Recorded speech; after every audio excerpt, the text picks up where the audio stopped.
كنتم أعداء فألف بين قلوبكم فأصبحتم بنعمته إخوانا وكنتم على شفا حفرة من النار فأنقذكم منها كذلك يبين الله لكم آياته لعلكم تهتدون صدق الله العظيم.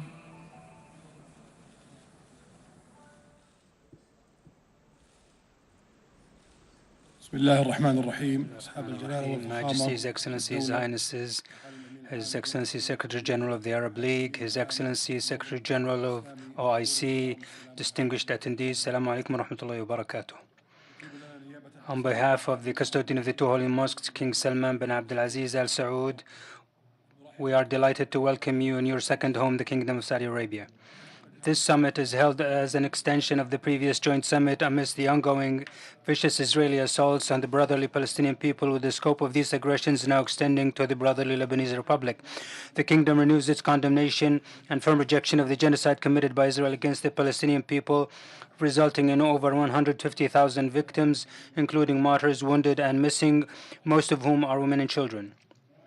We affirm that Israel's continued crimes against innocents, its persistent violations of the sanctity of the Aqsa Mosque, and its undermining of the essential role of the Palestinian Authority over all Palestinian territories threaten to undermine the efforts aimed at securing the legitimate rights of the Palestinian people and achieving peace in the region.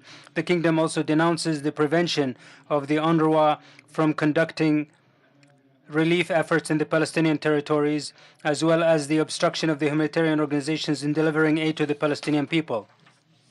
We express our condemnation of the Israeli military operations targeting Lebanese territories and reject threatening Lebanon's security, stability, and territorial integrity, as well as the displacement of its citizens. The Kingdom reaffirms its support of our brothers in Palestine and Lebanon to overcome the catastrophic humanitarian consequences of Israel's ongoing aggression.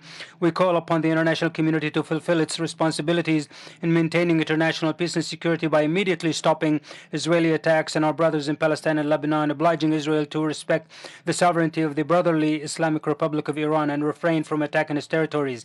Distinguished attendees, our countries have taken significant steps through their collective international actions to condemn Israel's vicious aggression and reaffirm the centrality of the Palestinian cause. We have succeeded in encouraging more peace-loving countries to recognize the state of Palestine and in mobilizing international consensus to support the rights of the Palestinian people, as reflected in the resolution of the United Nations General Assembly considering Palestine eligible for full membership in the United Nations and demanding an end to the illegal Israeli occupation of the Palestinian territories. We have also launched the International Coalition to implement the two-state solution in partnership with the European Union and the Kingdom of Norway. The Kingdom recently hosted its first meeting. We call on the rest of the countries to join this coalition. From this standpoint, we affirm the importance of continuing our joint efforts to establish Palestinian state and the 1967 borders with East Jerusalem as its capital, and we emphasize the necessity of preserving the sovereignty of Lebanese state over its territories. We hope that the summit will contribute to achieving our shared aspirations.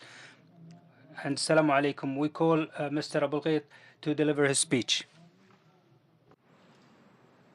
صاحب السمو الملكي الأمير محمد بن سلمان بن عبد العزيز آل سعود ولي عهد المملكة العربية السعودية رئيس مجلس الوزراء، أصحاب الفخامة والسمو السيدات والسادة، أولاً أتقدم بجزيل الشكر والامتنان لكم صاحب السمو على مبادرتكم بالدعوة إلى هذه القمة المشتركة. And this very precise timing, and also through you I extend my thanks and gratitude to the Kingdom of Saudi Arabia for their hospitality since our arrival. The words are not sufficient to describe the calamity that the Palestinian people are facing. Facts that are well known to us and well known to the rest of the world. Facts of hardship and shame. And the Israeli plan also is not hidden to all of us.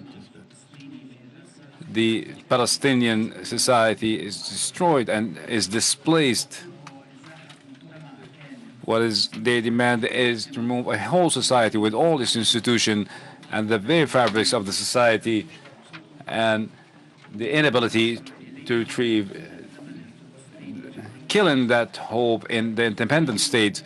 And we are saying in this regard, for those who hear that the Israeli hopes will not be fulfilled, Allah willing,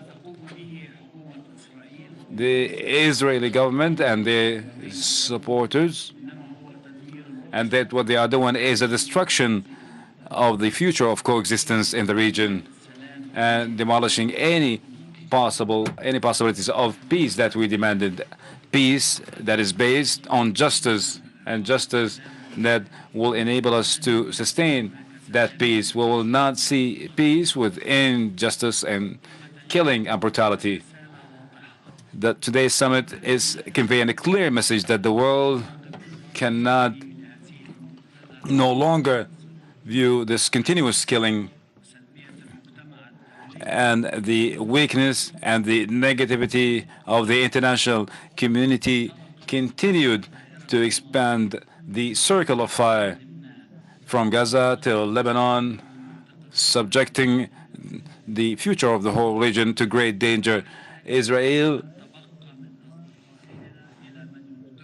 need to be saved from their own selves and their own actions.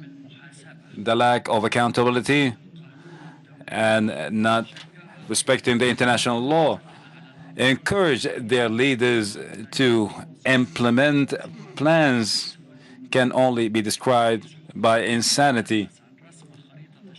The Prime Minister is talking about redesigning the Middle East or redrawing the Middle East once again. What Middle East are we talking about that will be redrawn with famine and killing and hunger, and then also destroying the camps of the refugees? 90% of the residents of Gaza is living on 10% of Gaza Strip, fearing, in constant fear, and subject to continuous killing without any discrimination. The Middle East that we want and will not give up on is a region that will see an independent Palestinian state, a state of sovereignty on the borders of 4th of June 1967, with the capital of Jerusalem. And in Lebanon, the killing bombardment continues, killing innocent civilians, destroying public and private property, increasing of killing amongst civilians, putting a great burden on the country that continuously facing crises for prolonged years. What we ask for is an immediate ceasefire in Gaza and Lebanon. And what we request is a path that will lead us to the two-state solution as soon as possible, with the international sponsorship and with a true commitment to embody the Palestinian state in reality.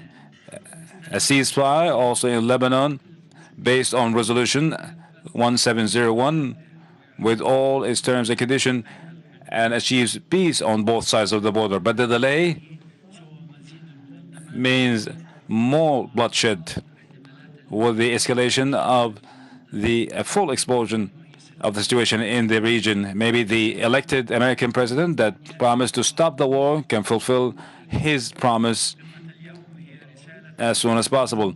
And today's summit is an indication that danger has reached unprecedented levels.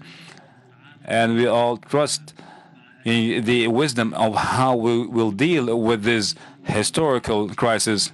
Thank you, Your Royal Highness. Thank you, Mr. Chair.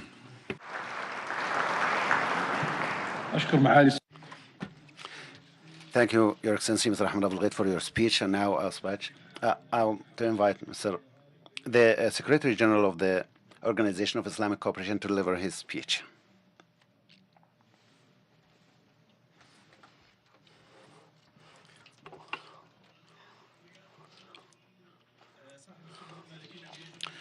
Your Royal Highness, Prince Mohammed bin Salman bin Abdulaziz Al Saud, the Crown Prince and the Prime Minister of the Kingdom of Saudi Arabia, Your Highnesses, Your Excellencies, Your Excellency, the Secretary General of the Arab League, peace be upon you all. Permettez-moi tout d'abord Allow me in the beginning to express my heartfelt thankfulness and gratitude for His Majesty, the custodian of the two holy mosques, King Salman bin Abdulaziz Al Saud, and His Royal Highness, Crown Prince, Prince Mohammed bin Salman Al Saud, the Crown Prince and the Prime Minister of the Kingdom of Saudi Arabia, for their kind invitation for us to be attending this extraordinary summit that is convened, and this reiterates the interest that they give to the Islamic issues. This summit is held and convened in a time of military problems and genocide that is being conducted by the Israeli occupation in Palestine and in Lebanon, with all of its implications on the future of the region and on the refugees, and with all the threats that occurred to the UNRWA organization that is exerting a lot of efforts at times of war. All of these practices are provocative violation of the international law and the resolutions of the United Nations. So, therefore, we reaffirm the importance of the implementation of the two-state solution and the implementation of the UN Security Council resolution regarding the ceasefire. Also, the importance of withdrawal of Israeli forces from the Palestinian lands, and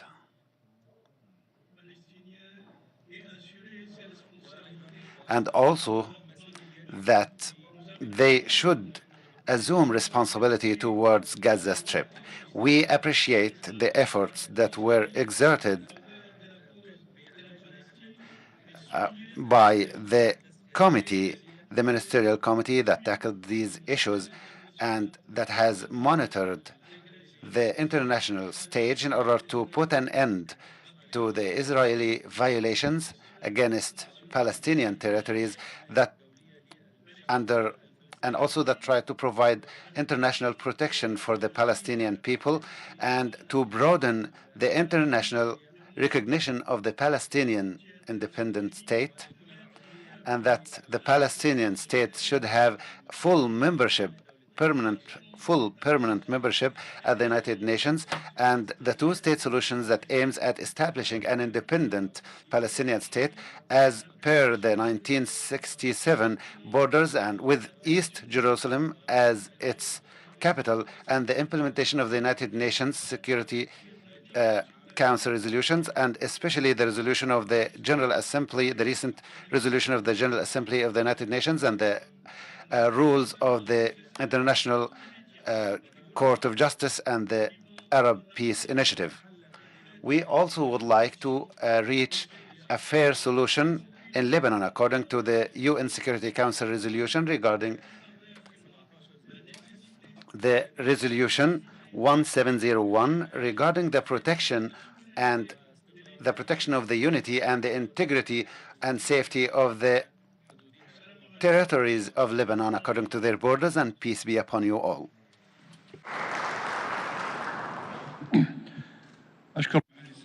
I thank His Excellency Mr. Hussein for his speech, and now we start our session. His Excellency Mr. Mahmoud Abbas, the President of Palestine, to give his speech. In the name of Allah, the most gracious, the most merciful.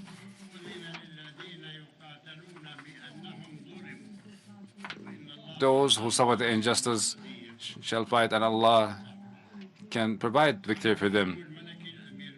From the Holy Quran, Your Royal Highness Prince Mohammed bin Salman, the Crown Prince, Prime Minister, Your Highnesses, Your Excellencies, the distinguished, Your Excellencies, the leaders and distinguished delegates.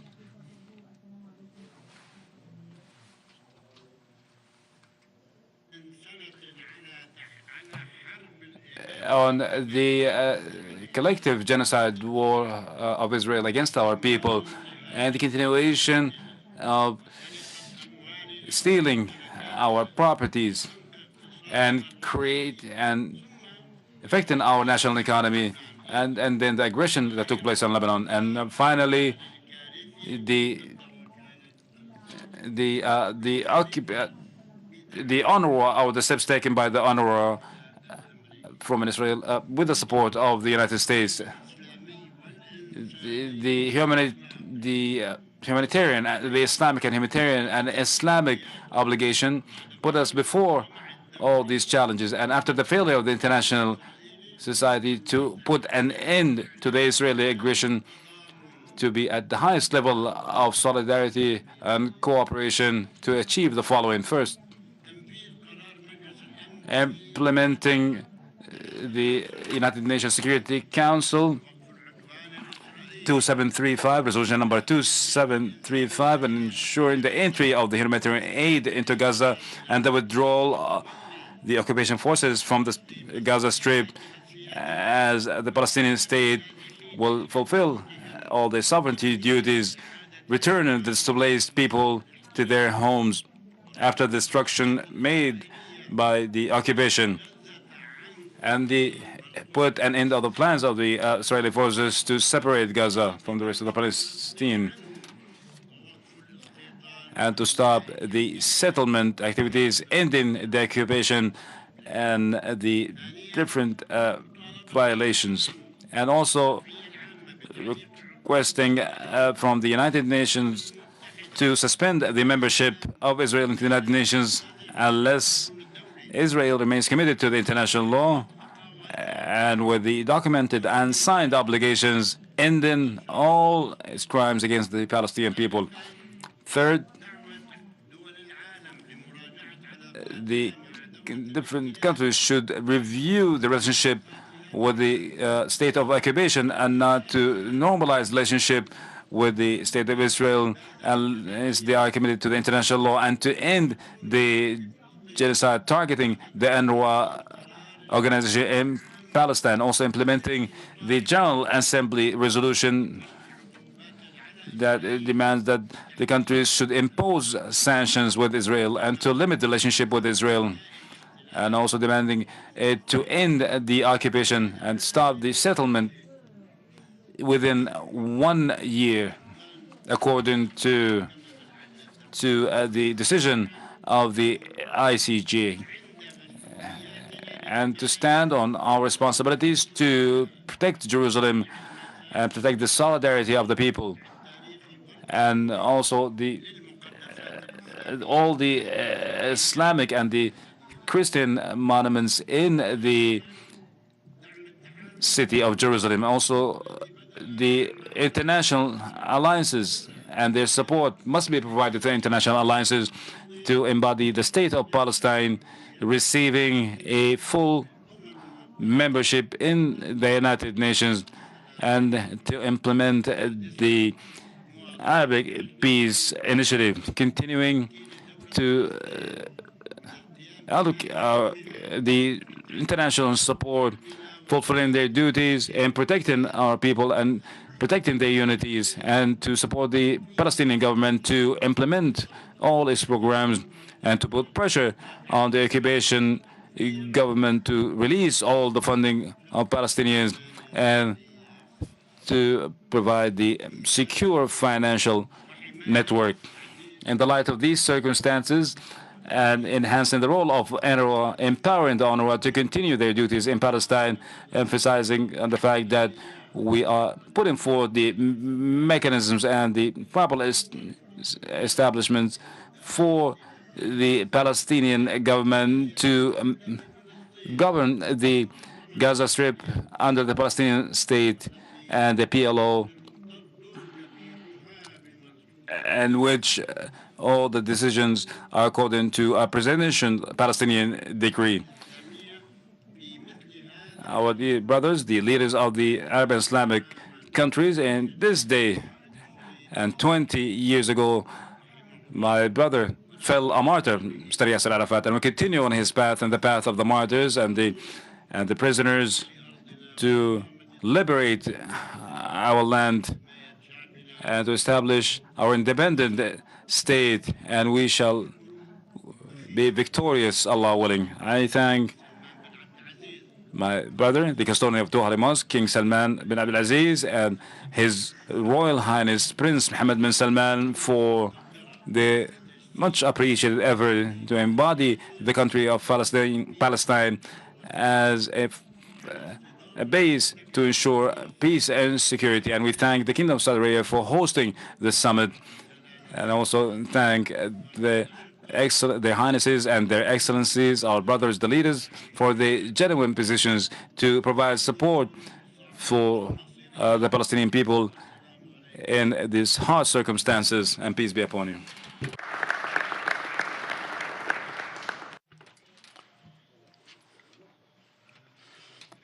Now I invite His Majesty, the King Abdullah II, King of the Hashemite Kingdom of Jordan, to deliver his speech.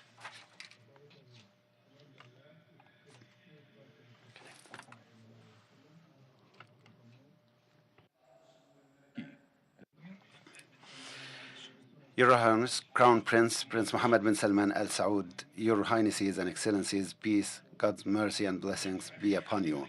I thank my brother, custodian of the two Holy Mosques, King Salman bin Abdul Aziz Al Saud, and my brother, His Royal Highness Prince Mohammed bin Salman, as well as the Kingdom of Saudi Arabia, for hosting this summit, which takes place at a time the region is experiencing a tragedy that cannot be tolerated, one that requires immediate action to end it. Over a year has passed since Israel launched its war on Gaza.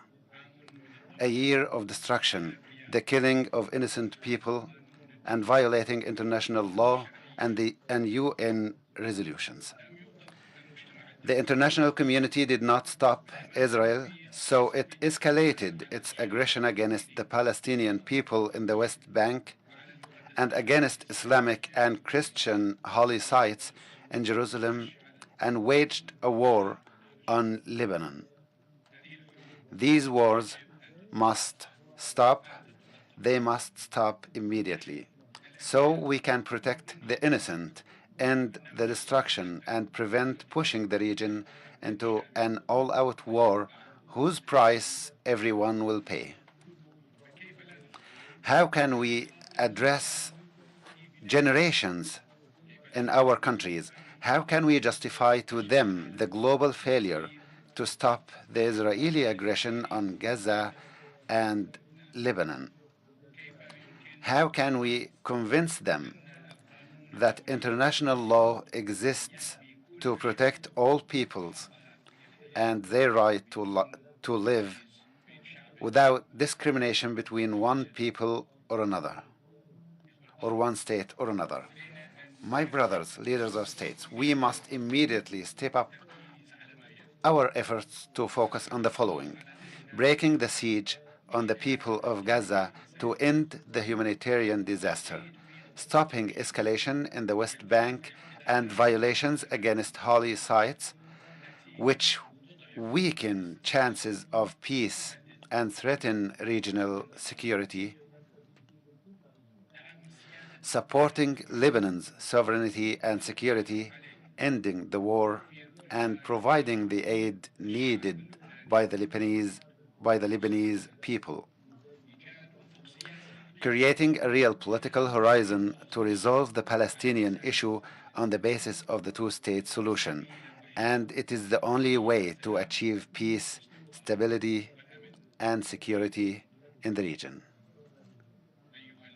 My brothers, the international community must take a firm stance to prevent the exacerbation of the humanitarian catastrophe in Gaza and reach an immediate ceasefire.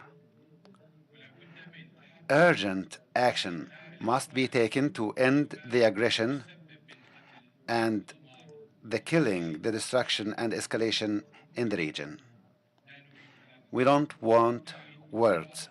We want serious positions and tangible efforts to end the tragedy, save people in Gaza, and provide the assistance they need. I call on our brothers and friends to participate in launching a humanitarian bridge to deliver emergency aid to Gaza.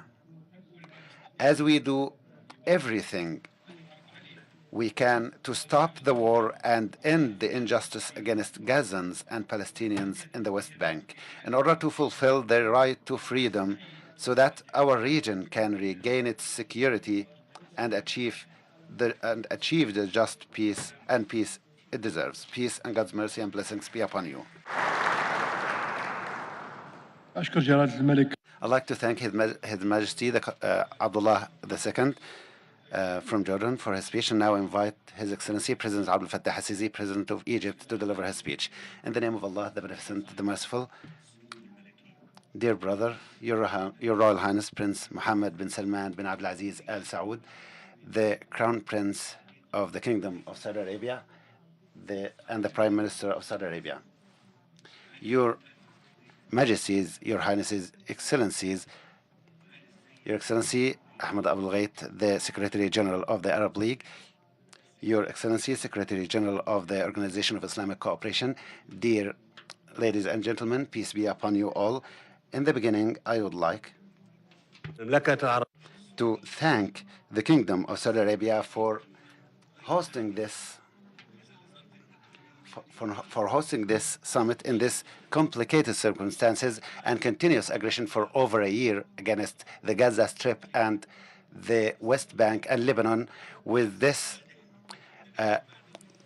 huge silence from the international community and their failure to assume responsibility towards this serious threat to international safety and security.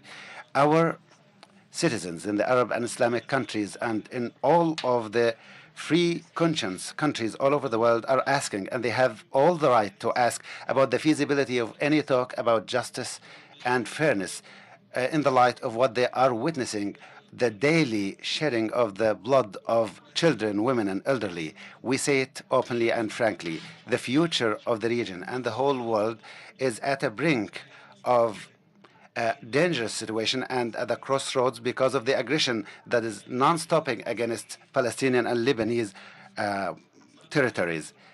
Your Majesties, Your Highnesses, Your Excellencies, Egypt openly condemns the campaign of systematic killing against civilians in the Gaza Strip.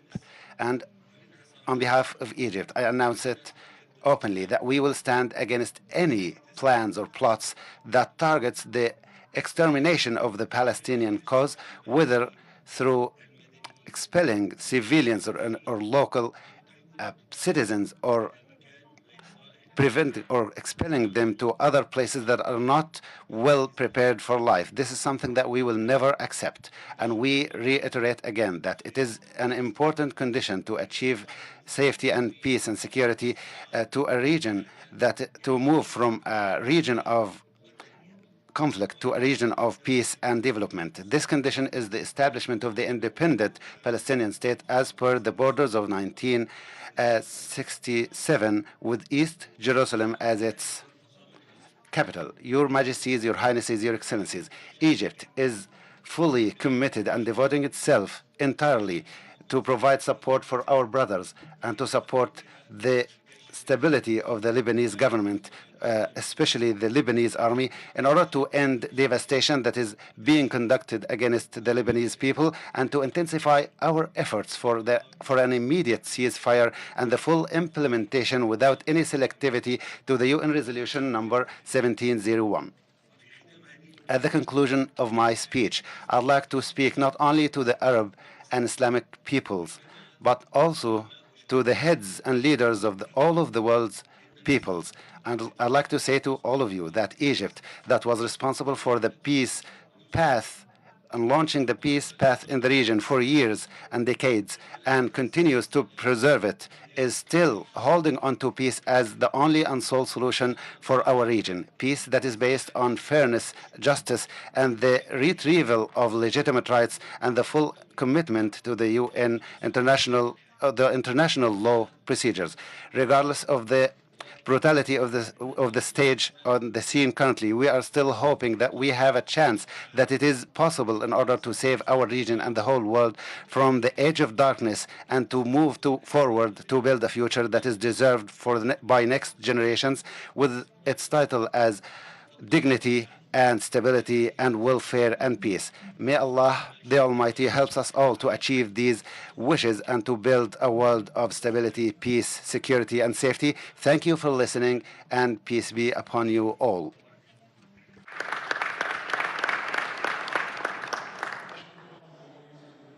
I'd like to thank His Excellency President of Egypt for his speech, and now I invite His Excellency President of Turkey, His Excellency Recep Tayyip Erdogan, for delivering his speech. Devlet ve hükümet başkanları, kıymetli heyet üyeleri, değerli kardeşlerim. Members of delegations, dear brothers and sisters, I'd like to greet you all with all my heartfelt thankfulness and greetings. I would like, in the beginning, to thank His Majesty, the custodian of the two holy mosques, King Salman bin Abdulaziz Al Saud, for inviting us all to be here in Riyadh. So far, 50,000 Palestinians are martyred. 70% of them are children and women in the massacres conducted by Israel in Gaza and other Palestinian territories. Politicians and leaders of resilience and our colleagues who are responsible for, from Hamas, responsible for the resistance, are also martyrs. And I'd like here also to ask Allah for the mercy on all of the martyrs, and also pray for Allah for the full recovery and speedy recovery for all the victims. Netanyahu government is working on increasing escalation from one side, and from the other side they continue their attacks against Lebanon. Israel is not tolerating or accepting the delivery of the humanitarian aids to Gaza, and all humanitarian aid that are in Egypt now are still there waiting to be entered for months. And while we are focusing on achieving a ceasefire, it is also important to deliver humanitarian aid to Gaza. Turkey so far provided more than 84,000 tons of aid to Gaza. And we are ready to send more when restrictions are lifted. Through the targeting of the UNRWA and preventing the UNRWA from doing their work recently, the Israeli parliament aims at destroying the two-state solution and preventing Palestinian refugees from returning to their home country. Israel's goal is to settle in Gaza and to destroy the Palestinian presence in the West Bank, including East Jerusalem, in order to add it to their country at the end of that plan. They move step by step towards this goal, and we should work to prevent them from achieving that. While a number of Western countries provided all kinds of support to Israel, politically, economically, morally, and diplomatically, the Islamic countries were unable to respond, and this led the situation on the ground to reach this devastating conditions. It is very important to be able to continue our efforts in order to achieve decisions against those who commit genocide in Palestine on the basis of the international law and the UN Charter. We cannot allow differences in opinions and stances amongst us to prevent us from working on this joint cause, and we hope from all of our hearts that our brothers in Palestine could achieve national unity amongst themselves, and we encourage this as well. Dear brothers and sisters, we as Muslim countries need and should to take steps necessary steps against Israel, starting from what is very important, to pose an embargo against Israel in terms of buying arms, and also isolate it internationally and to stop dealing in commerce or trade with them until they stop their aggression. That's why we need to deprive Israel, and this is very important. And Israel also was supported, also including members, the permanent members of the United Nations, have always 52 countries and international organizations have supported our initiative to stop selling arms and weapons to Israel. And we need to encourage more countries to join this initiative, especially the members of the organization, regarding the cause that was started, or the case that was started by South Africa against Israel. As Turkey, we started posing new trade and commercial restrictions against Israel, and they are now effective. And we are ready and willing to implement all tangible efforts and steps that will be able to make Netanyahu government realize that continuing the aggression will have a lot of implications. The UN General Assembly adopted the Palestinian decision, a resolution, on the 18th of September last year, regarding the implementation of the consultancy or advisory resolution of the International Criminal Court. And I think it is very important to continue monitoring closely the implementation of that decision. Dear brothers, we all think and see that it is impossible to achieve the two-state solution without the approval of the current government of Israel. And in these situations that we are currently witnessing, we need to encourage more countries to recognize the Palestinian state. And in reality, since the 7th of October, nine other countries have recognized the state of Palestine. And I also think that it is necessary at the same time to do that.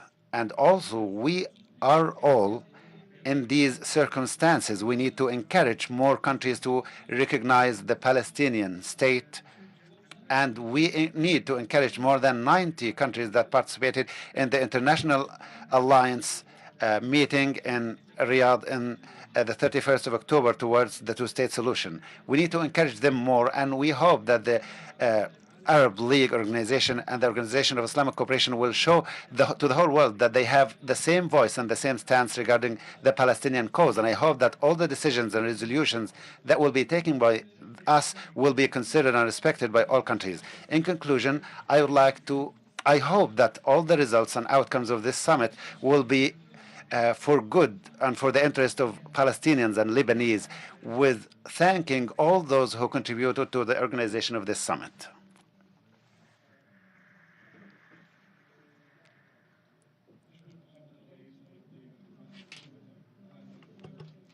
Thank you very much. And now I invite Mr. Najib Miqati from the Lebanese government to deliver his speech. I'd like to thank His Majesty, the Cousin of the Holy Mosque, King Salman bin Abdulaziz Al Saud, and His Royal Highness, the Crown Prince, Prince Mohammed bin Salman bin Abdulaziz Al Saud, Your Highnesses, Your Excellencies, the Secretary General of the Arab League and the Organization of Islamic Cooperation, heads of states, peace be upon you all.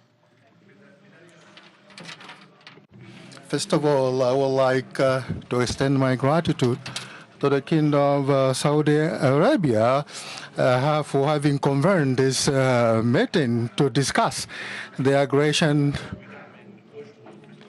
being faced by the Palestine.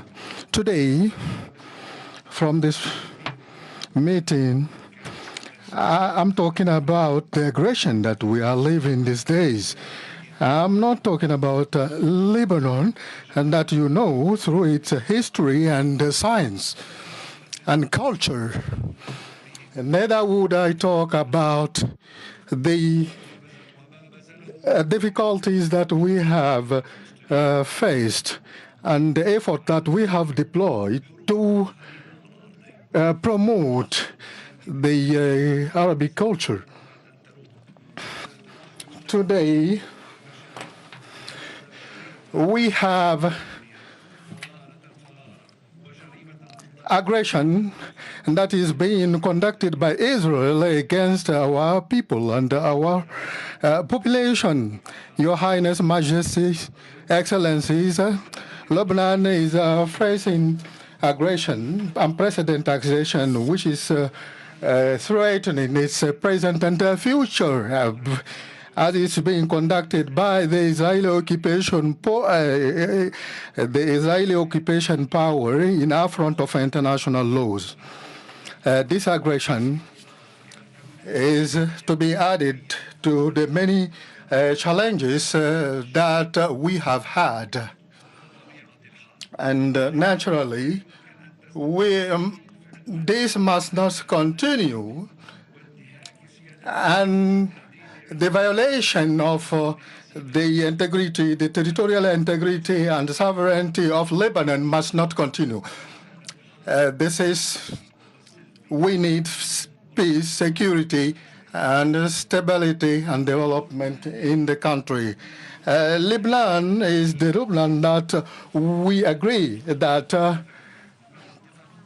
from the Taif Agreement under the auspices of the Kingdom of Saudi Arabia, Lebanon is a land for all Lebanese.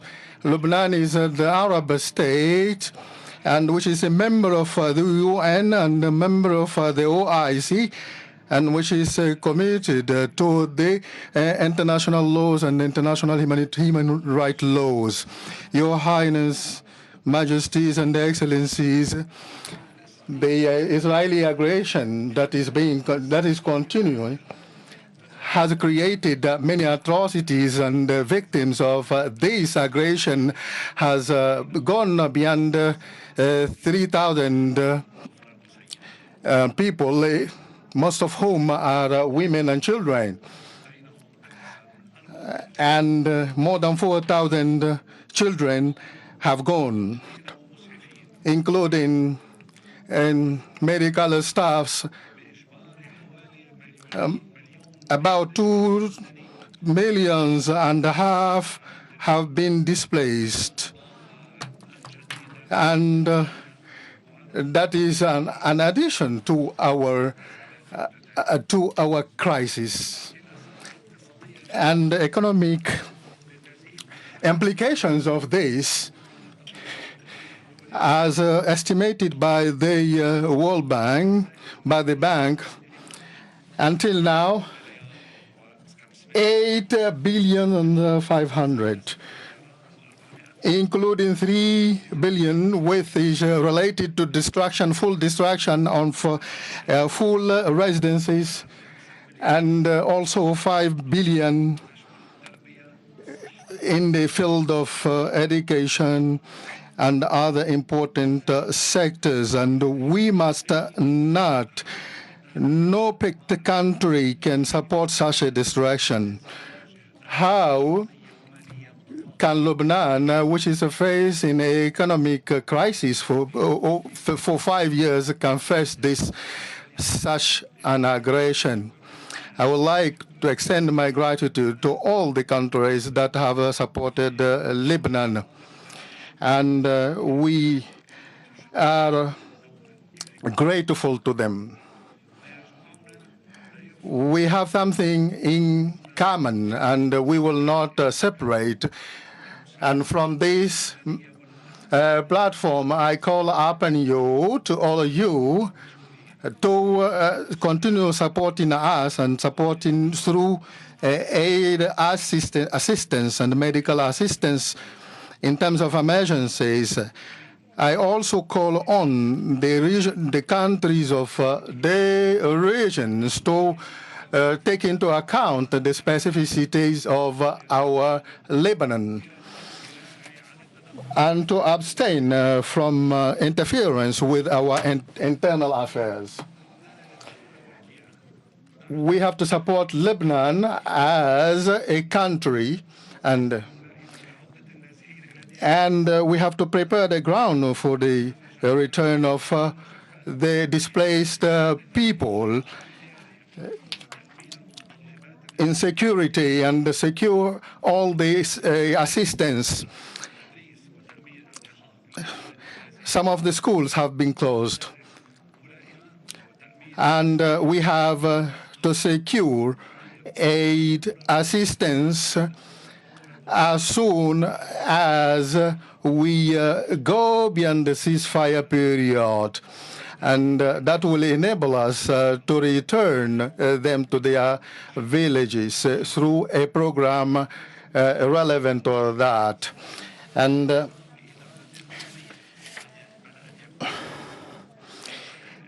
the expansion or the financing of the reconstruction must be also undertaken.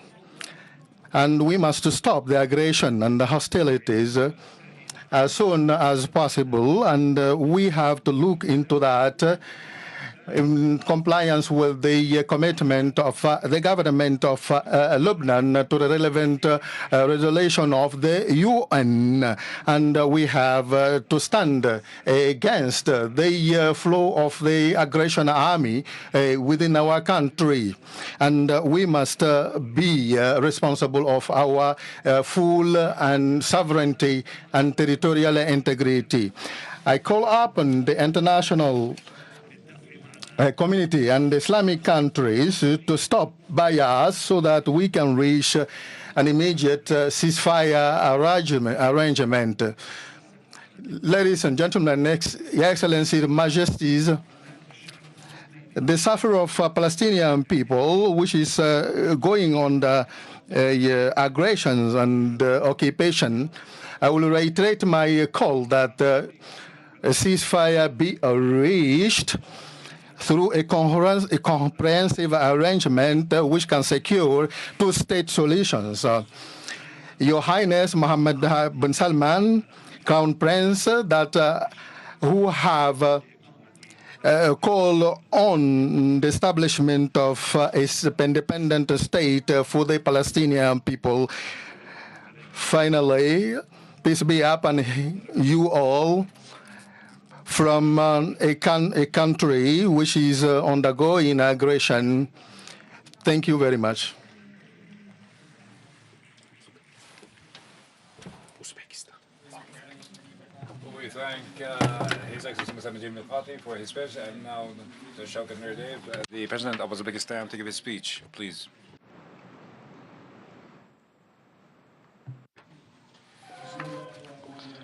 Bismillahir Rahmanir Rahim. Dear Honorable Chairman, distinguished heads of delegations, Honorable Mr. Chairman, I would like to extend my deep gratitude to the custodian of the two holy mosques, His Majesty, the King of Saudi Arabia, Salman bin Abdul Aziz Al Saud, and as well as His Highness, the Crown Prince and Prime Minister Mohammed bin Salman Al Saud, for hosting this important summit today on the most urgent and painful issue on the global political agenda, the problem of Palestine. Regrettably, since the historic meeting in Riyadh in 2023, the scope of this unfair and violent war has further widened. Despite the resolute efforts and urges of the international community, flagrant violation of international norms and resolutions continues to this day. We are all dismayed by the fact that now the flames of war encompass Lebanon as well. As my colleagues have noted in their statements, these devastating and horrific attacks, which have caused the deaths and thousands of innocent children, women, and elderly, are turning into the darkest page of the new history of humanity. One cannot watch without broken heart how social infrastructure facilities, schools, hospitals, mosques, and even entire cities are turning into ruins, leaving millions of civilians homeless and doomed to hunger and disease.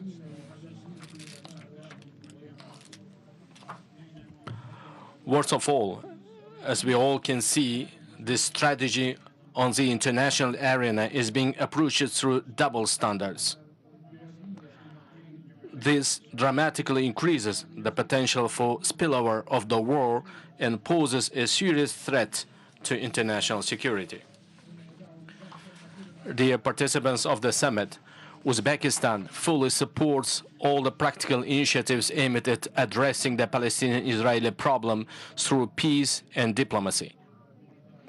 In this regard, we believe that today's summit will demonstrate common political will and unity, develop effective global and regional mechanisms and specific solutions, and swiftly put them into practice. In the first place, here we are referring to the need to drastically increase the role and influence of the United Nations and the Security Council in addressing this long-standing conflict. Immediate cessation of military action, provision of safe humanitarian corridors, and, most importantly, the initiation of peace negotiations should be at constant focus. It should be at the constant focus of this universal international structure. Second, on November 15, the long-suffering Palestinian people will celebrate their national day, the Day Declaration of the State of Palestine. I'm confident that this nation with an ancient and rich history has every right to establish an independent and free state within the borders of 1967 with East Jerusalem as its capital. In this regard, we fully support the activities of the Global Alliance for implementation of the two-state solution organized at the initiative of Saudi Arabia. Third, in order to prevent an unprecedented humanitarian crisis in Palestine and Lebanon, we need to expand the scope of assistance from our countries and within the framework of leading international organizations. We support increasing the necessary assistance to the activities of UNRWA, and the other United Nations institutions which have great experience. In this regard, we express our readiness to provide free medical care to war-affected Palestinian children and women in Uzbekistan's hospitals. We also intend to discuss the issue of extending practical assistance to the Palestinian people at the forthcoming GCC Central Asia Summit in Samarkand next year. Fourth, as part of the Organization of Islamic Cooperation, we should attach great attention to ensuring the sanctity and preservation of the Holy Al-Aqsa Mosque and other unique historical and cultural cities in Jerusalem. Dear heads of delegations, I hope that our extraordinary meeting today will be a big step towards addressing the Middle East problem. I pray to Allah Almighty to bestow peace and tranquility upon the world and further strengthen the unity of our Ummah. Thank you for your kind attention.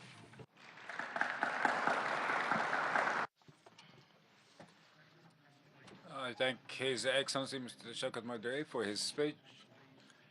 And now His Excellency President Bashar Assad, the President of Syria, to give his speech.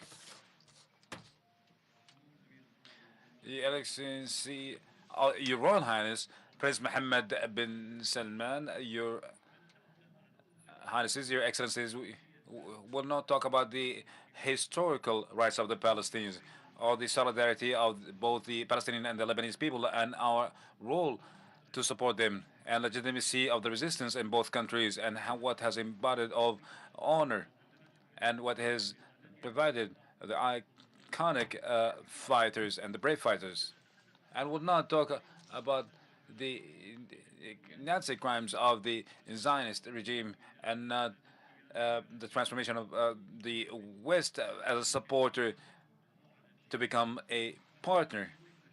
This will not add to what Muslims and Arabs know and others know in the world today. As far as our summit, we met a year ago and we expressed and we condemned, and for a year the crime continues. So are we meeting today to copy the past, the history, or maybe change in the future and its different dimensions? Last year we emphasized on purpose of ending the aggression and the protection of the Palestinians And the result was tens of thousands of martyrs and millions of displaced people in both Lebanon and Palestine. In the year 2002, the Arabs started a peace initiative, and the response was more massacres against the Palestinians. In the year 91, we also entered into the good intentions of America by participating in the peace process in Madrid. Peace was provoking their crimes. And this is not a mistake on our directives, but maybe a shortcoming in preparing the appropriate tools. Our tool is the talk, and their language is the killing. We provide peace, and we receive bloodshed. The results staying as is to replace the tools, but changing these results, and that's what we all aim for, require changing the current tools and mechanisms that was tried over time with no avail. If we agree about the principles, how can we transform it into practical application on the ground to achieve our objectives, to determine the tools available to achieve that peace, and the targeted entities that will lead turning talk into action, and from agreements and statements to reality. And maybe the objectives when we talk about the rights of the Palestinian people might be evident to us, but what's the benefit from these rights? And they don't have even the basic rights of a living. That means that with the importance, as we're trying to retrieve or regain those rights of the Palestinians, the priority now to stop the massacres and to stop the genocide. But the tools, I believe that we do possess it collectively on official level, Arabs and Muslims, peoples and countries. We need to take a decision of the use of the tools if the Israel did not agree in our statements, and this is what I expected, and to determine our options then. Should we be angry again? Should we condemn? Should we call upon the international community? Should we impose sanctions? But what is our practical plan? We are indirect partners in this genocide. We're not talking about a country, but we're talking about a colonist entity, an outlaw regime. We're dealing with settlers, more barbaric than humane. And the problem is not with a certain government or this government and the people who are scared of the previous events. They all working with one ideological brain, sick with bloodshedding, suffering from schizophrenia.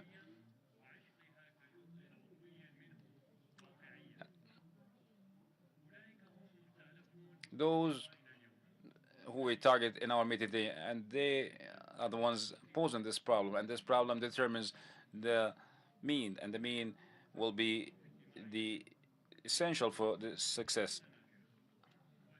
And we're hoping that we'll achieve success in this meeting, and we'll take the appropriate decisions, not to be as one talking to a thief with the language of law, and with the criminal with the language of ethics, and with the killer with the language of humanity.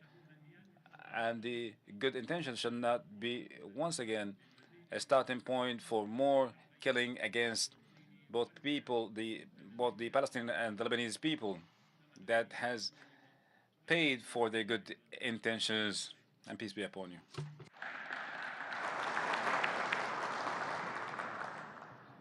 أشكر فخامة الرئيس بشار. We thank His Excellency President Bashar al-Assad for his speech, and now the President of Malaysia, Anwar Ibrahim, will give his speech. Thank you.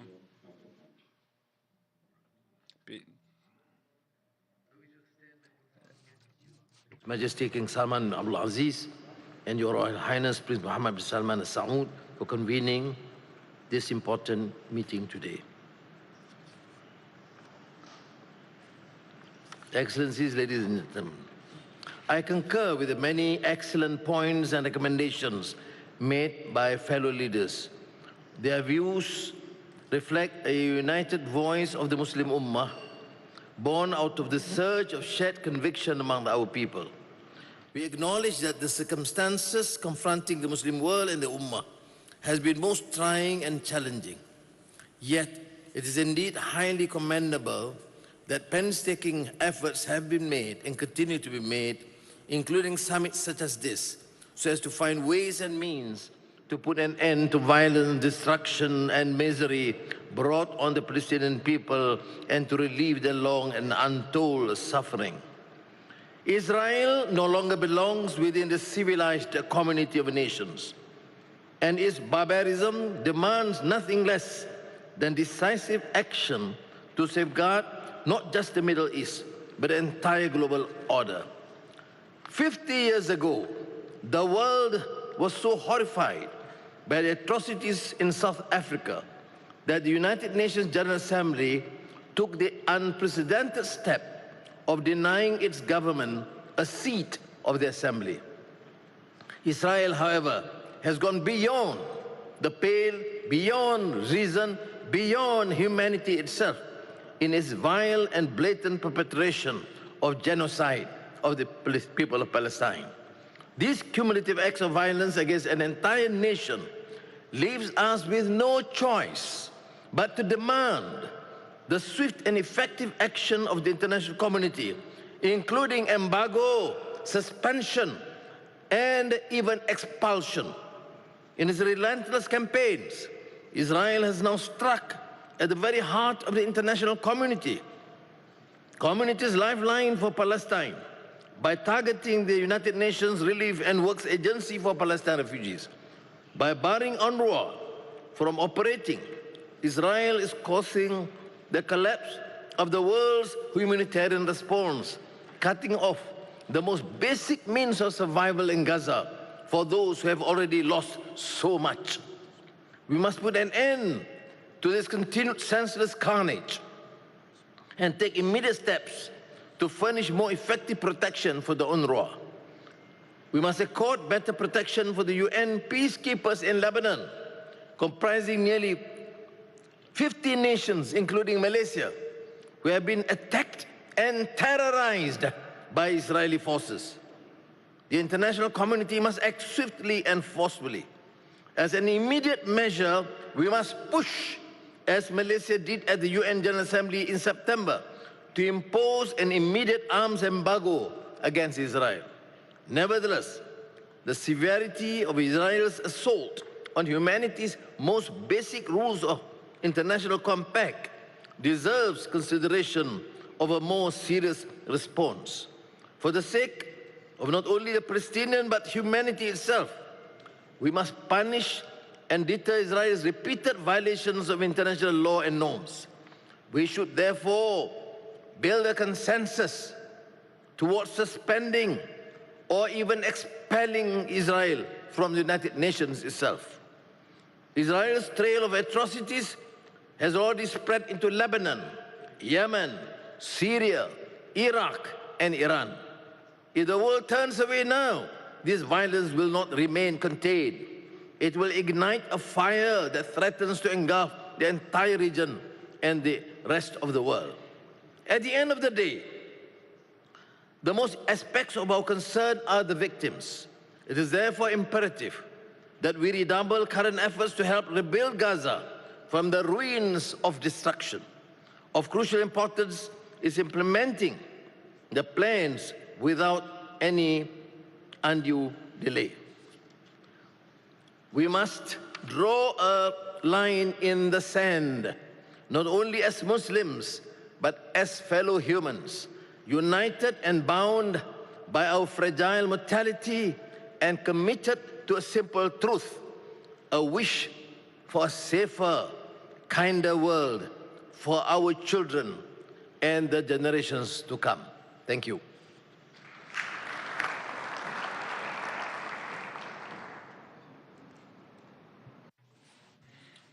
Thank His Excellency Salam Ibrahim for his speech. And now the President of Mauritania to give his speech. And then Allah, the most gracious, the most merciful, peace be upon Prophet Muhammad and his companions. Your Royal Highness, Prince Mohammed bin Salman Al Saud, the Crown Prince, the Prime Minister of the Kingdom of Saudi Arabia, Your Highnesses, Your Excellencies, peace be upon you. In the beginning, I'm glad to extend my thanks and gratitude to the custodian of the two holy mosques, His Royal Highness King Salman bin Abdulaziz Al Saud, and to the Crown Prince, His Royal Highness Crown Prince, Prince Mohammed bin Salman Al Saud, all the efforts exerted to support the Palestinian cause, embodied by their keenness to hold this summit to continue on following on the outputs of the previous summit and to review the different dimensions of the situation. Your Highnesses, Your Excellencies, despite the outcomes of the previous summit with regards to the situation in Gaza, the demand of the Security Council to take all the necessary steps to bring a ceasefire, and the entry of the humanitarian aid to the Palestinian people, and all the initiatives undertaken, yet Israel continues their violations of the international law, and they continue with their aggression and the international humanitarian aid, but also expanded the circle of aggression to reach Lebanon. And the pressures of the international community did not succeed yet, and all the efforts exerted by the Arab and Islamic State to reach a deal of a ceasefire. And the ceasefire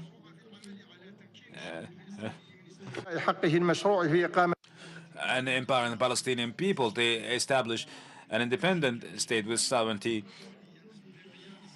is a precondition to ensure peace and stability in the region, and also as the nations will regain their confidence and trust. Your Excellencies, Your Highnesses, we at Mauritania, the Islamic Republic of Mauritania, renew our condemnation of the genocide that's taking place in Palestine. We emphasize that we remain committed to bring a ceasefire to reach a two-states solution, as well as the Arab Peace Initiative, and ensuring our solidarity with the Lebanese people of the aggression they are facing, and also calling upon an immediate ceasefire, supporting all the initiatives that will help us achieve that goal. And as we hold in this summit, we're hoping to achieve success that emphasize our keenness to stop the aggression on both the Lebanese and Palestinian people. The matter to us is a matter of priorities of the nations and the holiness of the holy sites, and thank you and peace be upon him.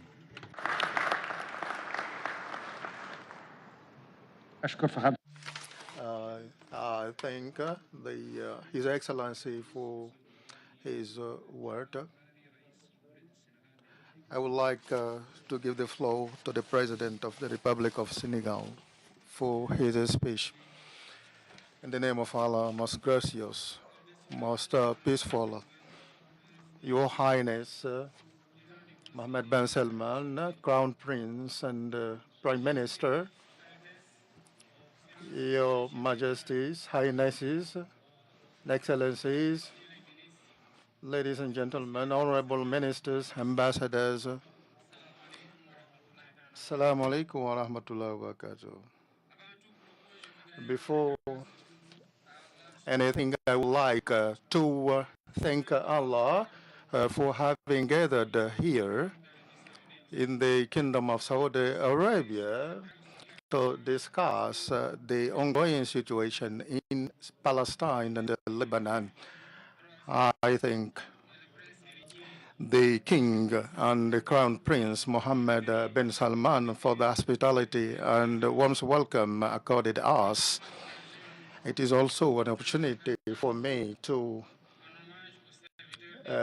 pay tribute to the custodian of two holy mosques for his efforts towards the Muslim countries.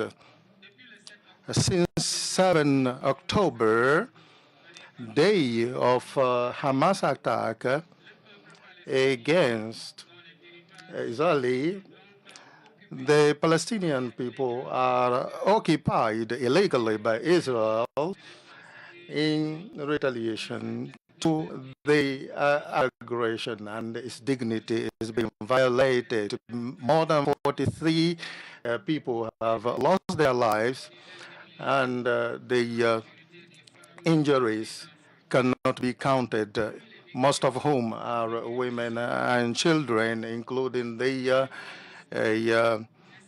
medical staff, journalists, and workers of the UN who have been killed in the exercise of their duties.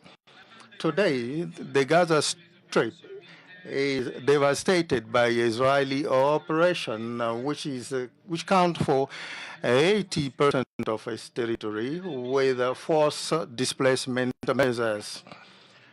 Many people have been displaced without resources and in most cases without shelter.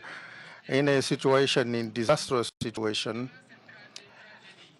in face of this tragedy, the Palestinian occupied territory, including Al-Quds, families have been destroyed, and all that in affront of international law, including humanitarian law and human rights law, which is now taking the sense of ethnic cleansing and genocide. We cannot be silent over that, which will be in contradiction of the human values. We have to act to ensure that these acts of Israel are not simple war acts. We have to request an immediate ceasefire and a strong response to the aggression. We have to be in line with the United Nations, and there is a lack of reaction from the UN side is not only contribute to the weakening of the credibility of the UN. With that, a mobilization from the side of the Islamic Ummah is necessary. This conflict is not only a threat for the regional threat, but for the whole Ummah and the international community. Allowing for injustice to continue and question the fundamentals of multilateral measures must be undertaken. We have to protect that in order to move forward with solutions. This is why we are calling for the condemnation of the measures taken by Israel to prohibit UN operation and its Secretary General.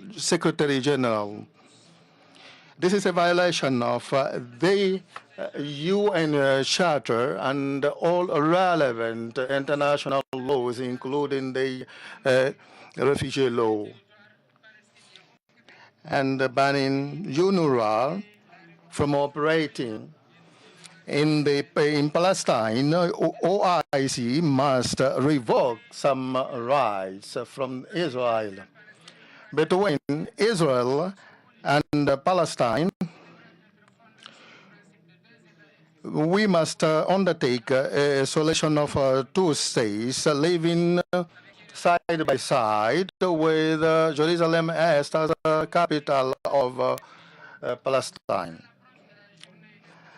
With the coming of the international solidarity with Palestine, that will be celebrated on 26 November, we have to intensify our commitment to restore the full rights of the Palestinian people. We have to mourn that day and in the honor of the victims that have fallen down because of the Israeli aggression, to allow for justice to triumph.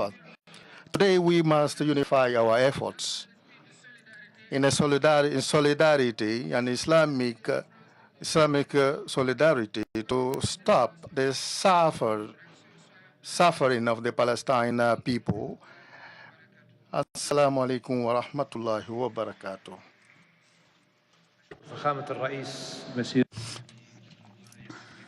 I'd like to thank the President for his speech, and now I invite His Majesty President Imam Ali Rahman from Tajikistan to deliver his speech.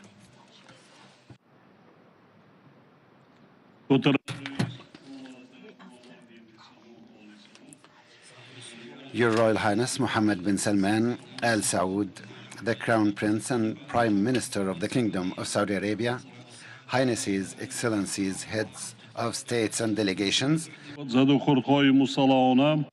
we all are deeply concerned of an escalation of armed conflicts and a dynamic of expansion of their geography as humanitarian crisis in the region is getting worse.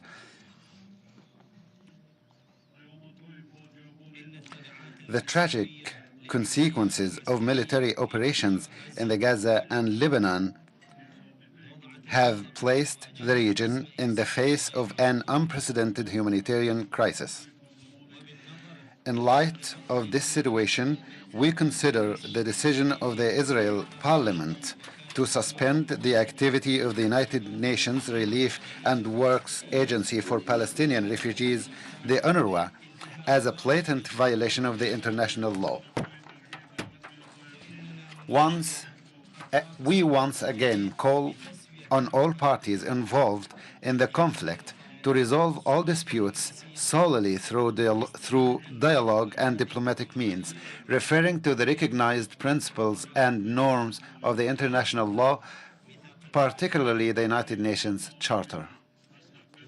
In this process, we do also support the reinforcement of the leading role of the United Nations and any other efforts made by other influential international organizations, including the Organization of Islamic Cooperation, to restore stability in the region. Meanwhile, with the aim to prevent a protracted war in the Middle East, we urge all countries in the region and the world to take effective actions in the spirit of solidarity, mutual trust, and constructiveness. We believe that the real solution to the Palestinian conflict and building just and lasting peace in the region is only possible through the implementation of the United Nations resolutions. Those are calling for the establishment of an independent and sovereign state of Palestine. Tajikistan firmly supports the establishment of the State of Palestine with its capital as Jerusalem, East Jerusalem, based on the borders of 1967. This is the path through which the Palestinian people can exercise their legitimate national rights as an independent subject of the international community based on recognized principles of interstate relations. In this context, it is critical that we give more support with our further efforts to restart the multilateral dialogue process aimed at achieving a resolution to the conflict. It is regrettable that the efforts of the United Nations in this direction are not yielding results. The UN Security Council is unable to achieve a common position due to differing opinions, even regarding the adoption of a resolution aimed at protecting the lives of the peaceful population. Although conflicts and bloodshed in this Middle Eastern region have reached their height, we see no serious and impactful actions taken by the relevant parties to end the conflict. Furthermore, individual parties have adopted ambivalent position and kept silence, ignoring the humanitarian disaster currently unfolding in the Gaza Strip. Alongside this, we express our full and strong support for the continuous attention of the Organization of Islamic Cooperation to this issue and its efforts to help the people of Palestine and Lebanon. At this stage, it is necessary for the member states of the OIC to take effective measures based on a targeted humanitarian plan to provide essential and urgent assistance to the people of Palestine. Tajikistan has contributed to this effort as much as possible and is strongly committed to continue its utmost in the future. Tajikistan's proposal at the last session of the United Nations General Assembly regarding the adoption of a special resolution to declare the decade of strengthening peace for the future generations aims at promoting peace and peaceful resolutions of global challenges. I believe that the outcomes of today's summit will facilitate remarkably to the resolution of the Palestinian case and prevent any provocative actions that could drag the countries of the region into conflict and blaze of fire. In conclusion, I would like to extend profound gratitude and appreciation for the host, the brotherly Kingdom of Saudi Arabia, for the traditional warm hospitality and excellent organization of this important summit. Thank you very much for your attention. I'd like to thank His Excellency, the President of Tajikistan, for his speech. And now I invite His Excellency, the President of Syria, for delivering his speech. Excellencies, Highnesses, Honorable Heads of State, Honorable Secretary General, ladies and gentlemen, Assalamu alaikum wa rahmatullahi wa barakatuh.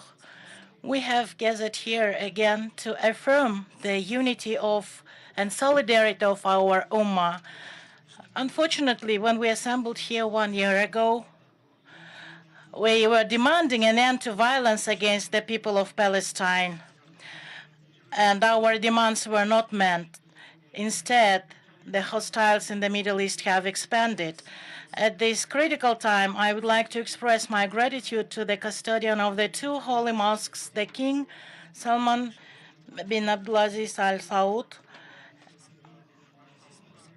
and the Crown Prince and the Prime Minister, His Royal Highness Mohammed bin Salman Al Saud, for creating conditions to hold today's gathering to address the situation and find solutions. The Kyrgyz people share the sorrow of all Palestinian and Lebanese citizens who have suffered from irreparable losses as a result of this conflict, including families who have lost their loved ones in the violent clashes. Honorable heads of delegations, Kyrgyzstan recognizes the legitimate right of the Brazilian Palestinian people to independence and the establishment of a sovereign state. We believe that peace cannot be achieved in this region until the independent state of Palestine with its own land and full-fledged government is established.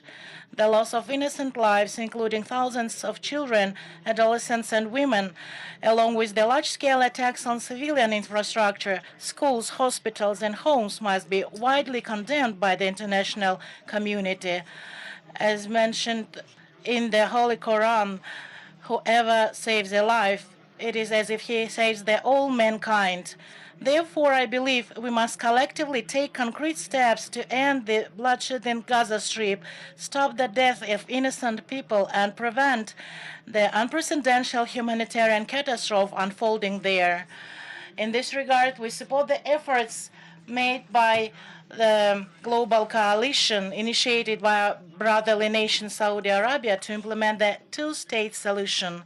Honorable heads of delegations, To prevent this crisis from spreading across the entire Middle East, we urge coordinated efforts on the following specific steps. First, to call on the United Nations Security Council and the General Assembly on behalf of the international community to take decisive measures to stop the violence in the Gaza Strip and resolve the conflict there. Second, to support and assist the international efforts led by Egypt, Qatar, and the United States aimed at bringing the conflicting parties to the negotiating table and implementing the two-state solution. Third, in light of the approaching winter season, we call on the governments of Israel to open border crossing to allow humanitarian aid to reach the people of Gaza. Kyrgyzstan has provided humanitarian aid in its turn to alleviate the suffering of the brothers and sisters in the Gaza Strip. On several occasions, we continuously continue our efforts to extend this support. Fourth, to call for the revitalization of the United Nations Relief and Works Agency of Palestinian refugees in the Near East. Fifth, to work towards the recognition of the State of Palestine and East Jerusalem as its capital and its full membership in the United Nations, as well as to activate efforts with countries that have not yet recognized it. Honorable heads of states and delegations, honorable Muslim brothers and sisters, in the eyes of Allah Almighty, humans' life and blood are sacred. Therefore, in today's reality, we all bear responsibility before the Creator for every spilled drop of human blood. With this sense of responsibility, I call on us to extend all possible support to the struggling people of Palestine and work together to improve the situation in the region. For its part, the Kyrgyz Republic will continue to support all efforts aimed at achieving just and lasting peace throughout the Middle East. Thank you very much for your attention. Assalamu alaikum wa rahmatullahi wa barakatuh. I would like to thank you for your President for your word, and now I would like to ask for Nigeria to have their speech. Your Excellencies, Your Majesty, the King Abdulaziz Al Saud, the custodians of the two holy mosques, for convening this summit. I thank the Crown Prince and Prime Minister of the Kingdom. Your ladies and gentlemen, Your Excellencies, Salamu Alaikum.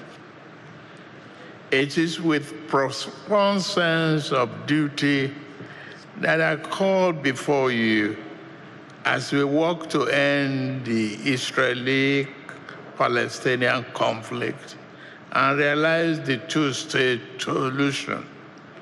This is urgent and very urgent.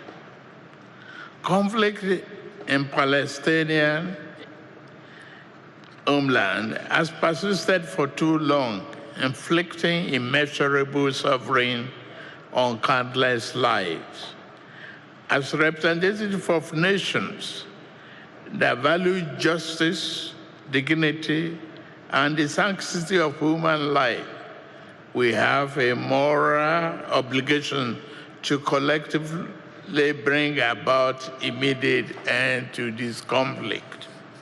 It is not enough to issue condemnations. The work must work towards an end to this aggression in Gaza, which has persisted for too long.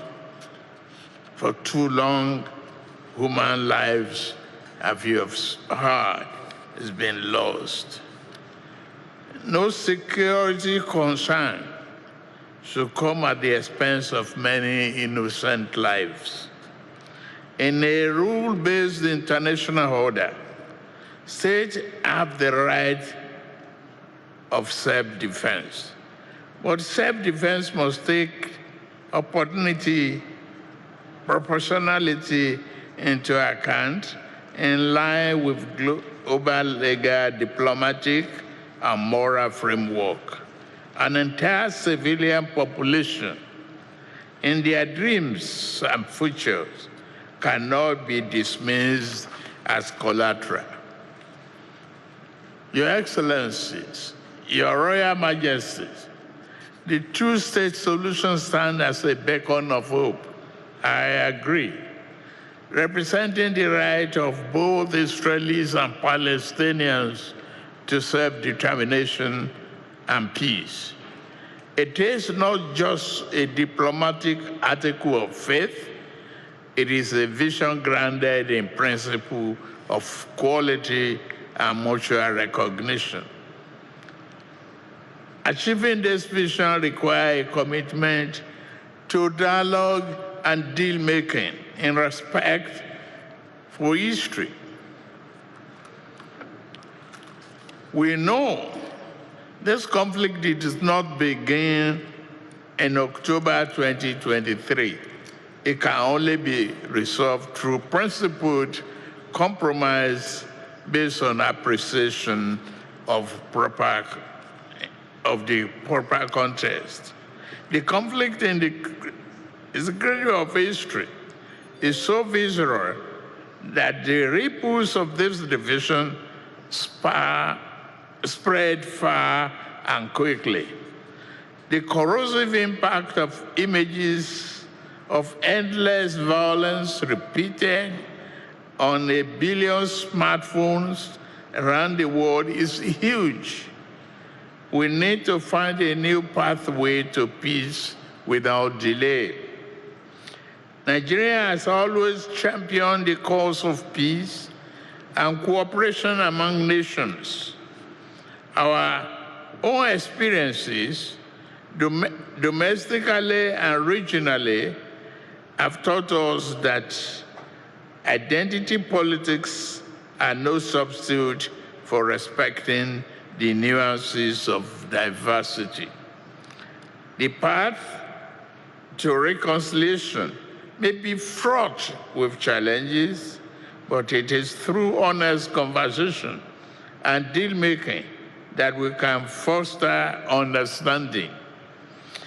The international community has the opportunity to bear the new resolution.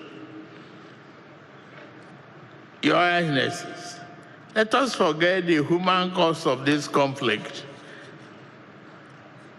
We must prioritize the voices of the families torn apart. The children who grew up in fear and the communities that for long rescue for stability.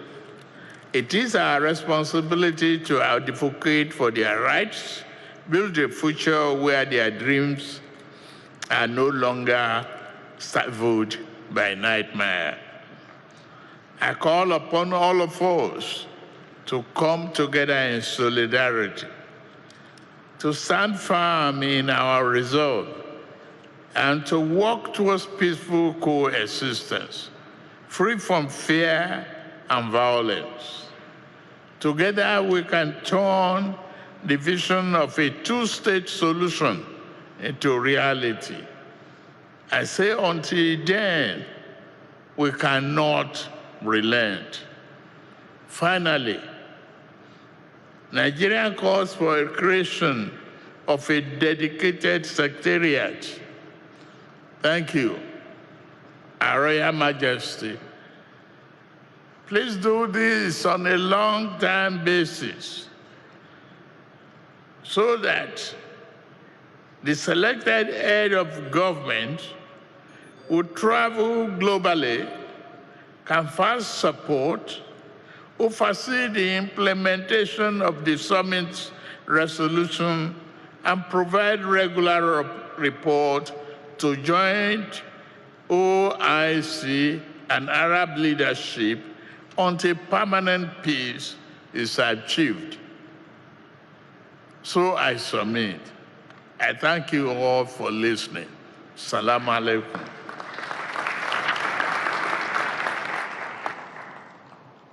Thank His Excellency Mr. Bolin Ahmed Gono for his speech.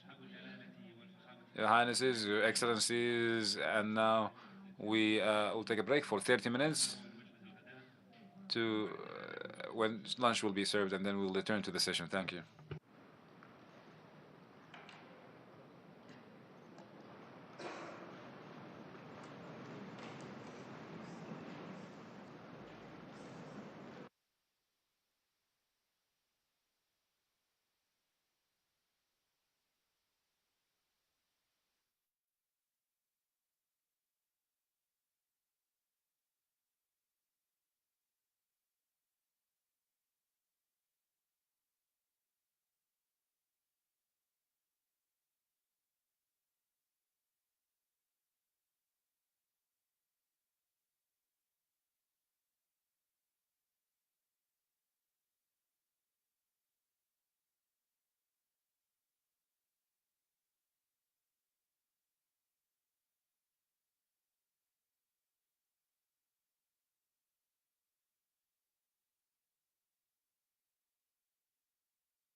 Your Highnesses, Your Excellencies, distinguished delegates, now we resume our session. And now I call upon Mr. Mohammed Yunus al-Manfi, from the Libyan Council, or the director of the Libyan Council, to give his speech.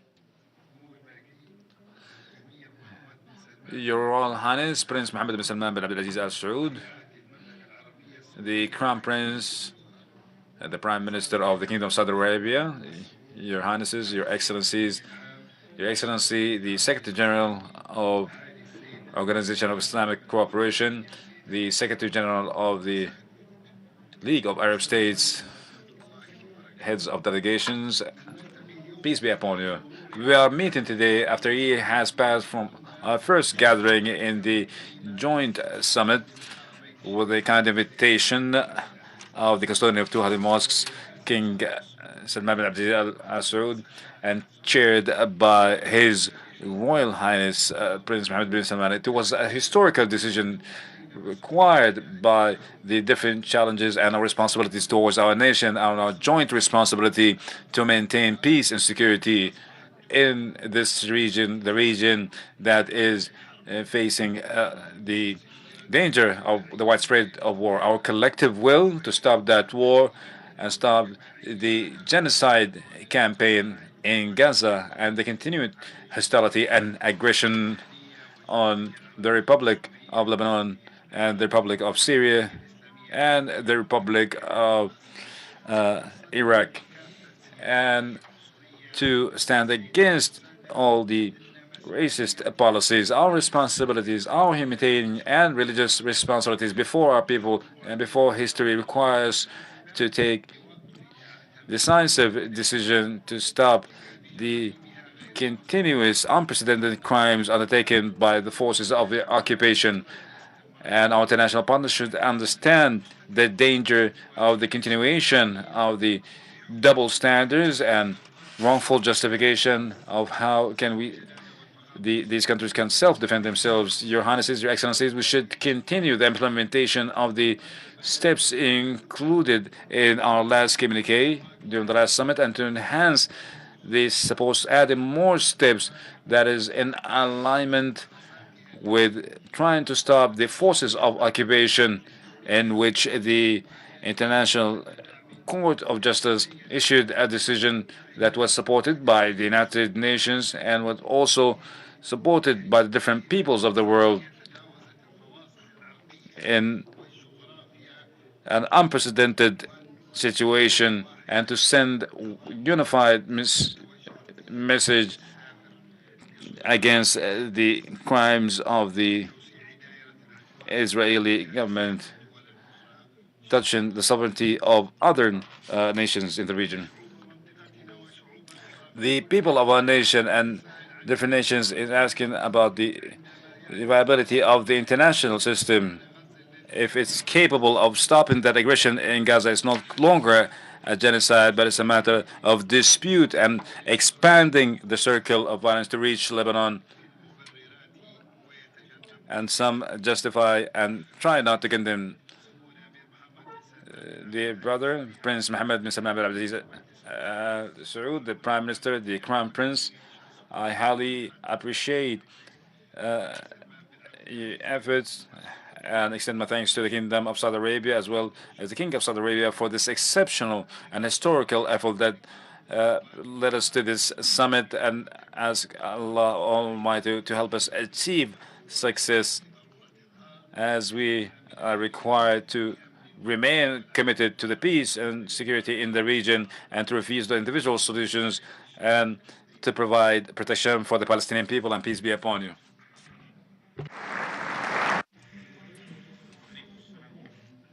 Walaikum assalam wa barakatuh. Thank you, Mohammed Yunus al-Manfi, the head of states. And now I would like to ask for Abdel Fattah al-Burhan of Sudan, transitional state. Bismillah ar-Rahman ar-Rahim.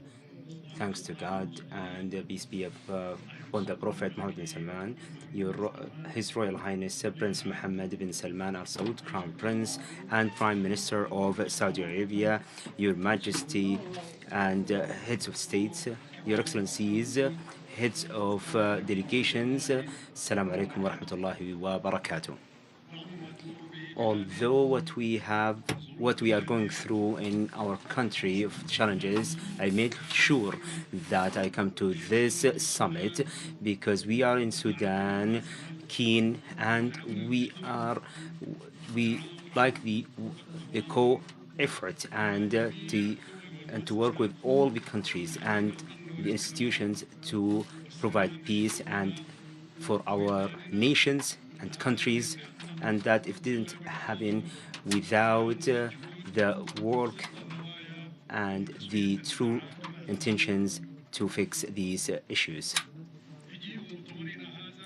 We are coming on this conference and the previous one in the Kingdom of Saudi Arabia with the first meeting that is a blessing of Saudi Arabia and comes at the right time. And in this context, I would like to assure with the name of the country of Sudan and the nation to the consolidation with Palestine, and that is just for their just cause and their independent country with their capital of East Jerusalem. And we would like to assure that the continuous peace will not be able without rebelling Israel occupation for all the Arabic nations, including Julan in Syria, according to the resolutions of the Security Council and what mentioned in the Arab Peace Initiative that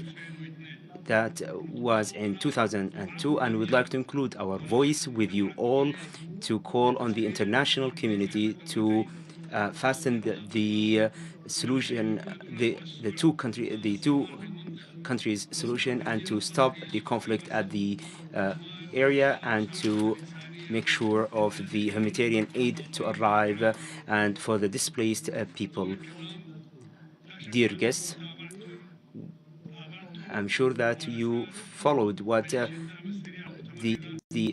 militias of militias in Sudan that target the Sudanese nation and the Sudanese population in violation to the humanitarian law and committing crimes that are no less than what we see in Gaza by Israel and in Lebanon. And I would like to assure you, dear guests, that the Sudan population, with their history and their heritage, and with the support of their fellow countries, they will be able to reach peace.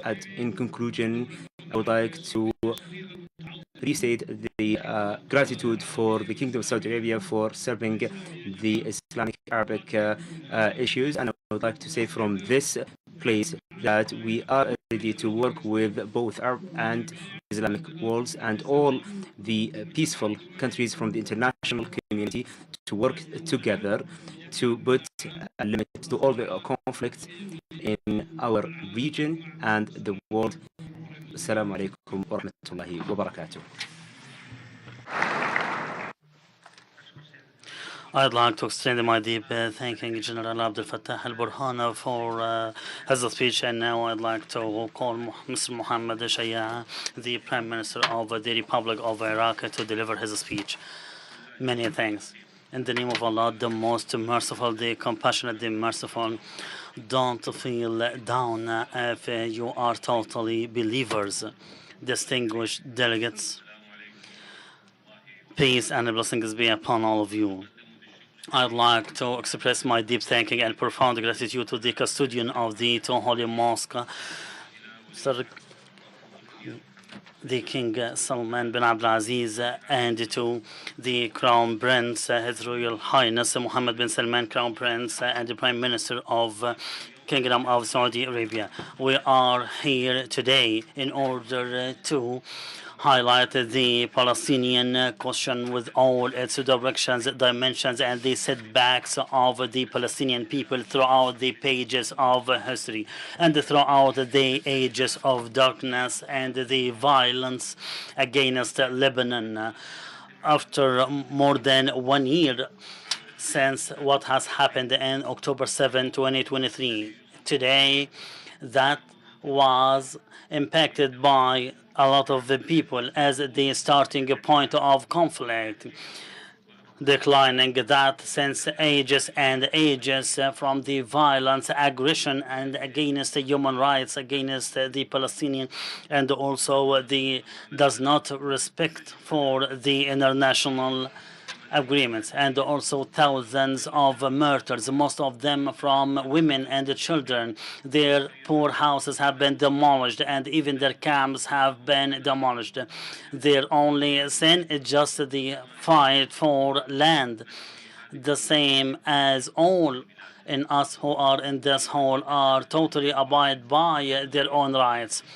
With regarding to the international community, with all its institutions and great powers failed to de-escalate and to stop the genocide and the heinous crime against Gaza, and such a failure has exacerbated the violence to include Lebanon as well, the country with its sovereignty state, and also Israel is attacking it, surpassing all the moral and all the international community agreements. Iraq was and is still calling for a stopping of such escalation, and since the eruption of conflict in Gaza has warned from the escalation in this violence, because we are at stake to witness a war to include the whole region, and this will lead to a very decisive economic ramification, especially this region is considered the source of energy. And also it is very necessary to highlight and reiterate the Palestinian rights to live and for land. And we are reiterate our stance and our situation that this is a justified cause and no one ever to surrender or to enter into agreements on behalf of the Palestinian people. We are still supporting the establishing of Palestine with its Jerusalem as its capital. Distinguished delegates, in this conference we are speaking a frank language. What is requested from us is to have a strong and decisive stance with all its credibility to stop this war and to stop the suffering by the Palestinian and the Lebanese people. And also it is necessary for all the Arab and Islamic nations and states to provide relief, because we are very committed to relieve our people in Palestine and Lebanon. This is our own responsibility, being humans and being fraternity. And Iraq is reiterating as well the launching of initiative to establish a fund, an Islamic and Arab fund, to restructure Gaza and Lebanon, and also to face the comprehensive destruction and to support all the people and also to save humanity. Now it's time to move being civilized and also towards the economic interest in a world of such alliances and such economic groups. So it's a time for the brothers and sister governments to instill the human principles for more than 1.5 billion of Muslims, that their shrines and the mosques have been demolished and detrified, and also we shouldn't be warned because such violence can touch us. So may Allah show mercy to the people of the Palestinian and people, and also this shame will touch and will follow anyone who is supporting those who are doing injustice. And peace and blessings be upon all of you.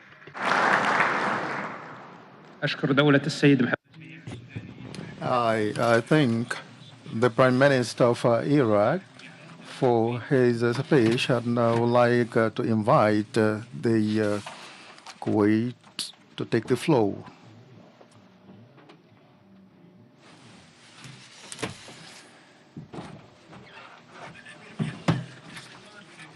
آل سعود ولي Crown Prince of and the Crown Prince and the Prime Minister at the Kingdom of Saudi Arabia,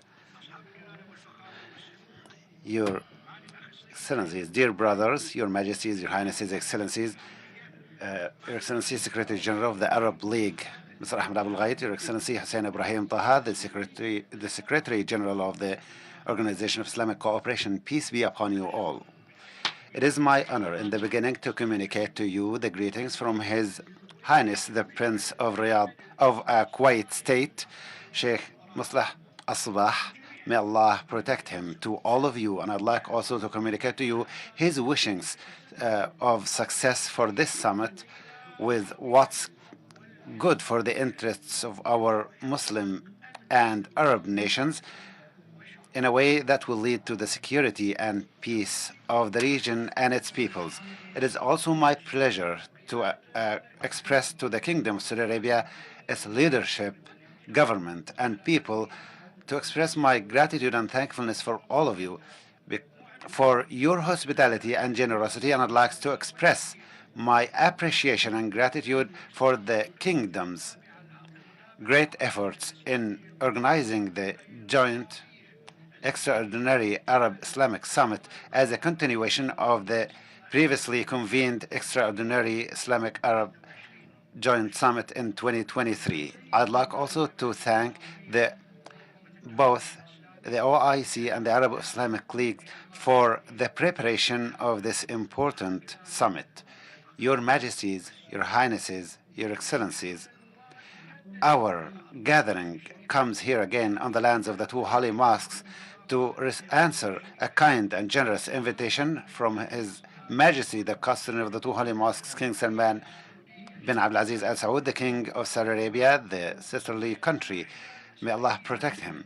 And while we're speaking, the Israeli occupation is still burdening the shoulders of the Muslim and Arab nations since 1948, spreading in its body like cancer, conducting double standards in the implementation of international charters, resolutions, and related rules, which led to the exacerbation of conflicts and the destruction of peace and safety.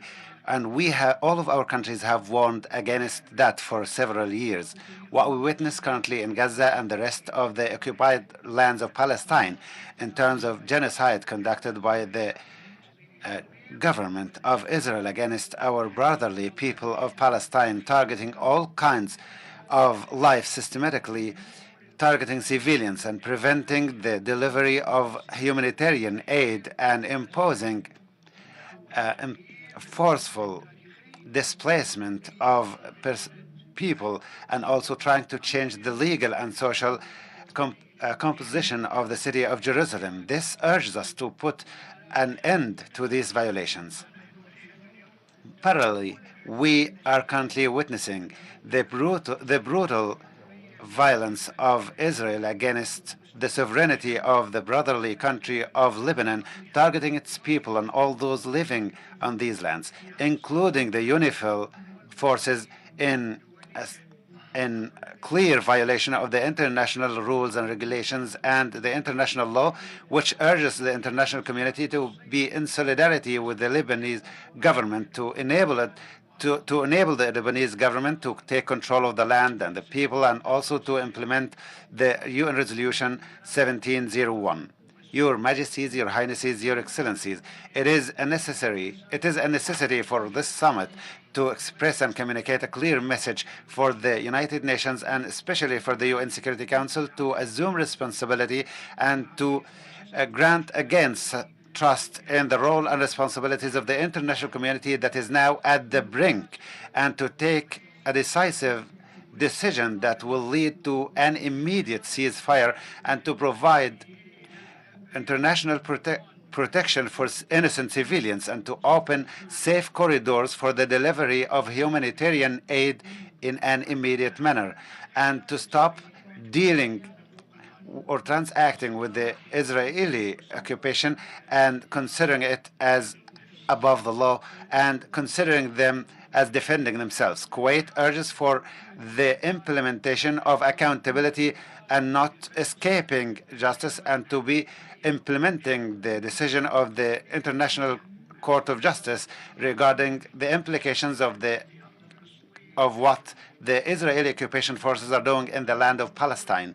In this standpoint, Kuwait condemns Israel for preventing the UNRWA from doing their work in the occupied territories of Palestine, and also Kuwait condemns and rejects targeting UNRWA and targeting Israelis' efforts to deny the refugees their right to return, and regarding the efforts that aim at protecting international peace and safety and the United Nations aims and noble resolutions. In order to do so, Kuwait announces our full support for all efforts exerted by Qatar, by Egypt, by the United States, the sisterly countries, in order to achieve a ceasefire. And we also commend the efforts of the Ministerial Committee that was the result of the previous summit.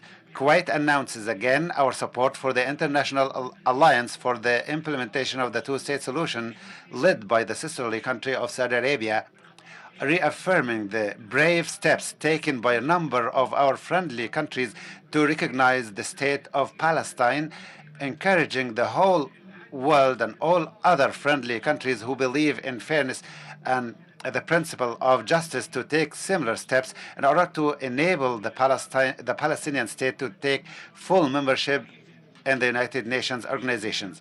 It is also my pleasure to commend all the efforts that aimed and led to the coordination mechanism between the League of Arab States and the Organization of Islamic Cooperation and the African Union in order to support the Palestinian cause. In conclusion, Kuwait stresses our historic and steadfast stance in order to support our brotherly people of Palestine in order to restore their legitimate rights and to resist that occupation and to establish their independent state on Palestine, their territories, as per the 1967 borders, according to the international rules and resolutions and related governance. And peace be upon you all. Thank you very much. أشكر صاحب السمو الشيخ صباح خالد الحمد الصباح. I'd like to thank Sheikh Sabah Hamd al-Sabah for his speech, and now the speeches for His Excellency the President of Maldives.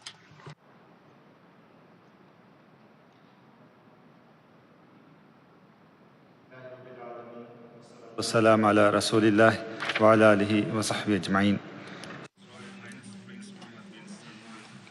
Sayyid Abdulaziz Abdul Saud, Crown Prince and Prime Minister of the Kingdom of Saudi Arabia, Your Excellency Mr. Ahmed Abdul Ghaid, Secretary General of the League of Arab States, Your Excellency Hussein Ibrahim Taha, Secretary General of the Organization of Islamic Cooperation, Your Majesties, Royal Highnesses, Excellencies, ladies and gentlemen, Assalamu alaikum wa rahmatullahi wa barakatuh.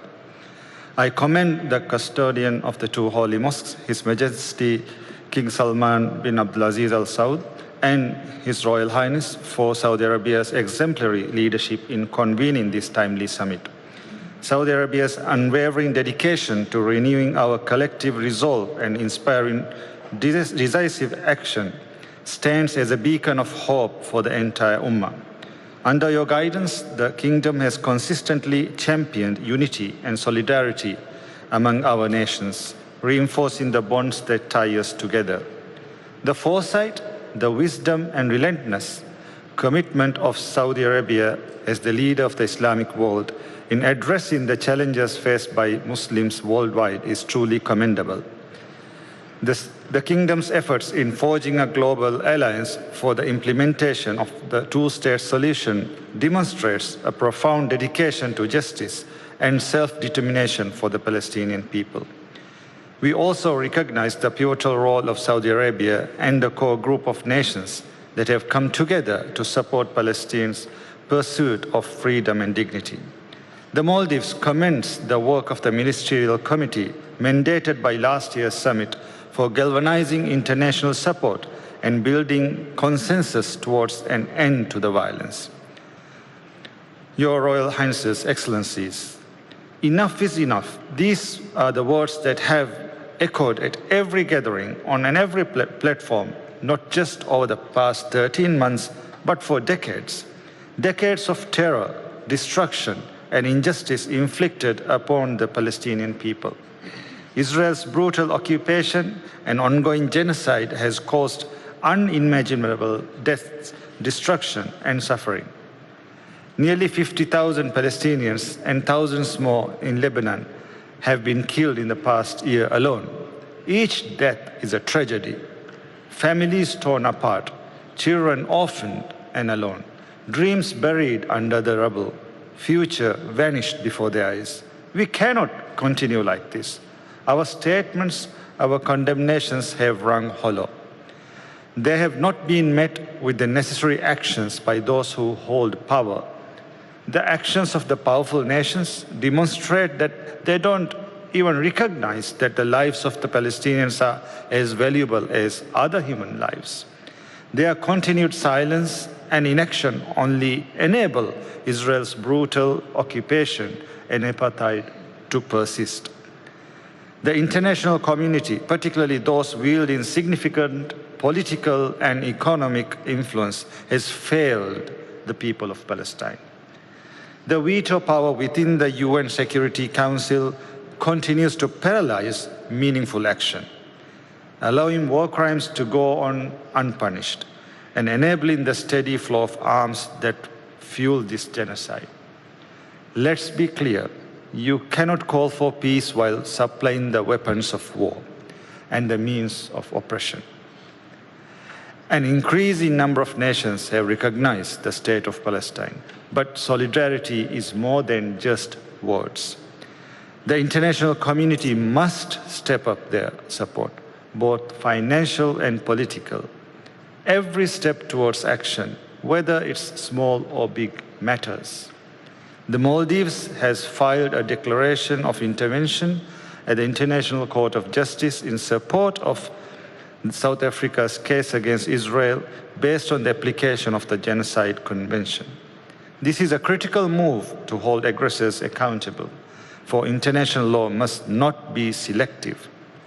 The Maldives has also joined calls urging the Security Council to halt arms sales to Israel. We reiterate our rejection of Israel's outrageous decision to dismantle UNRWA. For 75 years, UNRWA has been a lifeline for Palestinian refugees. We call on every nation to express their support to UNRWA, including through financial support. Your Royal Highnesses, Excellencies, the plight of the Palestinian people is a wound that strikes at the heart of our Ummah. As the leader of the Islamic world, Saudi Arabia has shown the way forward by championing unity and solidarity. It is now incumbent upon all Muslim and Arab nations to work together under Saudi Arabia's leadership to push for meaningful change. If we as an Ummah do not act decisively now, history will judge us harshly. Let this summit be the turning point where our resolve transforms into real action.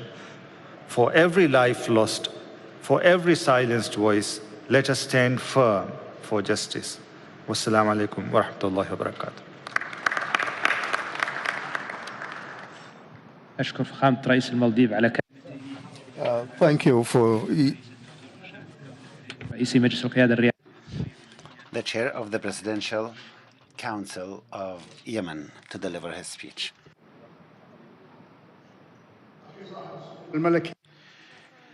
Your Royal Highness, Prince Mohammed bin Salman bin Abdul Aziz, the Crown Prince, the Prime Minister of the Kingdom of Saudi Arabia, Your Majesties, Your Highnesses, Your Excellencies, Your Excellency, the Secretary General of the Arab League, Mr. Ahmed Abul Ghait, Your Excellency, the Secretary General, Hussein Ibrahim Taha, the Secretary General of the Organization of Islamic Cooperation. Allow me in the beginning to express my gratitude and thankfulness for the sisterly country of the Kingdom of Saudi Arabia, led by His Majesty King Salman bin Abdul Aziz Al Saud and His Royal Highness the Crown Prince, Prince Mohammed bin Salman bin Abdul Aziz, for inviting us in this important summit and for its steadfast stance to protect and preserve the national security and the causes of the nations. Your Majesties, Your Highnesses, Your Excellencies, after a whole year since the convening of the last Arab-Islamic Joint Summit regarding the Israeli aggression that is still unfolding on the territories of Palestine, increasing killing and expansion in their military operations, targeting the sovereignty of Lebanon and putting all of the region at the brink of military confrontation that threatens unprecedentedly the region towards war. Your Majesties, Your Highnesses, Your Excellencies, the Republic of Yemen expresses our steadfast stance in support of our brotherly people of Palestine to establish their independent state, and we support Lebanon and Lebanese government to achieve a ceasefire and to protect the interests of their people and to enhance the interests of their country and the country's organizations and their sovereignty on all of their lands according to international legitimacy resolutions.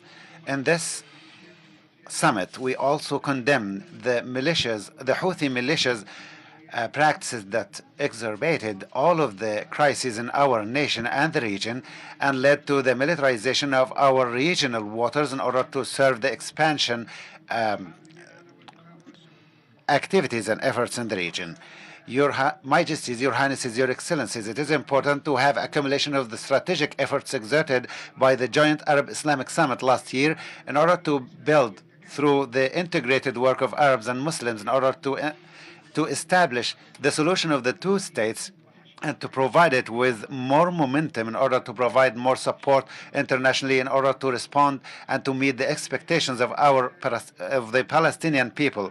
The ministerial committee that was established a year ago enhanced the presence in the international stages, which led to the United Nations General Assembly considering Palestine as a member state in the UN General Assembly, and also led to the announcement of Saudi Arabia in cooperation with other countries, the launching of the International Alliance for the Two-State Solution. Muslim and Arab countries are aiming to continue supporting Palestinians and to achieving a ceasefire and to provide humanitarian aid as a priority. However, we still need to exert more efforts in order to achieve such goals, in addition to enlisting the Lebanese file within our diplomacy in order to protect the sovereignty and independency of this dear country.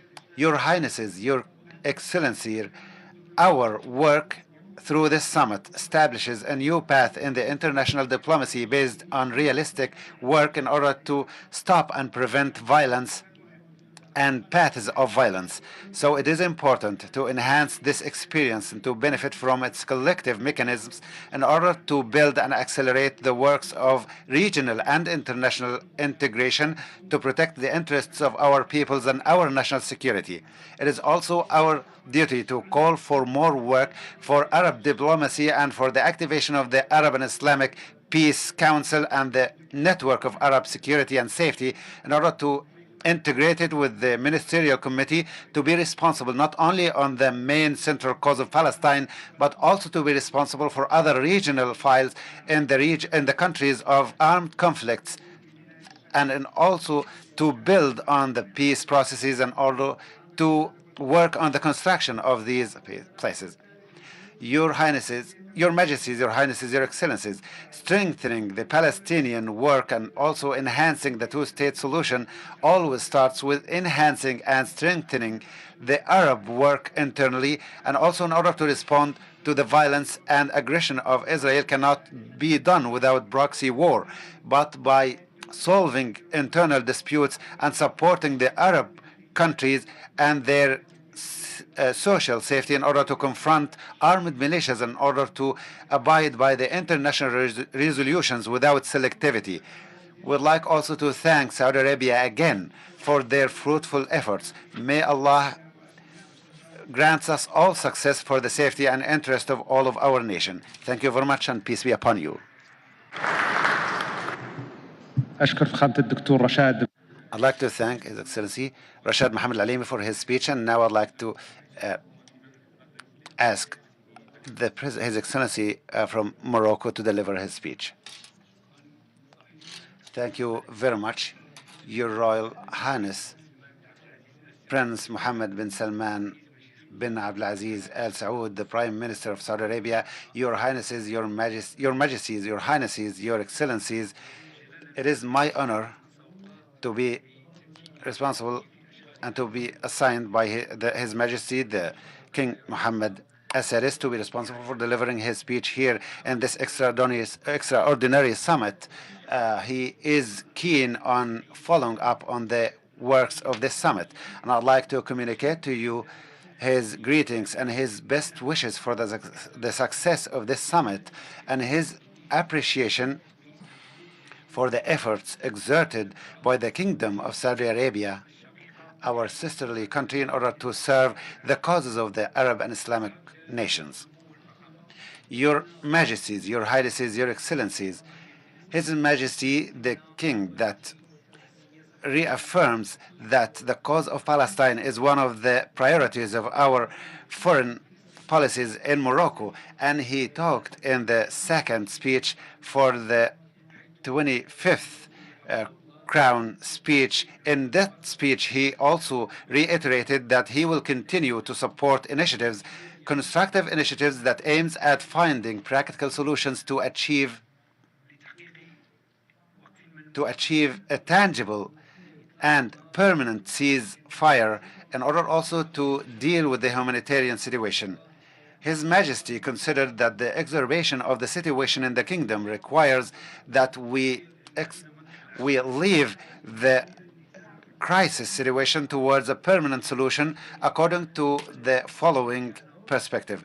First, if achieving a ceasefire or an end of war in Gaza is a priority, in this case, this should happen in parallel with opening a new political horizon that will enable us to achieve a permanent and just peace in the region. Secondly, depending on negotiations to revive the peace process between the Palestinian and Israeli parties requires that we need to stop extremists from all parties. Thirdly, in order to achieve peace and stability in the region, this will not be successful unless we work within the path of the two-state solution, with Gaza as an integral part of the territories of the independent state of Palestine, with East Jerusalem as its capital. Your Highnesses, Your Excellencies, His Majesty the King of Morocco, King Mohammed VI, based on his political and humanitarian duty as the chair of the Jerusalem Committee, gave his directions to this agency in order to send humanitarian and medical aid urgently to our brothers in Palestine, in Gaza and the West Bank and the city of Jerusalem. This was achieved through enabling this aid to achieve through an unprecedented successful efforts. In parallel with the humanitarian aid, Morocco, out of our steadfast stance towards peace as a strategic choice, we believe that the true peace in the area or in the region of the Middle East should guarantee for the Palestinians their legitimate rights in order to achieve the two-state solution. We also condemn the resolution of ending the work of the UNRWA, and we consider that as a direct threat to the presence and the existence of the people of Palestine. Your Highnesses, Your Excellencies, His Majesty the King of Morocco, King Mohammed VI, out of his political and humanitarian duty, and as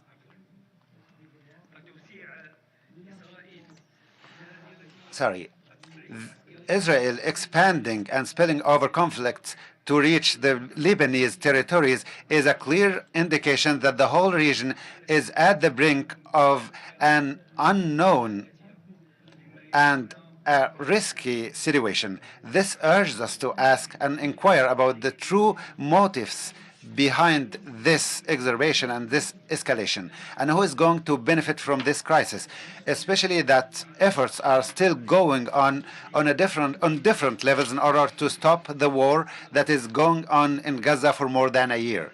In this context, the Kingdom of Morocco is in solidarity with the voice of all other Arab and Islamic nations in order to be standing side by side with Lebanon to retrieve and restore their sovereignty in all of their territories and to enhance their authorities to achieve national unity and to protect the safety and security of their nation. And peace be upon you all. Would like to thank His Excellency Mr. Aziz Khmouch for his speech, and now His Excellency Mohammed Shahbaz Sharif, the Prime Minister of Pakistan, to deliver his speech. Bismillahir Rahmanir Rahim. Qul ya ibadi allazina asrafu. In the name of Allah, the Beneficent and Merciful, all you who have done a lot of mistakes, do not despair regarding of the mercy of Allah. Allah forgives all sins. He is the all-forgiving. Mohammed bin Salman bin Abdul Aziz Al Saud, Royal Highnesses, Excellencies, ladies and gentlemen, Assalamu alaikum. To begin, let me extend my profound appreciation to the custodian of the two holy mosques, His Majesty King Salman bin Abdul Aziz Al Saud, and His Royal Highness Crown Prince and Prime Minister of Saudi Arabia, Mohammed bin Salman bin Abdul Aziz Al Saud, for their sagacious leadership in convening this session of Arab Islamic Summit. Excellencies, the humanitarian crisis in Gaza has reached a level beyond imagination. For over 1 year, the occupied Palestinian territories, particularly Gaza, have fallen in endless darkness and despair, with devastated homes, lives lost, and families torn apart. How long should humanity shut its eyes to hospitals being blown up along with injured women clutching the lifeless bodies of their infants? Ladies and gentlemen, these atrocities committed against the Palestinians have rightfully been labeled as genocide, not only by the media, but by the International Court of Justice. With each passing day, every moral code has been flagrantly violated by Israel.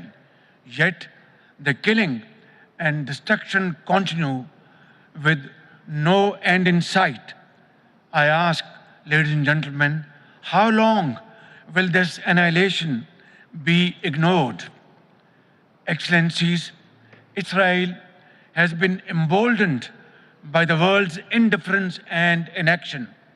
There is an utter disregard of humanity's repeated calls for a ceasefire, unhindered humanitarian relief, and protection of civilians, while houses, along with their occupants, are being blown up. The most sophisticated weapons continue to be supplied to Israel. Indeed, it has been assured of unconditional assistance and protection. Excellencies, the international humanitarian laws meant to protect the vulnerable have been torn to shreds. Humanity is being tested and failing.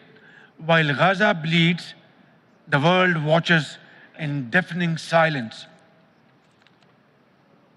Is it any wonder then that after decades of suffering and oppression, the spirit of resistance remains unbridled? The flames of defiance burn brighter even under the relentless siege. Excellencies, Pakistan stands firm in its commitment to Palestine's right to self-determination.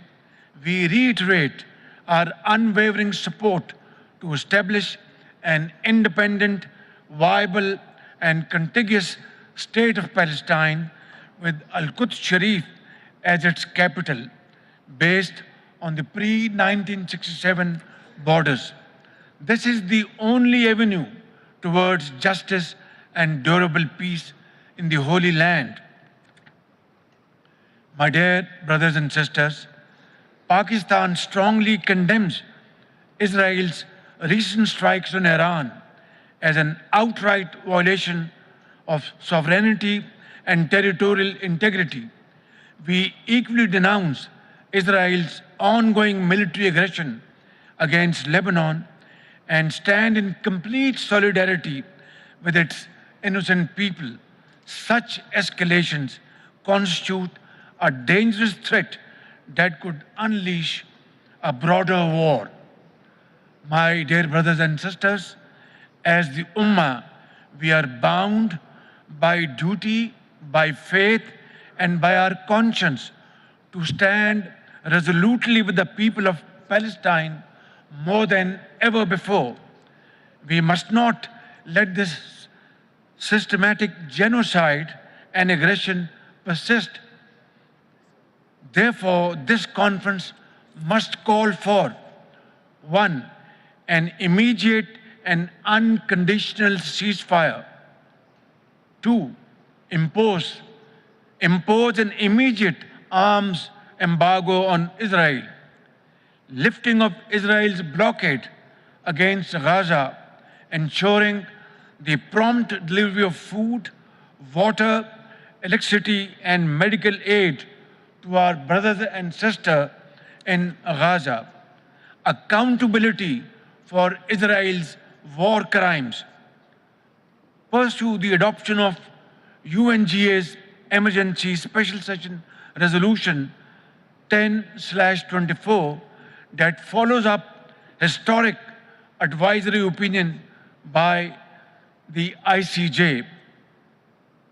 A comprehensive review of Israel's membership in the United Nations. Your Royal Highness, Crown Prince Mohammed bin Salman bin Abdulaziz, and my very dear brothers and sisters, let this summit be a moment to transform our voices into actions. Together, we must move beyond condemnation and act swiftly to uphold justice and dignity for the people of Palestine and all those who face oppression. May our unity today be the dawn of Palestine's freedom. Ameen, summa ameen. I thank you.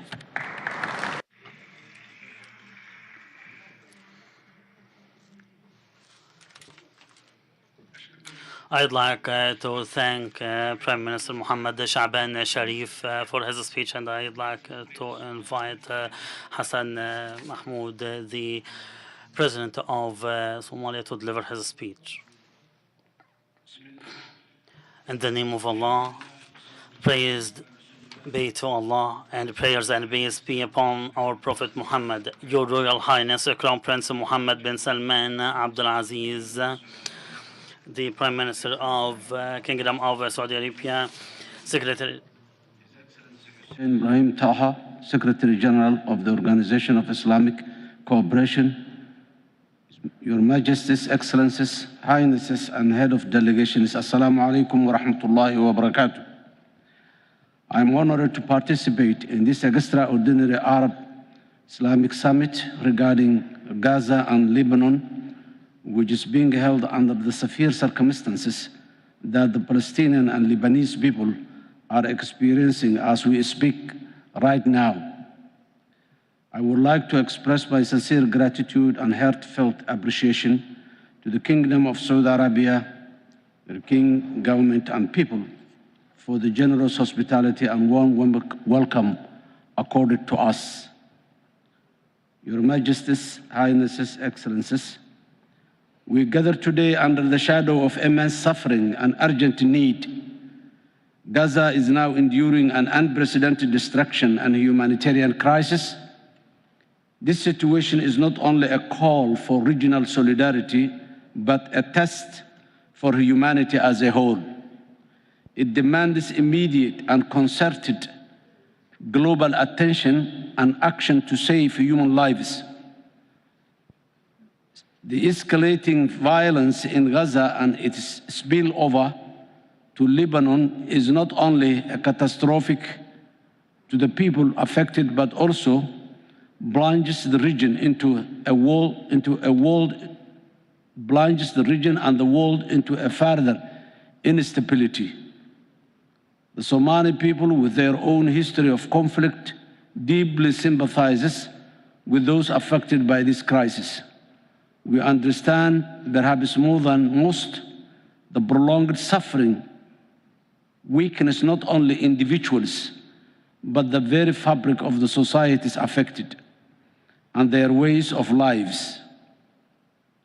Therefore, our government stands with the Palestinian people and call for an immediate ceasefire and release of all hostages and detainees.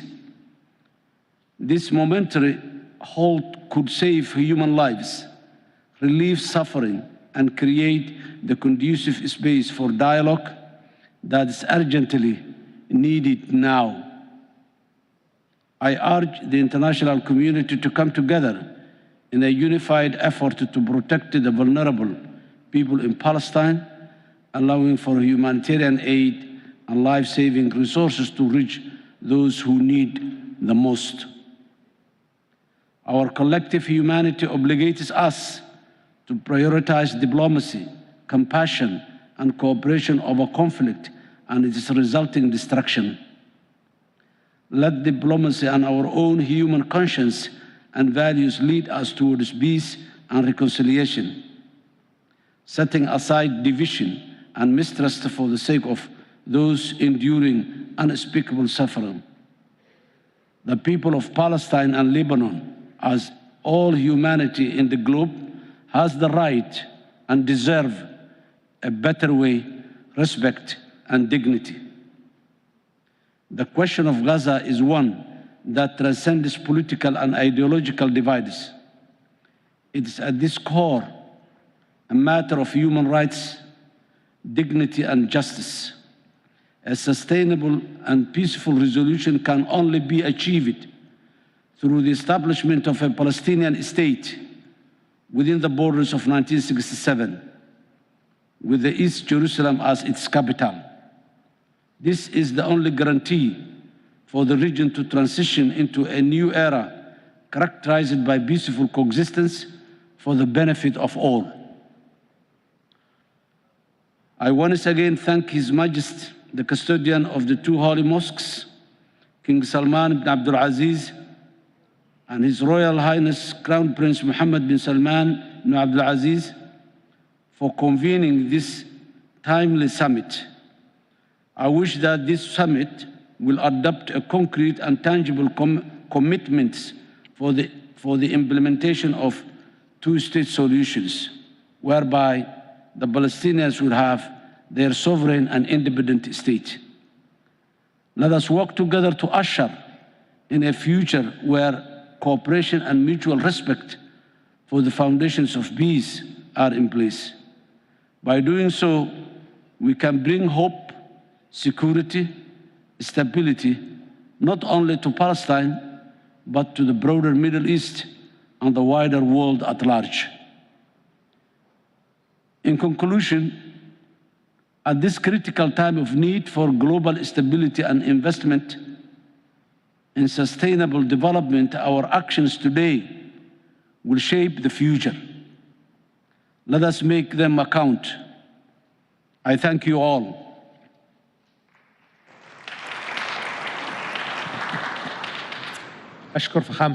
I'd like to thank Mr. Hassan Sheikh Mahmoud, the President of Somalia, and now I could invite Mr. Muhammad Rida Alef, the First Deputy of the Islamic Republic of Iran. The floor is yours. In the name of God, the most beneficent, the most merciful, Mr. Chair, Mr. Mohammed bin Salman, the Honorable Crown Prince, also the Honorable Secretary General's Excellencies. At the outset, I would like to thank the invaluable measure and the action of the Saudi Arabia for holding this very important event in a worthy way in the very critical situation of the region. I would like to salute all the pure spirit of the martyrs of Palestine and Lebanon and those who lost their lives, especially Shahid Sayyid Hassan Nasrallah, Ismail Haniyeh, Yahya Sinwar. I would like to salute them, and I would like to condemn and abhor the oppression and the genocide, and also confirm the right to self-determination of the oppressed people of Palestine. Mr. Chair, indifference towards the aggression, injustice, and oppression will result in inaction and passivity, and this is a kind of moral negligence that will embolden the criminal. And we all have this moral responsibility and vocation to stand against one of the worst evils remaining from the previous century, and that is the occupation of the people of Palestine's territories and the continued oppression and the genocide of them. The shameful catastrophe that has been inflicted on the occupied Palestine over the last months in Lebanon is not just it is just a result. It's not just a result of an occupying regime that is like a vampire, but also it is a result of the impunity that is granted to the criminals, and they feel as if they should, the Western countries, the United States, need to all the time give the support to it.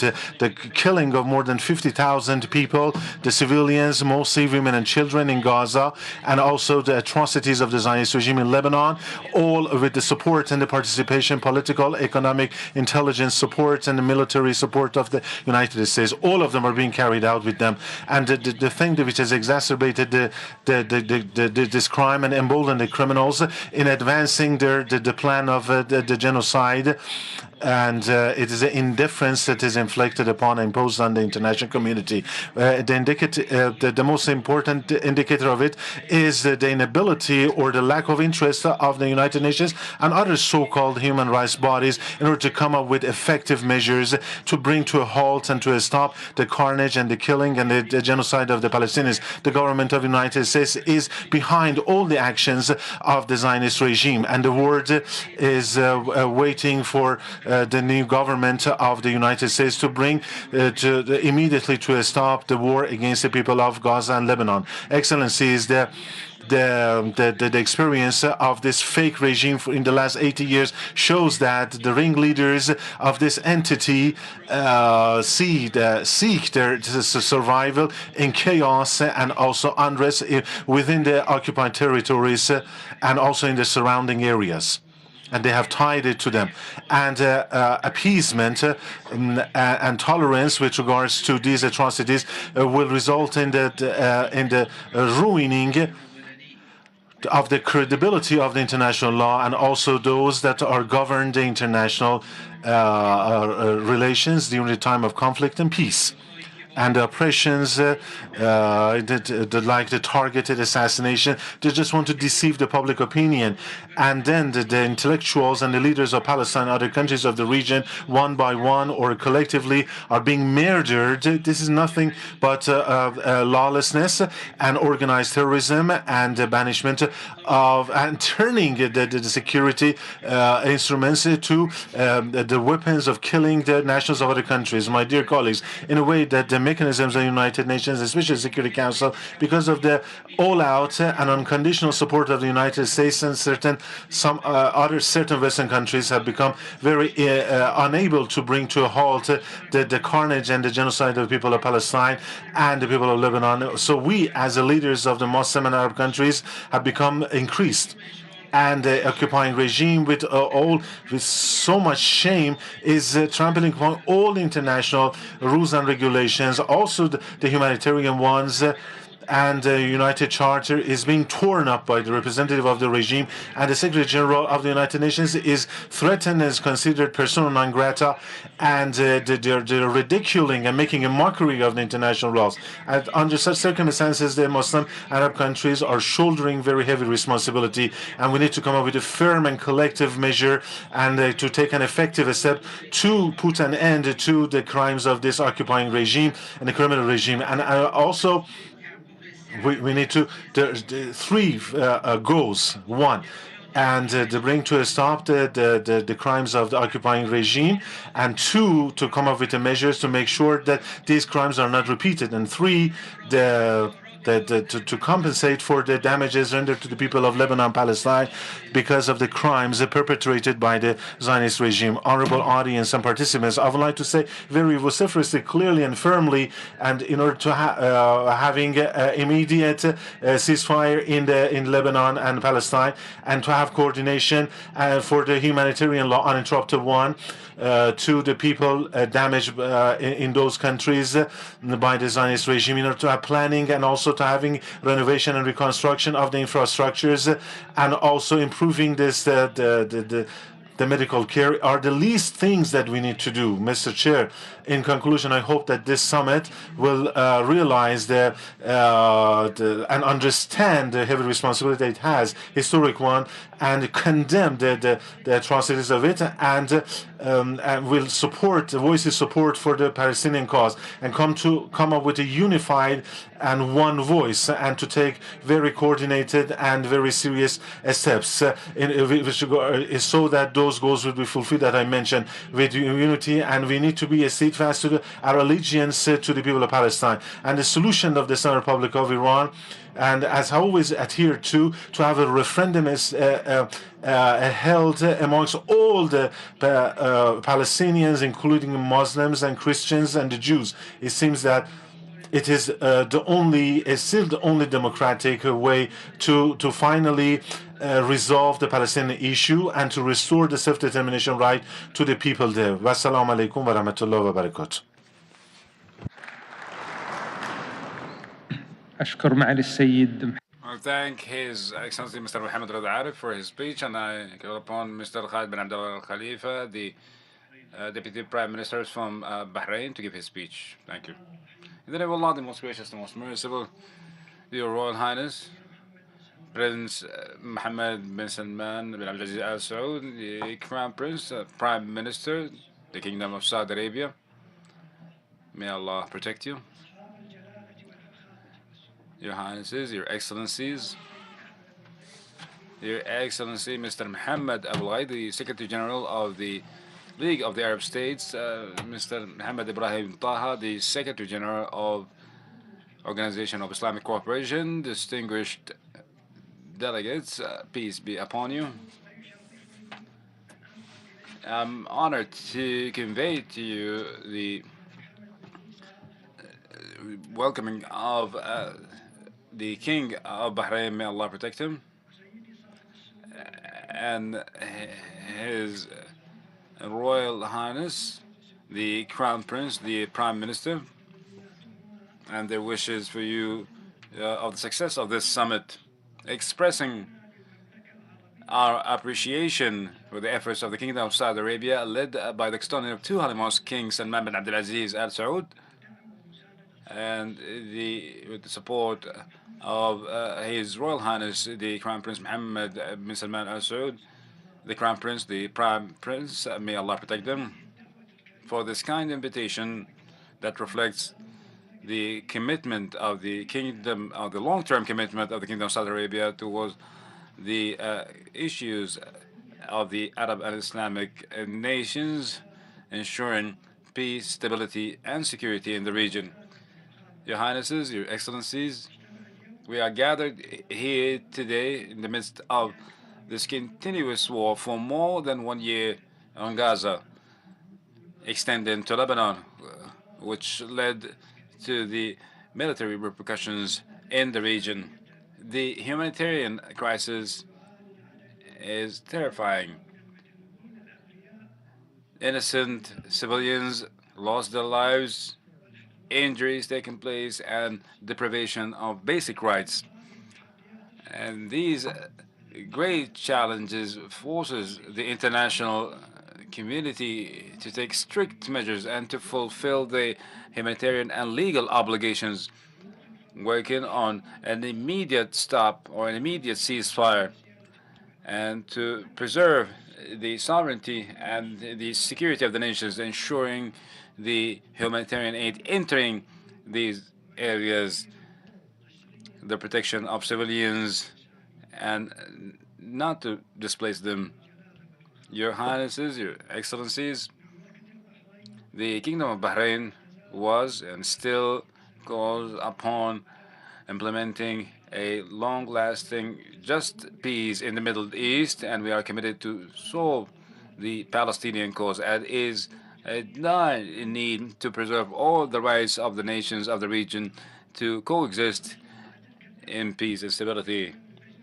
In alignment with this call and the call of the Arab and Islamic nations led by the Kingdom of Saudi Arabia, the Kingdom of Saudi Arabia, the Kingdom of Bahrain is calling upon the international community to fulfill all their mandates first by effectively responding the summit of Bahrain that was held in Manama in last May with regards to holding an international peace conference supporting the rights of the Palestinian people in self-determination and to establish a state with the capital of East Jerusalem based on the borders of 1967, an immediate ceasefire in Gaza and south of Lebanon, and to release the hostages and open the humanitarian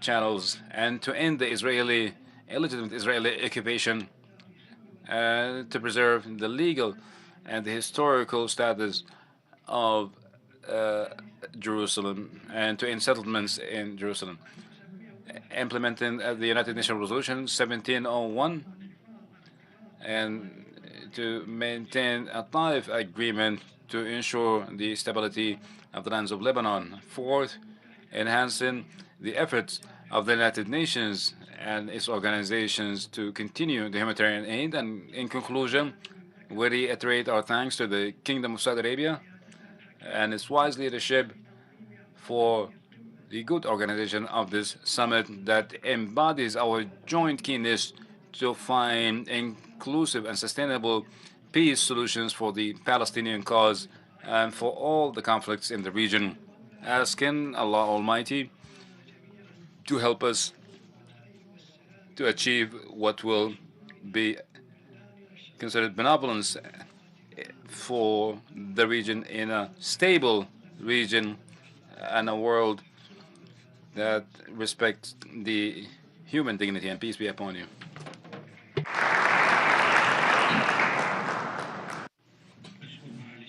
Thank you, Sheikh Al-Khalifa, for his speech. And now I'd like to call for Murad Tol, the Vice Prime Minister and from Kazakhstan, for their speech. Majesties, Excellencies, Assalamu alaikum. At the outset, I convey the warmest greetings from the President of Kazakhstan, His Excellency Mr. Kassym-Jomart Tokayev, to the custodian of the two holy mosques, King Salman bin Abdulaziz Al Saud, and all participants of our summit meeting. It is an honor to address this joint Arab-Islamic summit meant to amplify noble efforts taken by the Crown Prince and Prime Minister of Saudi Arabia, His Royal Highness Mohammed bin Salman bin Abdulaziz Al Saud, to mitigate the catastrophe in Gaza during this most crucial period. Mr. Chairman, global economic and political powerhouses are increasingly unable to work together to tackle geopolitical turbulences, economic uncertainty, and meet current pressing challenges. Conflicts in the Middle East are claiming the lives of thousands, whilst leaving millions without any hope for tomorrow. Amid this discord, the suffering of innocent people in Gaza has reached its unprecedented scale and level, and a full-fledged regional war now risks becoming a nightmarish reality. This is an epic failure of humanity and for the entire international community. In this context, my country stands in full solidarity with the United Nations Secretary General's belief that the world cannot afford for Lebanon to become another Gaza. To this end, middle powers like Kazakhstan today emerge as pivotal players in building bridges and reinforcing multilateralism to resolve disputes, safeguard territorial integrity, ensure peace and stability. My country has steadfastly calling for the settlement of all armed conflicts, exclusively via diplomatic means and dialogue. As President Tokayev has underscored, the pursuit of peace through constructive negotiations is not a sign of weakness, but a reflection of strategic wisdom and foresight. Mr. Chairman, Kazakhstan is a strong advocate of the two-state for two nations formula in line with relevant United Nations resolutions. Establishing a sovereign Palestinian state with East Jerusalem as its capital is the only viable solution for ensuring the long-term rights of Palestinians to self-determination and statehood. Astana welcomes the recent launch of the Global Alliance for Implementation of the Two-State Solution, and I do hope the alliance will, in this respect, assure more broader international recognition of Palestine. Dear participants, Kazakhstan joins OIC member states in denouncing the rising death toll among Gaza civilians.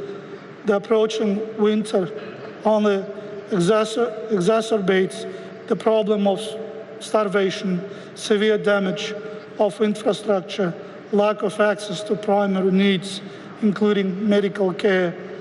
The potential restriction of UNRWA in Gaza will compound further devastating humanitarian consequences. Thus, Kazakhstan joins its voice with brothers who call for an immediate ceasefire and unhindered delivery of critical aid to Palestine. Let me also remind you about my country's proposal to fully utilize mechanisms of Islamic Organization for Food Security. To ease the burden of our brothers and sisters in Gaza, we call on stakeholders to join the fundraising campaign of our organization. Mr. Chairman, we must not forget the crucial role of UN peacekeeping missions in the Golan Heights, Lebanon, and other parts of the world. Kazakhstan's military officers continue to carry out their noble duties as part of the UNIFIL. And we strongly condemn any attacks or actions against UN peacekeepers or diplomatic missions. From our understanding, it's a serious violation of international and humanitarian law. Your Majesties, Highnesses, Excellencies, during last year's Arab Islamic Summit, we had a slim hope for the situation in Gaza to change for better. However, the circumstances went from bad to worse.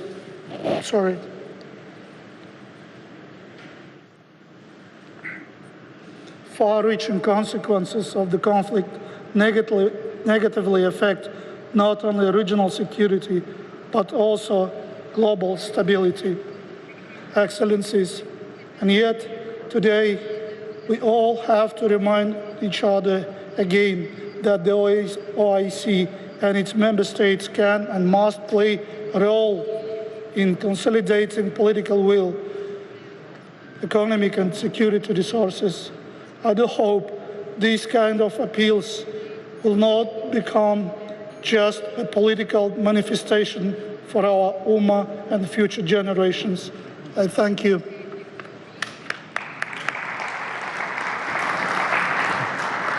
أشكر معالي السيد مراد نور. I would like to thank Mr. Murad for his speech, and I'd like now I would call Mr. Husseidi from Oman Sultanate to have his speech. In the name of God, blessing to Allah, and peace be upon the Prophet Muhammad alayhi salatu wassalam, and his companions. His Majesty King Salman, the custodian of the two holy mosques, King Salman, and his Crown Prince Mohammed bin Salman, the Crown Prince and the Prime Minister of Saudi Arabia, Your Majesties, Your Excellencies, Your Highness, and the distinguished the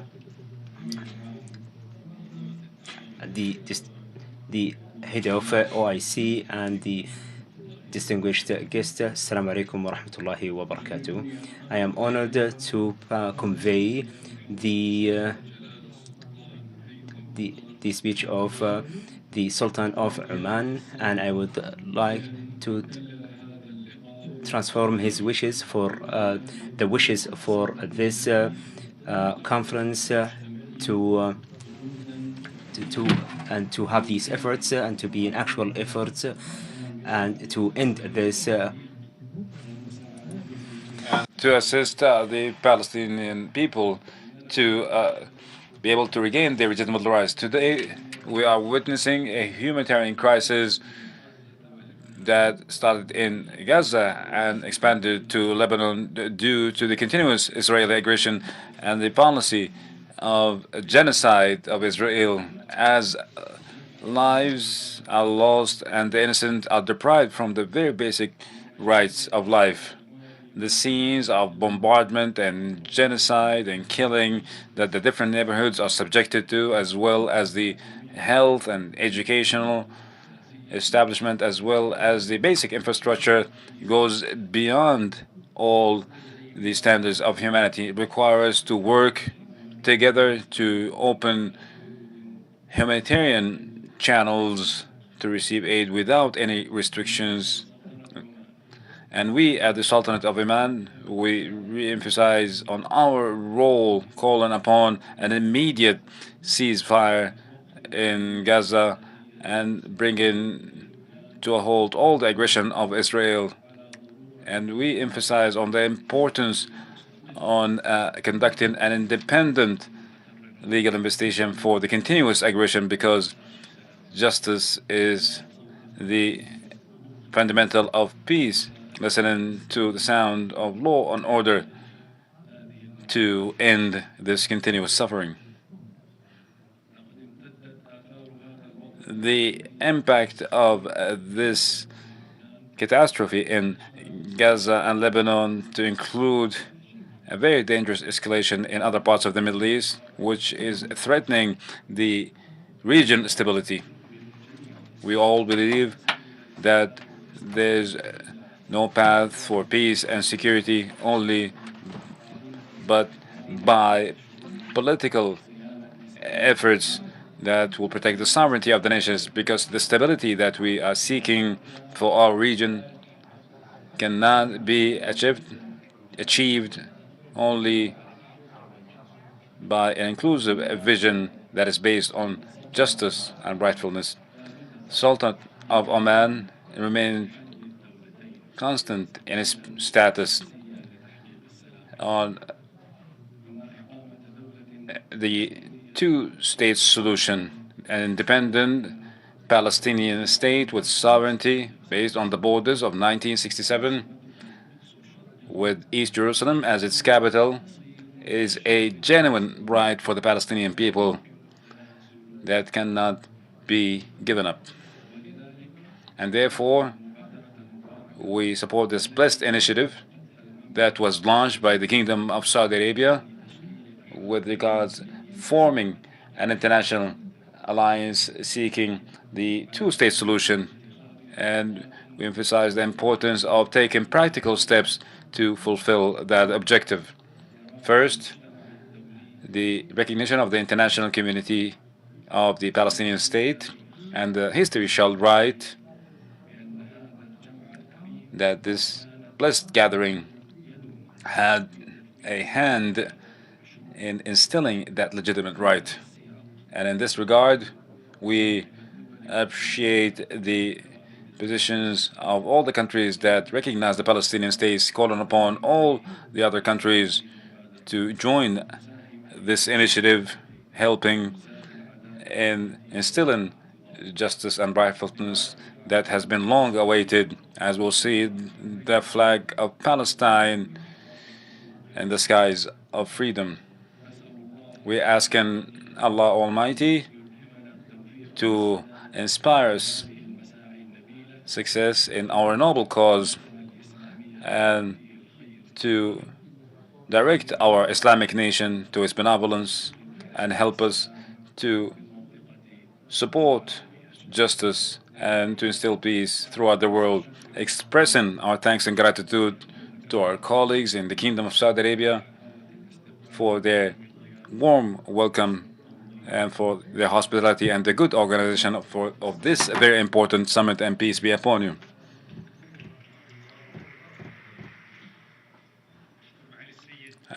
I thank His Excellency Mr. Badr Mohammed al-Busaidi for his speech. And now I ask the Deputy Prime Minister, the spokesperson of Mali government, Mr. Abdullah Migawi, to give his speech.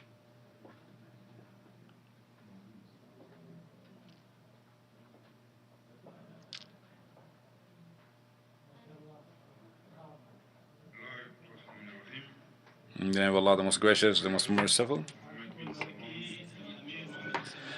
Your Highness, Prince Mohammed bin Salman bin Abdulaziz Al Saud, the Crown Prince, the Prime Minister, Your Highnesses, Your Excellencies, the heads of the delegations, His Excellency, the Secretary General of the OIC, and the Secretary General of the League of the Arab States, peace be upon you. Your Excellency, Mr. Chairman, I would like to convey to you, convey to the custodian of the two holy mosques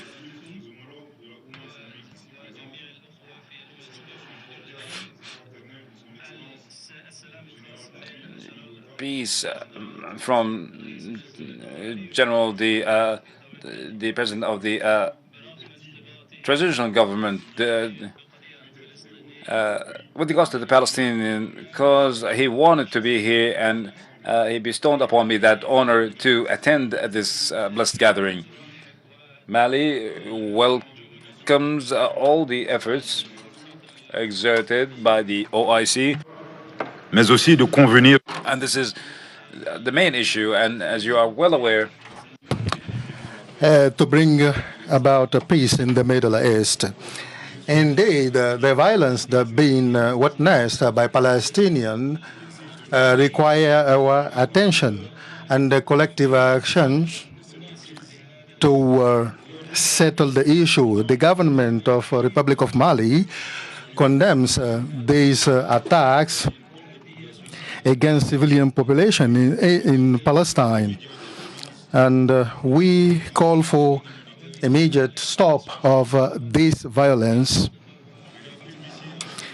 I reaffirm strongly the position of my country, which has always been to support the just cause of the Palestinian population to access its right to self-determination by establishing its sovereign state with Jerusalem as a capital in compliance with relevant international provisions and OIC relevant resolutions.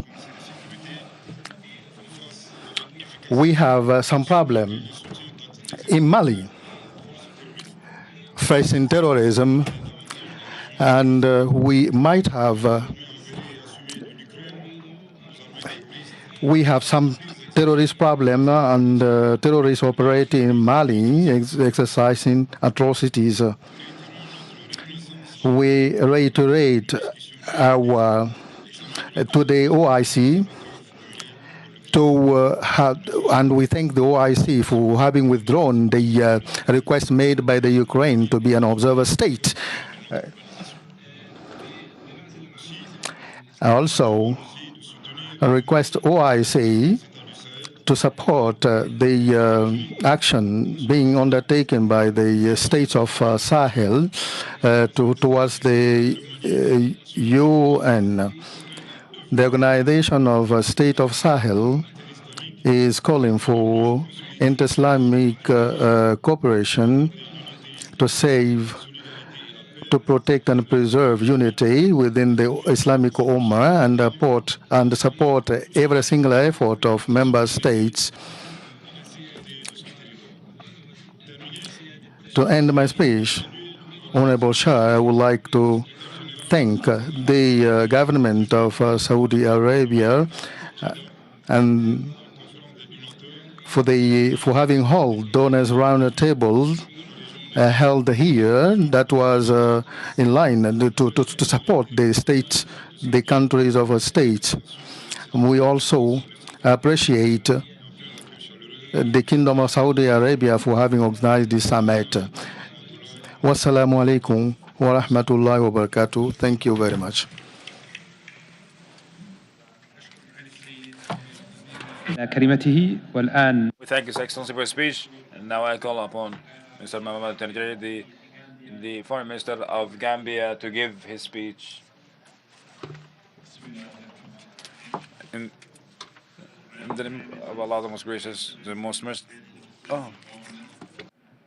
Excellencies, distinguished ladies and gentlemen, it is with great honor that I address this noble gathering on this special occasion on behalf of His Excellency Mr. Adama Barrow, President of the Republic of the Gambia and Chairman of the 15th OIC Islamic Summit. First and foremost, I would like to express sincere gratitude and heartfelt appreciation to the custodian of the two holy mosques, His Majesty King Salman bin Abdul Aziz Al Saud, and the Crown Prince and Prime Minister, His Royal Highness Prince Mohammed bin Salman Al Saud, for hosting this very important summit at a critical time for this region and for our Muslim Ummah. I also thank them for their generous hospitality and facilities placed at our disposal since our arrival in this holy kingdom.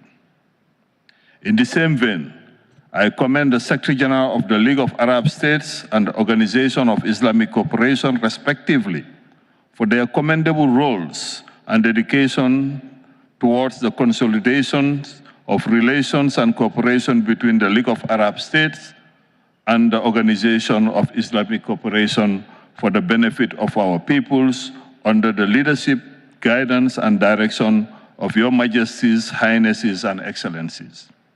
Mr. Chairman, it is regrettable that we continue to witness a year-long period of devastation, destruction, oppression, and terror against Gaza and the Palestinians, including the recent attacks on the Republic of Lebanon and the Islamic Republic of Iran. As we gather here, the illegal occupation of Palestine and attacks on Lebanon continue to be a source of immense pain and suffering. These unlawful acts not only undermine the prospects for a peaceful resolution of the conflict, but also exacerbate the tensions within the Middle East region and threaten international peace and security. The humanitarian catastrophe currently in Gaza and other Palestinian territories occupied by Israel are both profound and devastating, with far-reaching consequences not only for the region, but for the Muslim Ummah and international community as well.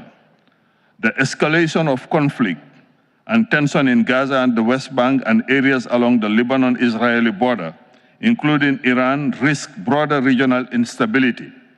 Moreover, the conflict could lead to a further polarization between different factions and states in the Middle East, complicating peace efforts and potentially drawing in larger international powers. Mr. Chairman, the catastrophe in Gaza calls for an urgent and coordinated international response to alleviate human suffering, protect human rights, and foster a durable peace that addresses the root causes of the conflict. It is crucial for us to come together in full solidarity and unity to ensure that humanitarian aid reaches those that are in need and work towards a sustainable political solution that promotes peace and security for all the people in the region. Moreover, the Gambia continues to strongly condemn the genocidal and heinous acts, war crimes, and crimes against humanity committed against the Palestinians by the Israeli occupying forces. These genocidal actions are in absolute violation of the Geneva Convention and other relevant provisions of international humanitarian law and all international and humanitarian norms. We also wish to express our deep concern over the recent enactment of laws by the Israeli parliament, the Knesset, banning the United Nations Relief and Works Agency, UNRWA, for Palestinian refugees, which is in total contravention of the United Nations Charter and international law. In this regard, my delegation underscores the fact that UNRWA operates under the mandate of the United Nations General Assembly, and therefore the Israeli government is obligated under the UN Charter, the Geneva Convention, and other international humanitarian instruments to safeguard UNRWA and its personnel and ensure the protection of civilians as well as the facilitation of humanitarian access to those in need, especially during this prolonged conflict situation in Gaza and other parts of Palestine. Mr. Chairman, the sovereignty and territorial integrity of nation states are fundamental principles underpinning the international order, as articulated in the United Nations Charter, the OIC Charter, and other international agreements. The consequences of not respecting these principles often lead to destabilization, conflict, injustice, crimes against humanity, and human suffering, emphasizing the need for adherence to international norms and laws. Therefore, the Gambia strongly believes that the two-state solution is a prerequisite for stability and durable peace in the Middle East. In this regard, we call for the immediate mobilization and deployment of joint Arab-Islamic resources in collaboration with members of the international community to achieve a durable ceasefire and the unconditional release of all hostages, thereby paving the way for a lasting peace that respects the rights and sovereignty of all states and peoples. Furthermore, we reiterate our call for an international peace conference under the auspices of the United Nations for the achievement of a lasting solution to the Palestinian-Israeli problem. In our view, the best option for a peaceful and durable settlement of this prolonged dispute between the two states is a peace accord based on the two-state solution, guaranteeing both states their legitimate and inalienable rights to full sovereignty and self-determination within an atmosphere of mutual respect, trust, and confidence. In this context, we reaffirm the need for us to collectively and unconditionally support and enable the Palestinian people to regain their legitimate national rights as recognized by the international community through its recognition of a state of Palestine within the 1967 borders with Al-Quds al-Sharif as its capital. We must not relent in our efforts to achieve this objective. We must continue to mobilize support for a full global recognition of the state of Palestine. Mr. Chairman, the Gambia applauds and aligns with all initiatives and mechanisms aimed at consolidating the Arab-Islamic relations, cooperation and partnership for improved collective intervention to address our common challenges. In this respect, and this particular crucial moment, the Gambia commends once again the launching of the Global Alliance for the Implementation of the Two-State Solutions initiated by the Kingdom of Saudi Arabia in partnership and collaboration with the co-initiators such as the League of Arab States, the Organization of Islamic Cooperation, the Contact Group on Gaza, the European Union, Norway, the United Nations, and other international organizations and partners. We are also pleased to congratulate the Kingdom of Saudi Arabia for successfully hosting in Riyadh the recent high-level follow-up meeting of the Global Alliance for the Implementation of the Two-State Solution, under the leadership and direction of the custodians of the two holy mosques, His Majesty King Salman bin Abdul Aziz Al Saud, and the Crown Prince and Prime Minister, His Royal Highness Prince Mohammed bin Salman Al Saud. Considering the importance to this issue, the Gambia is committed to participate in the forthcoming follow-up meetings of the Global Alliance scheduled to take place in Brussels, Cairo, Amman, Oslo, and Ankara. And therefore, we urge all member states and partners to fully and actively take part in these follow-up meetings. Assalamu alaikum wa rahmatullahi wa barakatuh.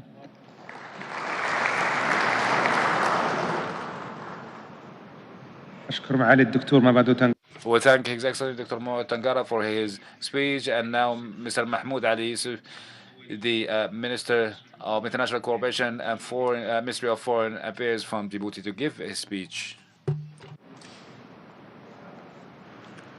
صاحب السمو الملكي الأمير Your Royal Highness Prince Mohammed bin Salman bin Abdulaziz Al Saud, the Crown Prince, Prime Minister of the Kingdom of Saudi Arabia, Your Highnesses, Your Excellencies, distinguished heads of delegations, Your Excellency, the Secretary General of the League of the Arab States, His Excellency, Your Excellency, the Secretary General of the OIC, distinguished guests. In the beginning, I would like to extend my thanks and gratitude to the Kingdom of Saudi Arabia for hosting this extraordinary joint summit, coming as an extension for the first joint summit hosted by Riyadh during last year.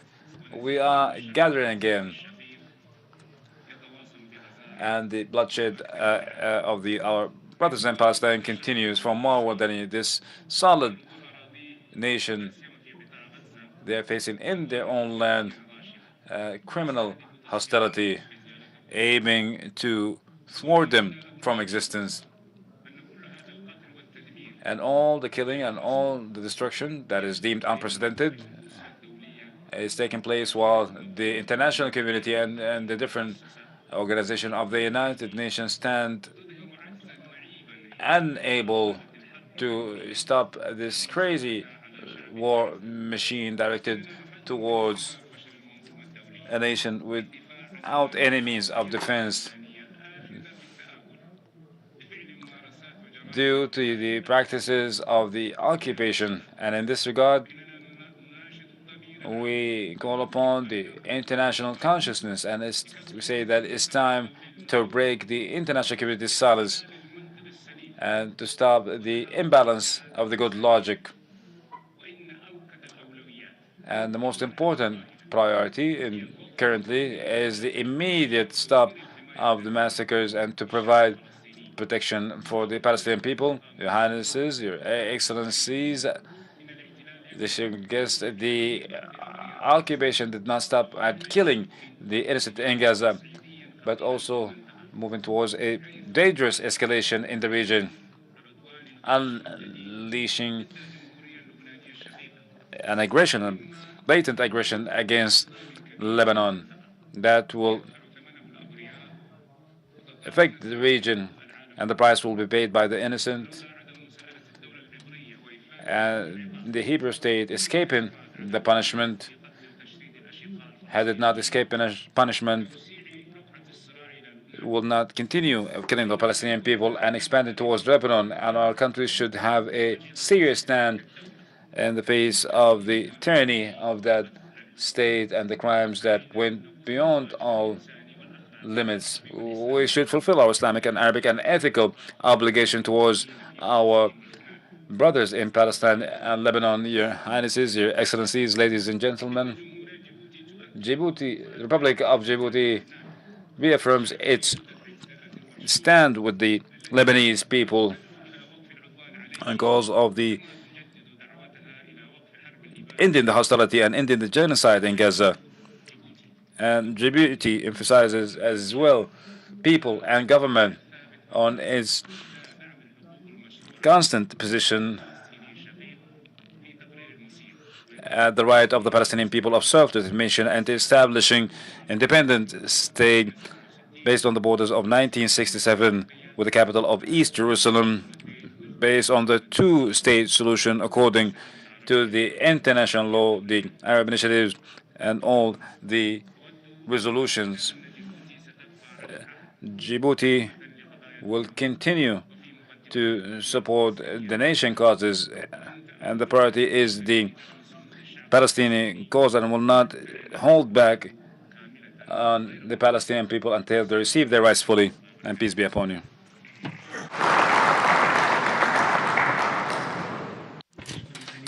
I thank His Excellency for his speech, and now I'd like to invite Mr. Mbai Mohammed, the Minister of Foreign Affairs from the Comoros, the Union of the Comoros, to deliver his speech. Alhamdulillah. All praise to Allah, peace and blessings be upon the Prophet Muhammad, his family and companions. The custody of the two holy mosques, King Salman bin Abdul Aziz Al Saud, Your Royal Highness Prince Mohammed bin Salman bin Abdul Aziz Al Saud, Crown Prince, Prime Minister of the Kingdom of Saudi Arabia, Your Majesties, Your Highnesses, Your Excellencies, Your Excellency, the Secretary General of the Arab League, Your Excellency, the Secretary General of the Organization of Islamic Cooperation, dear heads of states and delegations, dear attendees, peace be upon you all. Allow me at the outset, as a chairman for our delegation to this extraordinary summit, to communicate to you the greetings from your brother, Uthman Ghazali, the President of the Union of the Comoros, who used to attend by himself here in such occasions and in such circumstances that we are living in the Muslim and Arab world. He is following closely the situations in the Middle East in specific and the Islamic and Arab world in general. His Excellency wishes for our summit success, and he has great hopes that this summit will advance our path in the Palestinian cause and to stop the massacres in Gaza and the aggression against Lebanon. It is my pleasure also to express my thankfulness and gratitude to His Majesty, the custodian of the two holy mosques, King Salman bin Abdul Aziz, and the Crown Prince, His Royal Highness Prince Mohammed bin Salman bin Abdul Aziz, and the Saudi government, the wise Saudi government and the Saudi people, for the great hospitality and generosity that we have witnessed since we came here, myself and my delegation, since we arrived at this land, the land of the two holy mosques. Your Majesties, Your Highnesses, Your Excellencies, dear guests, attendees, the Palestinian cause is the main issue of the Middle East, and it's the gateway for solving all issues in the Middle East. It's related to the lives of Palestinian people and their legitimate rights to establish their independent state. This cause has recently entered in a tangled paths with complicated angles, and it needs a decision that steps up to the plate and guarantees security and safety as a main pillar and a main right for the Palestinian people that faces genocide committed by the Israeli forces in Palestine and has led to the killing or the murder of more than 40,000, the majority of whom are children and women, and hundreds of thousands of displaced persons and injured and forcibly displaced people. In this context, the Union of the Comoros reaffirms that peace is a strategic and sole solution to end the occupation, and the Union of the Comoros is also announcing our full solidarity with the Palestinian people and our steadfast stance towards by the side of the UN resolutions and the international community rules.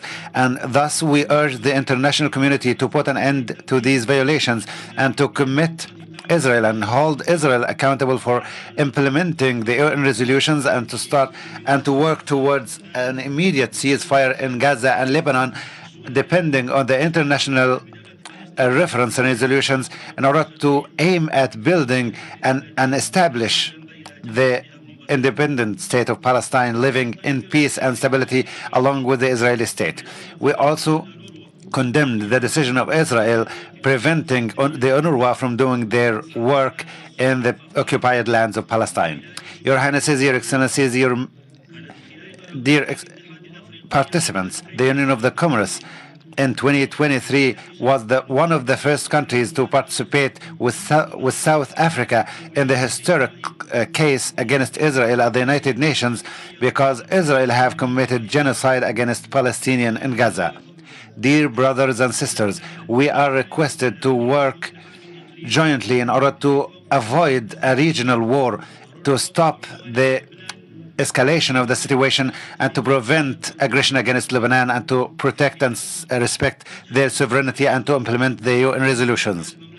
In conclusion, I'd like to thank the Kingdom of Saudi Arabia and its government, led by the custodian of the two holy mosques, King Salman bin Abdulaziz Al Saud, and the Crown Prince, His Royal Highness Prince Mohammed bin Salman bin Abdulaziz Al Saud, the Prime Minister and the Crown Prince of the Kingdom, and the people of the government of Saudi Arabia for their hospitality and generosity and for the good preparation of and organization of this summit. We'll also reaffirm that our Islamic and Arab joint work and mechanisms need to work together with the OIC and the Arab League in order to exert more efforts and to maximize our efforts to develop the work of the two organizations, to utilize more work from them on the international level. And I wish you all success and peace be upon you all. Thank you, Mr. Mohammed, for his speech. And now I call Mr. Mohammed Al Nafti, the Minister of Foreign Affairs of Tunisia, to give his speech. Thank you, Mr. Chair. In the name of Allah, the most gracious and most merciful, Your Royal Highness, Prince Mohammed bin Salman bin Abdulaziz Al Saud, the Crown Prince, Prime Minister of the Kingdom of Saudi Arabia, Your Highnesses, Your Excellencies, Your Highness Prince Faisal bin Farhan bin Abdullah Al Saud, the Chairman of the session, His Excellency, the Secretary General of the League of the Arab States, His Excellency, the Secretary General of OIC.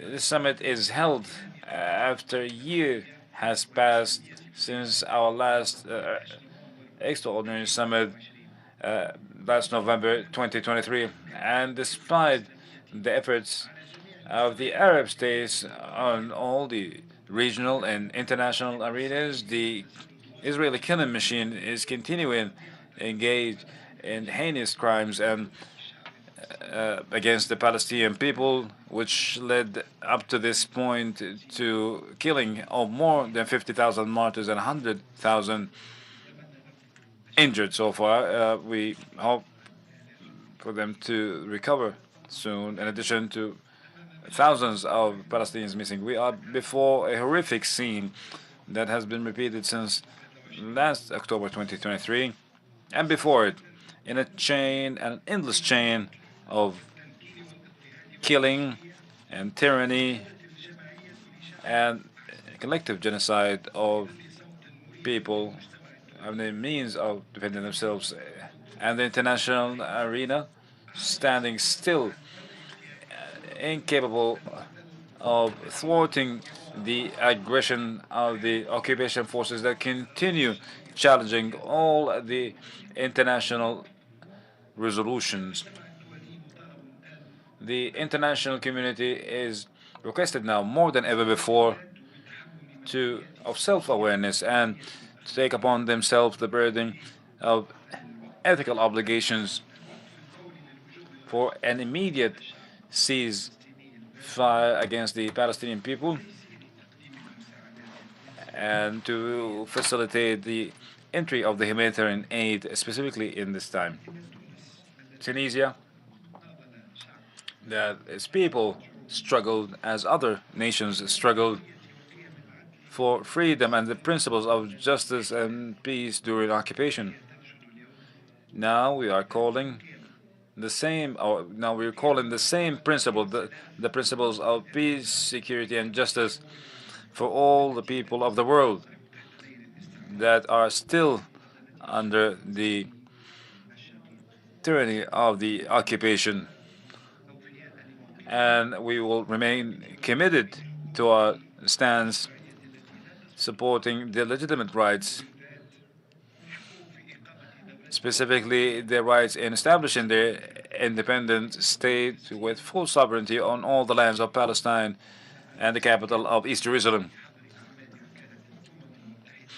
Also limiting the efforts of UNRWA that's providing aid and relief for Palestinians.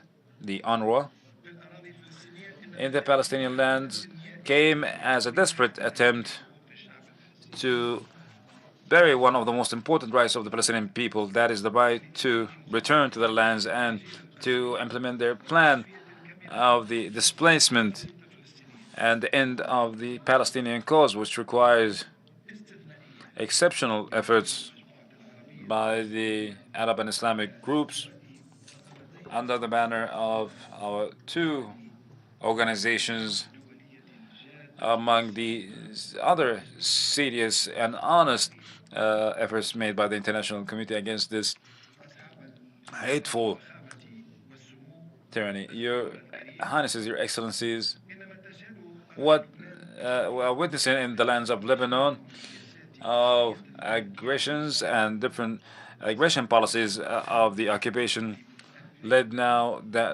to more than 2,800 martyrs and 4,000 injured, which requires us today to continue our solidarity with the Lebanese people to confront the barbaric activities of the occupation forces under the eyes of the international community and a challenge of all the international resolutions. And Tunisia, the news is support for Lebanon in facing these blatant aggressions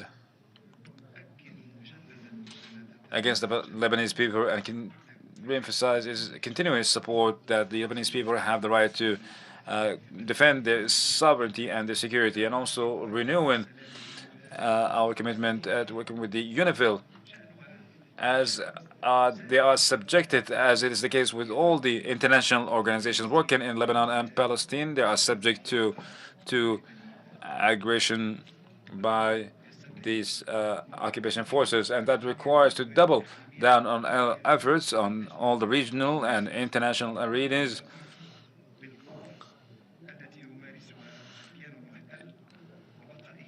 and remaining that occupation forces remain immune against the international law, and also the continuation of the aggression and the hostility against the countries of the region is a direct threat to security and stability in the region and globally, and that requires an awakening of the human conscience and a great and swift reform of the current status globally. We are quite confident, Your Highnesses and Your Excellencies, that our summit will send a strong message to the international community that the Arab states, as well as the Islamic states and their peoples, are calling for righteousness and peace, refusing hostility, and embarking on a new phase, instilling the pillars of peace and stability based on international legitimacy and the international resolutions. In conclusion, extending our thanks to the Kingdom of Saudi Arabia for the invitation to us and to hold this summit, providing all means of success due to this great organization, and Allah will help us achieve success. Peace be upon you.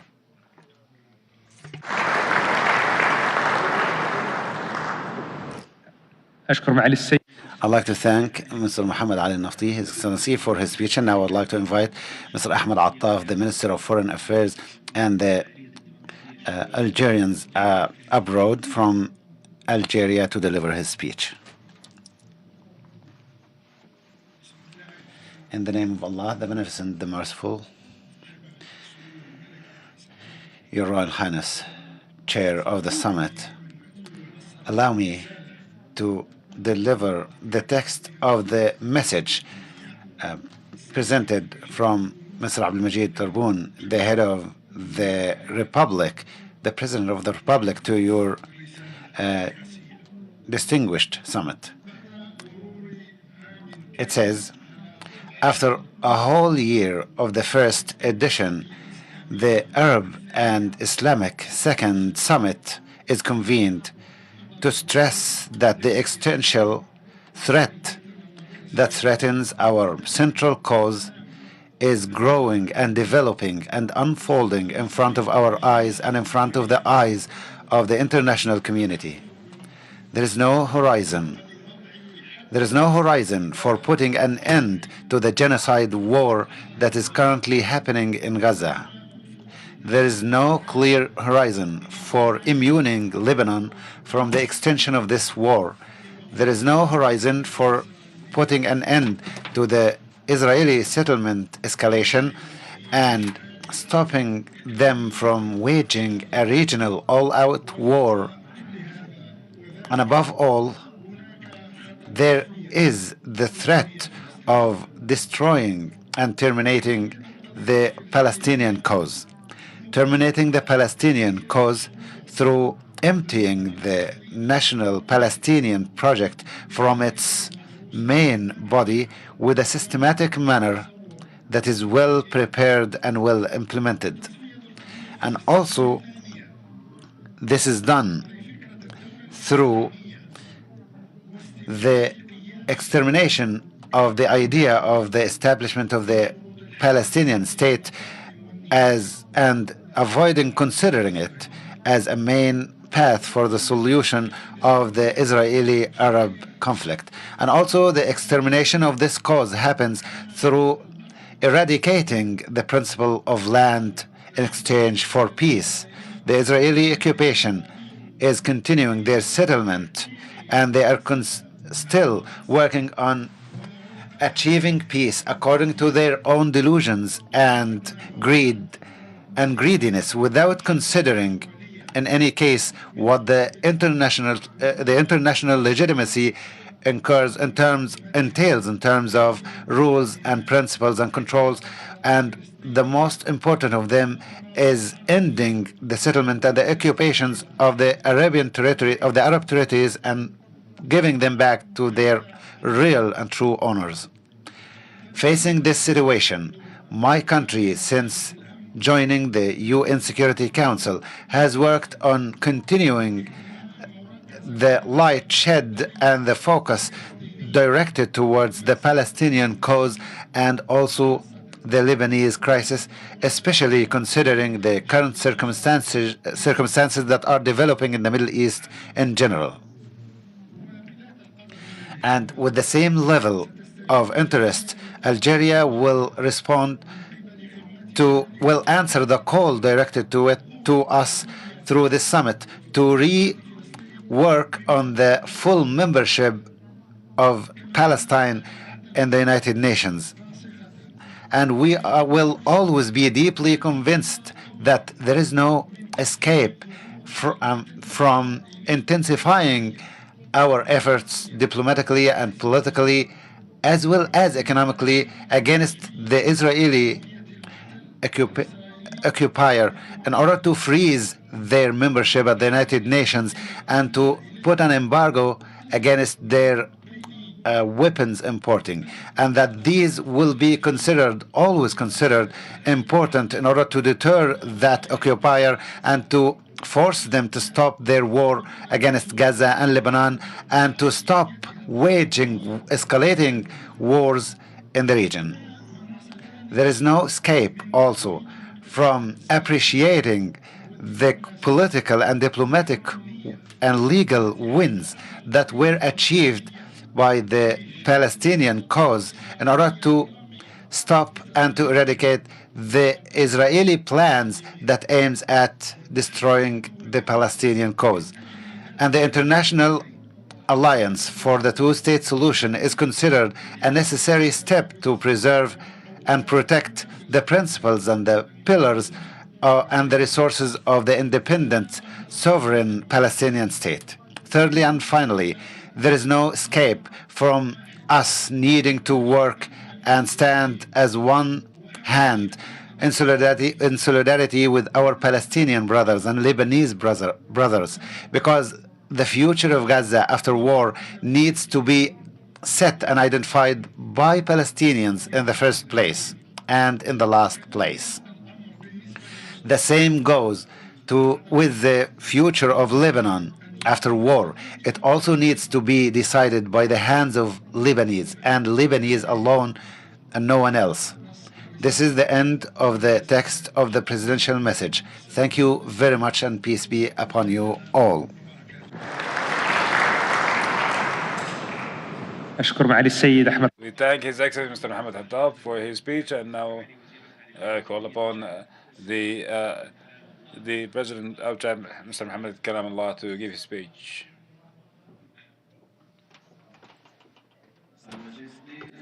Salman Ben Abdelaziz, roi du royaume de l'Arabie saoudite, serviteur des deux saintes mosquées, Son Altesse Mohammed Ben Salman, le prince héritier. Your Highness Mohammed bin Salman, Crown Prince and Prime Minister, Your Highnesses, Excellencies, distinguished participants, I'm taking the floor on behalf of the President of the Republic of Chad, Mohamed Idris Déby Itno, who has left for reasons of calendar, with the loss of 43 soldiers during an attack by Boko Haram. Despite that, he tried to be here to express his solidarity to the Palestinian people. As you know, the President of the Republic led the operations called Askanit Operation by coming to this Riyadh. He interrupted his military activities to be here. He has entrusted me with the responsibility to transmit his commitments. I'm pleased to tell you that he was pleased to come here to the Kingdom of Saudi Arabia, a holy land of Islam, to share his views on what is going as a crisis in the region. We also express our gratitude to the custodian of the two holy mosques to have taken the good decision to hold this summit. I also wish to thank the Arab League and the OIC for being part of this organization. I'm honored to be here and to discuss the unity of the Islamic world in the face of Israeli aggression. It is a time for us, we talked, and we unified our voice with regard to the Palestinian cause, which has accelerated in the Lebanon. Our collective, we must condemn this violence, which is affecting the West Bank, Gaza, and which has escalated into Lebanon. We cannot be silent over this situation. But largely, the peace and stability situation is fragile in some countries. There is manipulation, division, and other sorts of exercises that is the cause of our tragedy. This reality that we are living in most of our countries is affecting our unity, our cohesion, solidarity, and the holiness of the human life. As a leader of the world, as a leader of the Muslim world, we must take with us all the commitments towards our people. We are in most cases responsible for what happened to us, so we have to assume our responsibility to face the crisis. It is true that we are facing aggression and other challenges in the world of 2 billion that is shared over the land. And here there are external powers involved in this crisis, and there is some indifference from the part of some leaders. And we must act collectively to prevent such challenges. It is a serious situation. We have to stand up and act together, and our collective responsibility is committed. I think my country of peace and justice, which is moved by solidarity, call for the respect of international law, especially the relevant provisions relating to the protection of civilians. And we support the Palestinian and Lebanese people. The humanitarian aid must access Gaza and Lebanon, and the conclusion of this summit will help us to be in line with our Islamic obligation. In terms of result, we must be united and committed as in the past in a regional context and international. Chad, as a member of the OIC, and is granting the maximum attention possible to this file. Before closing my speech, I would like to talk about some attacks that we have witnessed in the Lake of Chad against my country as perpetrated by Boko Haram.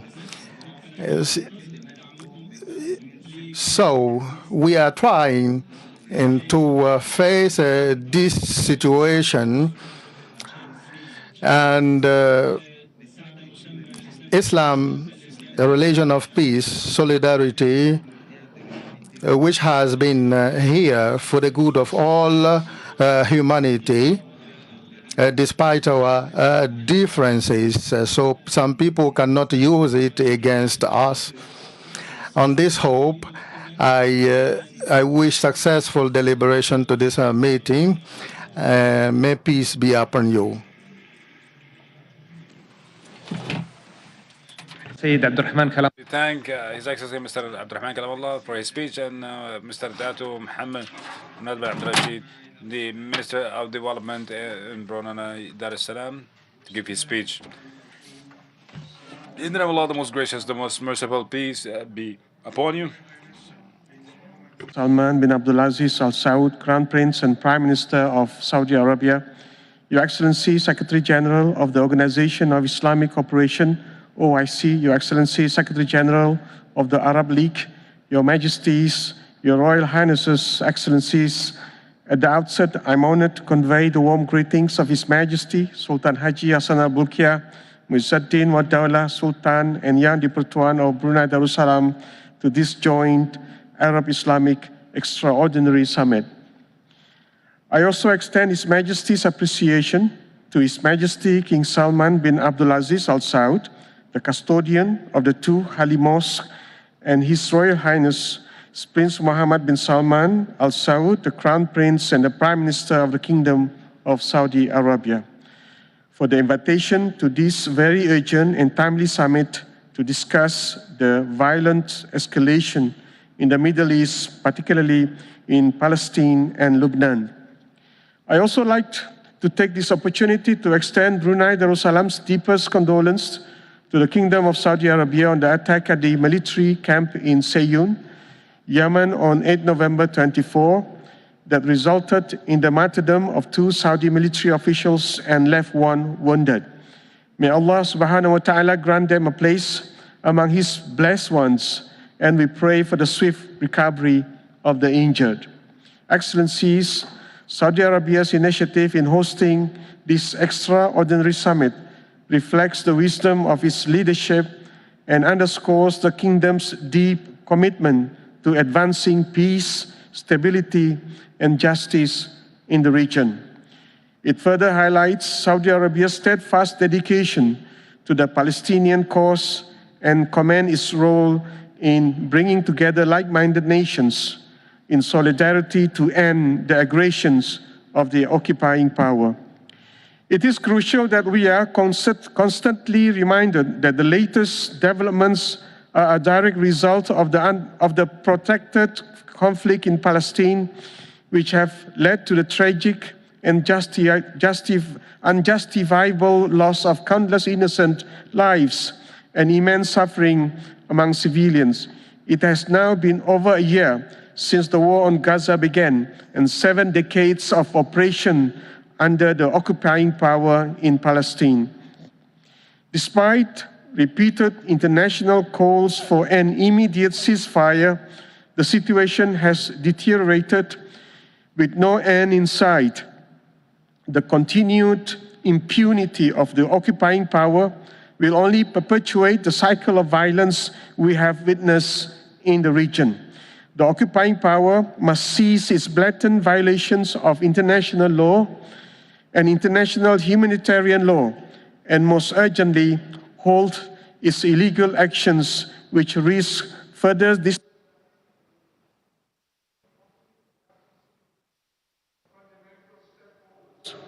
is a fundamental step towards reducing the escalating tensions in the region and paving the way for achieving lasting regional peace.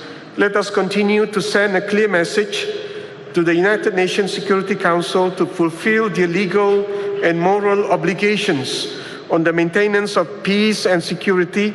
The paralysis of the Council on this matter cannot continue to be the norm, and Council members must exercise the authority to hold accountable those in violation of international law and the United Nations Security Council resolutions. Excellencies, Brunei Darussalam supports efforts by OIC countries in ensuring the rights of Palestinians continue to be advocated and championed.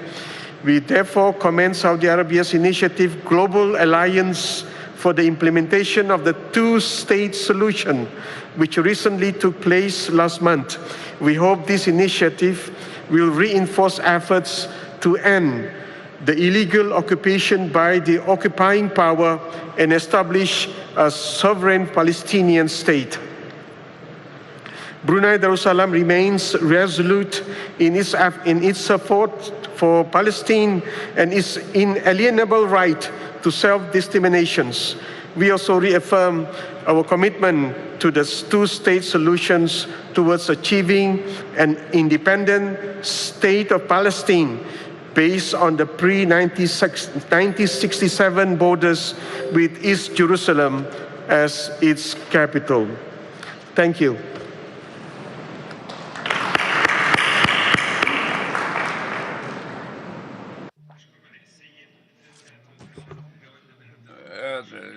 We thank you for your speech, Your Excellency, and now the Deputy Prime Minister to give his speech, her speech, I'm sorry, from the Republic of Uganda, the Deputy Prime Minister. Secretary General of the OIC and the Arab League, ladies and gentlemen, Assalamu alaikum wa rahmatullahi wa barakatuh. Let me on the outset thank the leadership of the Kingdom of Saudi Arabia under the guidance of the custodian of the two holy mosques, King Salman bin Abdulaziz Al Saud, and his Crown Prince and Prime Minister, His Royal Highness Prince Mohammed bin Salman, for convening this very important meeting. I also wish to convey greetings from His Excellency Yoweri Kaguta Museveni, President of the Republic of Uganda, and the Chairman of the Non-Aligned Movement.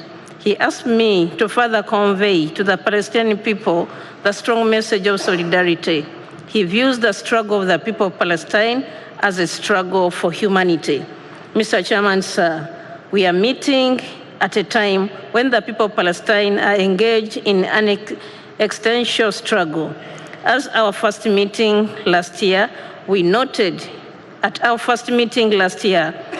the senseless deaths in Gaza and sporadically in the occupied West Bank.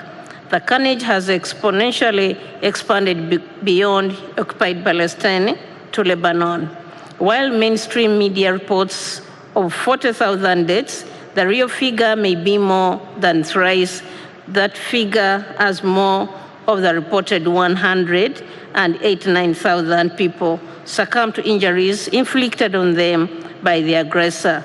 There is a real danger that the entire population of northern Gaza is at risk of perishing if the international community continues with its current indifference. It is time for the UN Security Council to act.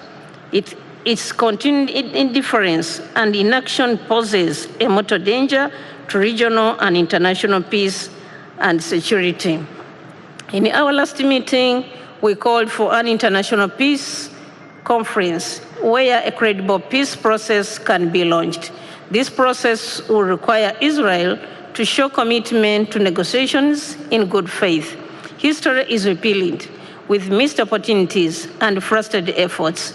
We recall that the United Nations General Assembly at its 186th meeting on December 11, 1948, adopted resolution number 194. This resolution, among others, calls for the establishment of United Nations Conciliation Commission to facilitate the peace process between Israel and Arab states to drive forward the efforts of Mr. Volker Bernadotte, who had been assassinated. Assassinations have been since then become cynical means to frustrate the peaceful process. Key figures that would have moved the peace process forward have been assassinated. For example, we have the late Issam Satawi, murdered in 1983. In Portugal, Yasser Arafat, Ismail Haniyeh, and Yahya Sinwar. It is important that for the peace process to be meaningful, there has to be clear and deliberate confidence-building measures for both parties, especially Israel.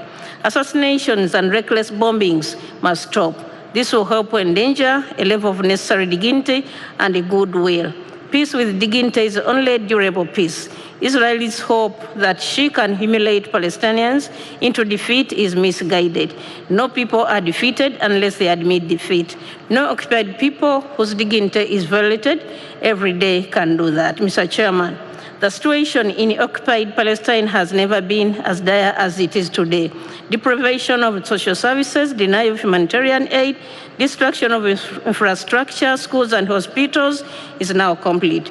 Jewish groups have started moving into new neighborhoods as settlers. They want to take over Gaza, much in the same manner they have done elsewhere in Palestine and the Golan Heights. In the recent past, Israel Parliament enacted a law banning the United Nations Relief and Works Agencies for Palestinian refugees in the Near East. This agency, as all are aware, was created and mandated by the UN General Assembly in 1949 with a mandate of providing human development assistance and services to Palestinian refugees. UNWRA has had a very precarious existence since its inception. Israel has leveled a lot of misinformation and disinformation against it as its staff. In several cases, its staff has suffered death and criminal assault at the hands of occupier. Uganda rejects this practice by Israel. This blatant violation of international humanitarian law is unacceptable. It violates all norms of international law and Fourth Geneva Convention. As an occupying power, Israel should be compelled by the international community, United Nations Security Council, in particular, to protect civilians and facilitate humanitarian access to those in need. The ban is illegal and should not be allowed to stand. In conclusion, Mr. Chairman, I wish to restate Uganda's commitment to the Palestinian cause and the wider peace in the region. In this regard, we call all the immediate ceasefire and withdraw of all Israeli forces from Gaza, cessation of hostilities in Lebanon, and access to humanitarian aid for the people of Gaza. We also call on Israel to desist from establishing Jewish settlements in Gaza and the re-establishment of social services, including health power, among others. I once again wish to thank the Kingdom of Saudi Arabia for convening this meeting. I thank you. Assalamu alaikum wa rahmatullahi wa barakatuh. I thank Her Excellency Rukia Sakana for her speech, and now call His Excellency the Foreign Minister of Bangladesh, Mr. Hussein, to give his speech.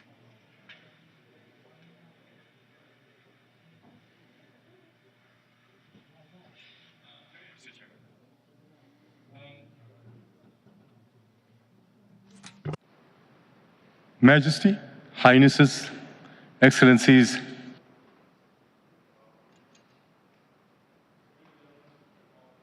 and Arab League, distinguished guests, ladies and gentlemen, Assalamu alaikum wa rahmatullahi wa barakatuh. On behalf of the government and people of Bangladesh, I would like to convey our deep appreciation to the government of Saudi Arabia, His Majesty King Salman bin Abdul Aziz Al Saud, and His Royal Highness Mohammed bin Salman bin Abdul Aziz Al Saud, Crown Prince and Prime Minister of the Kingdom of Saudi Arabia, for convening today's extraordinary Joint Arab-Islamic Summit. I also convey to you the greetings of Nobel Laureate Professor Muhammad Yunus, Chief Advisor of the Interim Government of Bangladesh. Majesty, Highnesses and Excellencies, we have gathered here at a time when the Israeli aggression and massacre on Palestinian people is continuing in occupied Gaza and the West Bank in total disregard of the condemnation of the global communities. Tens of thousands of innocent civilians have been killed, most of whom are women and children, while the world looks on. We are also witnessing the troubling expansion of hostilities into Lebanon and Iran, raising concerns about potential further escalation in the region, which would have serious ramifications on this regional and global peace and economy. I believe this summit will convey a concise, pragmatic, and impactful, strong message to the international community for stopping the ruthless aggression of Israel against the defenseless Palestinians.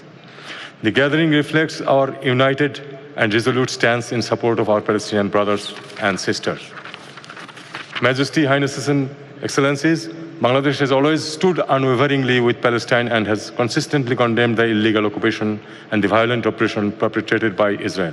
Since joining the esteemed organization in 1974, Bangladesh has remained steadfast in advocating for a just and lasting solution, called for a two-state solution based on the pre-1967 borders, with Al-Quds al-Sharif as the capital of a free, independent, and viable Palestinian state. Bangladesh has also extended help to the Palestinian people, including taking Palestinian students in higher seats of learning in our country. Majesty, Highnesses, and Excellencies, the massacres in Gaza, West Bank, and Lebanon are war crimes, and those responsible must be held accountable. Bangladesh strongly supports and calls for the International Criminal Court to expedite its investigation into these crimes against humanity. We must work together to ensure that justice is served. This is not solely a Muslim concern. It's a universal call to uphold human dignity, to protect the vulnerable, and to save humanity from further degradation. Only through accountability can we prevent future atrocities and send a clear message that the lives of the Palestinian people are equally valuable. At the same time, we need to find out measures to preserve and implement the two-state solution. Before I end, I extend our deepest gratitude to the Kingdom of Saudi Arabia, especially His Majesty King Salman and His Royal Highness Crown Prince and Prime Minister Mohammed bin Salman for the warm hospitality extended to me and to my delegation. I thank you all.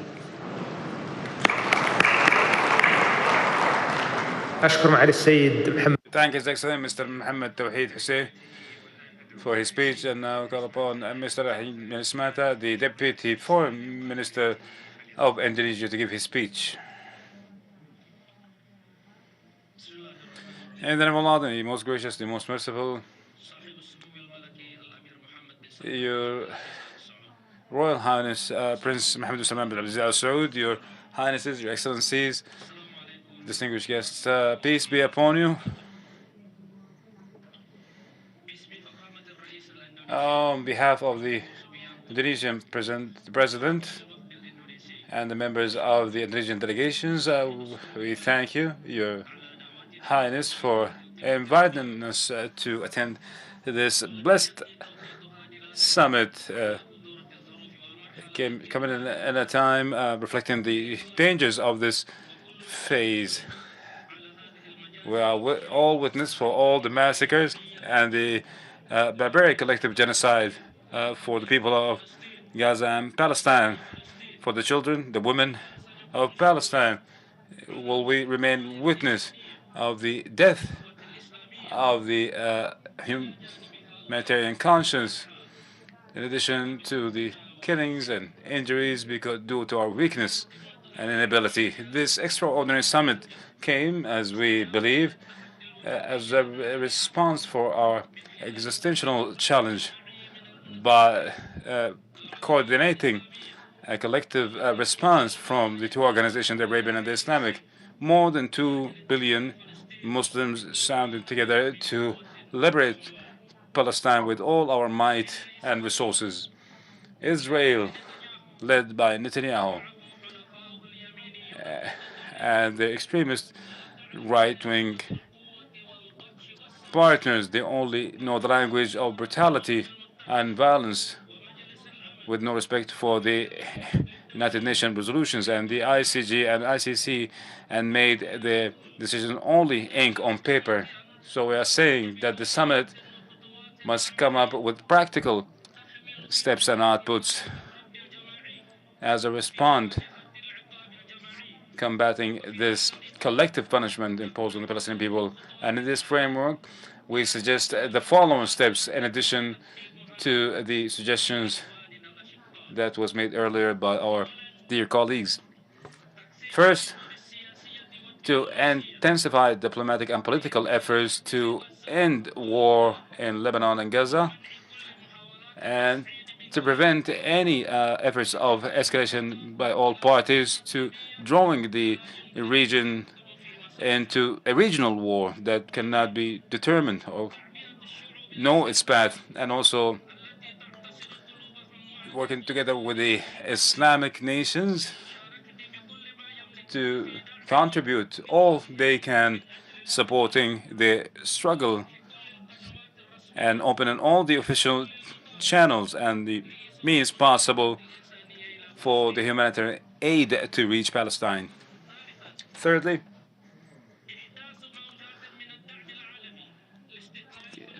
to embark on waves of international support by expanding the international alliances to include the South, or the global South, and all the countries supporting the liberation of Palestine, and considering all forms of resistance by all the Palestinian states a legitimate eternal right for any colonized nation and not terrorism, and to practice pressure on all the international organizations to isolate Israel, and to practice pressure on all international organizations to isolate Israel, and to cancel Israel's membership in the United Nations.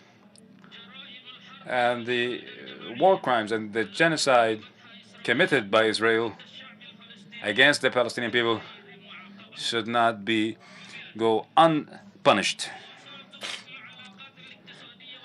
And also stopping and cutting all the relationships with Israel and all the companies working with the Zionist regime, and ending all the current Israeli projects in the member states' lands, and increasing the size of the trade exchange between the Arab and the Islamic countries, specifically with regards to the products manufactured in Arab and Islamic countries. Fifth, rejecting all means and all methods of naturalization, and to reconsider the political relations with Israel in compatibility with the Arab Peace Initiative. Indonesia, the people who came out of the womb of pain and have tasted the bitter colonizations and even suffered genocide, not for years or decades, but for centuries. And that is the case with most Arab and Islamic countries. Amongst all the pains suffered by the Palestinian people, we say that we are all Palestine. We are all Palestine. We are all Palestine. And with the solidarity of the Palestinian people, we say there is no mean for our freedom and independence if Palestine is not free and liberated. We are entrusted with Palestine, and it is indeed a humanitarian necessity. May Allah have mercy on the martyrs of Palestine, and to provide the living with a independent and free state with the capital of East Jerusalem. And may Allah give us the opportunity to hold prayer in Al-Aqsa Mosque and to hold our next summit in Al-Aqsa Mosque, and peace be upon you.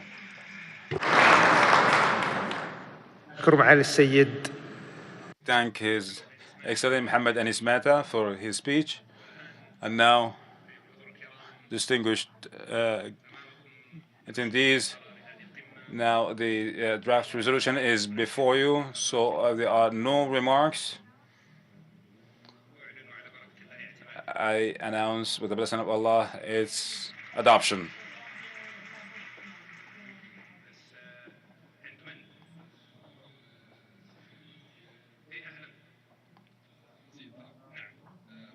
A simple remark. Article 18 differs between the two, the English and the Arabic text. If the Arabic text is original, then the translation must be performed again. If you approve the Arabic text, that means that the translation should be reviewed again. That's with regard to Article 18. Iran? Peace be upon... First of all, I should appreciate the excellent hosting by the Kingdom of Saudi Arabia for this important summit at this sensitive juncture. I have 3 points to be raised. One is regarding the paragraph 2 of the resolution. It was yesterday that in the ministerial meeting, we raised to add only one word, that's the condemnation to the aggressions, because 5 countries, including Palestine, in the region have been attacked by the Israeli regime. So we are only warning regarding the escalation. So that would be very important to condemn also these aggressions. So please take it into consideration. I believe that no delegation would oppose addition of such a term, actually, to warn and also to condemn the aggressions. This is my first point. And the second actually is in the draft resolution that was distributed yesterday, there was a paragraph 16, that was regarding the starting of working to mobilize international support to freeze Israel's participation in the United Nations General Assembly and all its affiliated entities and so on.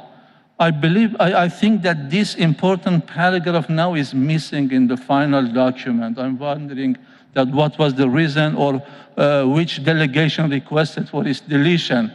I hope that I'm wrong, but if it is missed, My delegation actually... Sorry to interrupt, Excellency, just it's in 18, this language.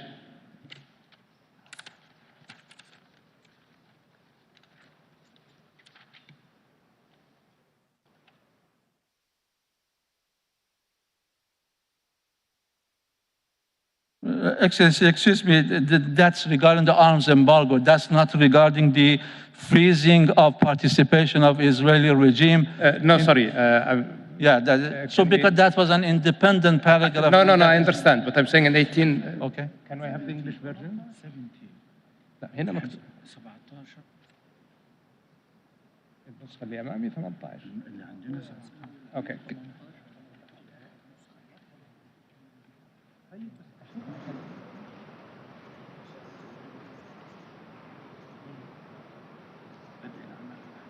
هنا في 18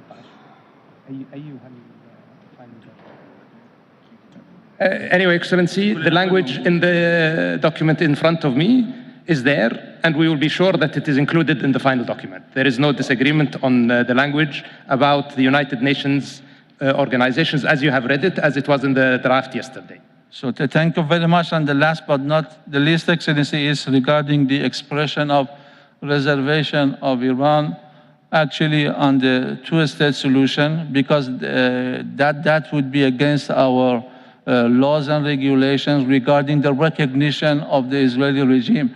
So, but while today afternoon I read actually the Arabic version, there is a footnote expressing the reservation of 2 delegations, but there is no naming of Iran, you know. That would create complications in Iran. And so I please kindly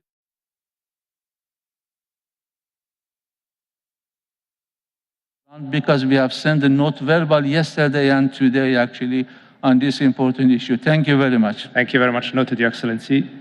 إن لم يكن هناك مداخلات أخرى سنعتمد. So we'll approve the statement and take into consideration all the amendments that was mentioned, in addition to reservation made by Iran. And we announce the end of the activities of this summit and the end of this session. Thank you all. Thank you.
Excellency, His Royal Highness Prince Faisal bin Farhan Al Saud, the Minister of Saudi Arabia, and Mr. Hussein Taha, the Secretary General of the OIC, and Mr. Ahmed Abul Ghait, His Excellency, the Secretary General of the Arab League. We'll start with a speech from His Royal Highness, the Minister. After that, a speech for each Secretary General. Then we will receive your questions. Peace be upon you all in the name of Allah, the Beneficent, the Merciful. First, I'd like to welcome you all here in Riyadh, where we convene the extraordinary Arab and Islamic Summit. And I'd like to, on behalf of the custody of the two holy mosques and His Royal Highness the Crown Prince, I'd like to thank all their majesties, their highnesses and excellencies who participated in the summit today. And within this continuous and ongoing aggression of Israelis against Palestinians and expanding of the conflict to reach the Lebanese lands, this summit comes to reiterate the intention of our Arab Islamic countries to continue exerting our efforts to dismantle the conflicts and to mitigate the conflicts and to put an end to the aggression of the occupying forces of Israel and to deliver the humanitarian aid and to achieve a last and permanent peace and security in the region. During the summit, we discussed the methods for our mutual work in the Arab and Islamic world and working with the international community to put an end to the war and to achieve stability, and also to put an end to the dangers of these Israeli military operations on the regional and international stability. In order to do that, we look forward to working with the member countries to implement the trifold work of the African Union Commission, the Arab League, and the OIC to implement the resolutions of the three organizations. And I'd like also to thank the Arab League Secretary General and the OIC Secretary General for their efforts in organizing this summit. And the speech now is for His Excellency Ahmed Abul Ghait, the Secretary General of the Arab League. Thank you very much, Your Royal Highness the Prince. I don't have a lot to add. I don't have much to add after what you have mentioned, so I think your speech is enough, if you allow me. Thank you very much, Your Excellency.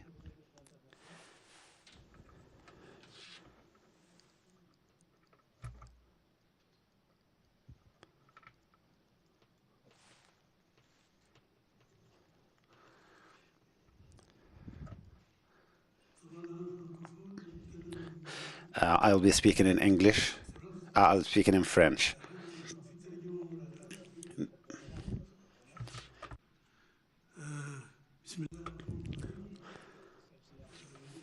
In the name of Allah, the Beneficent, the Merciful, I'd like to express my thoughts on what was mentioned. I'd like to express that we are grateful for Saudi Arabia, led by His Majesty, the custodian of the two holy mosques, King Salman bin Abdulaziz Al Saud, and His Royal Highness Crown Prince, Prince Mohammed bin Salman bin Abdulaziz, the Crown Prince, and the Prime Minister, for their kind invitation for us, and also for hosting this joint Arab and Islamic summit.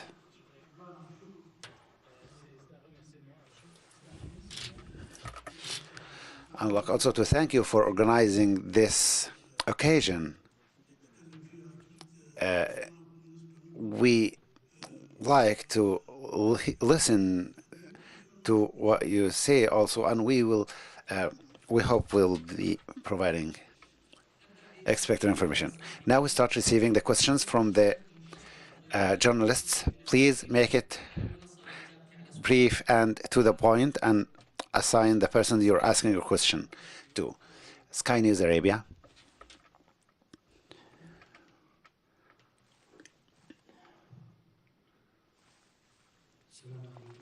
Peace be upon you all. My name is Hamid Al Mahmoud from Sky News Arabia. My question is to His Royal Highness the Prince, the Minister of Foreign Affairs. The Ministerial Committee worked in a way that was welcomed not only by Arab and Muslim countries, but by the international community as well, based on the positive results that came up from their work.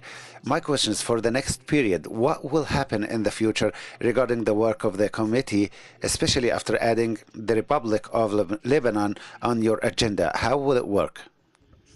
Thank you very much. In fact, the committee was one of the most important practical and tangible results of the previous summit, and we have provided a detailed report regarding our efforts in the last year.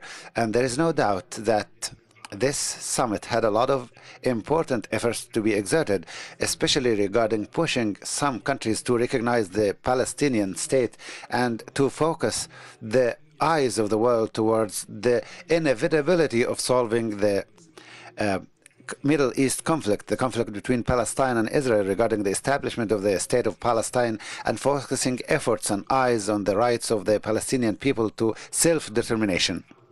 It remains that the war on Gaza is still waging, and the Israeli aggression is still happening, and the escalation in the West Bank is still happening, in addition to what we're witnessing regarding the spillover of conflict to the Lebanese territories. This makes us all, as Arab and Islamic countries, in addition, of course, to the ministerial committee assigned, it makes us all before a difficult assignment and task that is still unfolding, which was and still ending or putting an end to war, because the establishment of the Palestinian state, yes, it's the basic and fundamental requirement, but we don't deny that there are hundreds of thousands of Palestinians that are on a daily basis facing suffering, fear, displacement, in addition to hundreds that are being killed day after day. We should not allow the international community to forget this fact. We shouldn't allow the international community to try to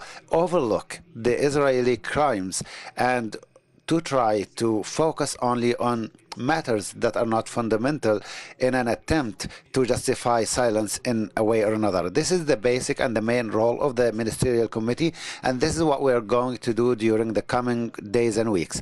And we are hopeful that we will be successful in achieving breakthroughs in this direction, and there is no doubt that convening this summit and having this unified Islamic and Arab situation from all of these countries that represent a big percentage of the peoples of the world, I'm sure that this will have an impact. It will be heard and it will be impactful in progressing situations and positions towards expediting finding a solution. But the main thing is that the reality is that there is lagging from the international community and from the international community organizations in assuming their responsibility. This is what we're going to work on in the way forward, to find the right and also to implement the international law and the international humanitarian law in an effective manner.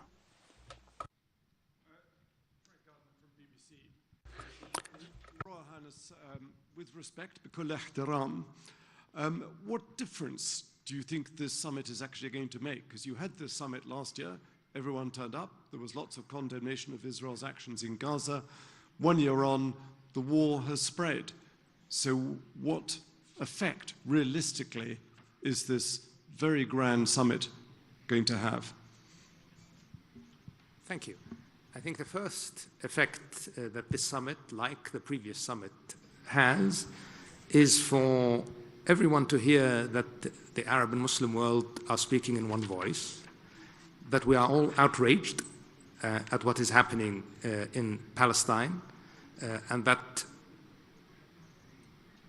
the world's dealing with this humanitarian catastrophe and with Israel's continuing violation of humanitarian law, international humanitarian law, the laws of war, will have an impact, because it will register with not just the governments of the Arab and Muslim world, but the people of the Arab and Muslim world.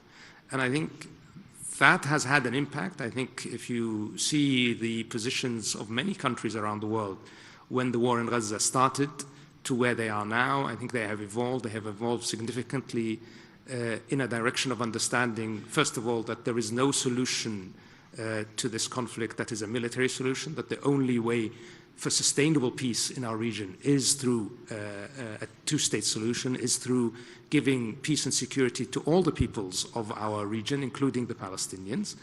And I think the conversation has moved significantly in that direction. If we look, for instance, at the Coalition for a Two-State Solution, which was announced in New York in September, which had its first meeting a few weeks ago here in Riyadh, where 90 countries and organizations attended. This is a renewed commitment to a two-state solution that didn't exist before the efforts of the summit and what came out of it. And this is not insignificant because, to be quite honest, the two-state solution was dying a slow death. And with the conflict in Gaza and the activities of Israel in the West Bank, that death was accelerating.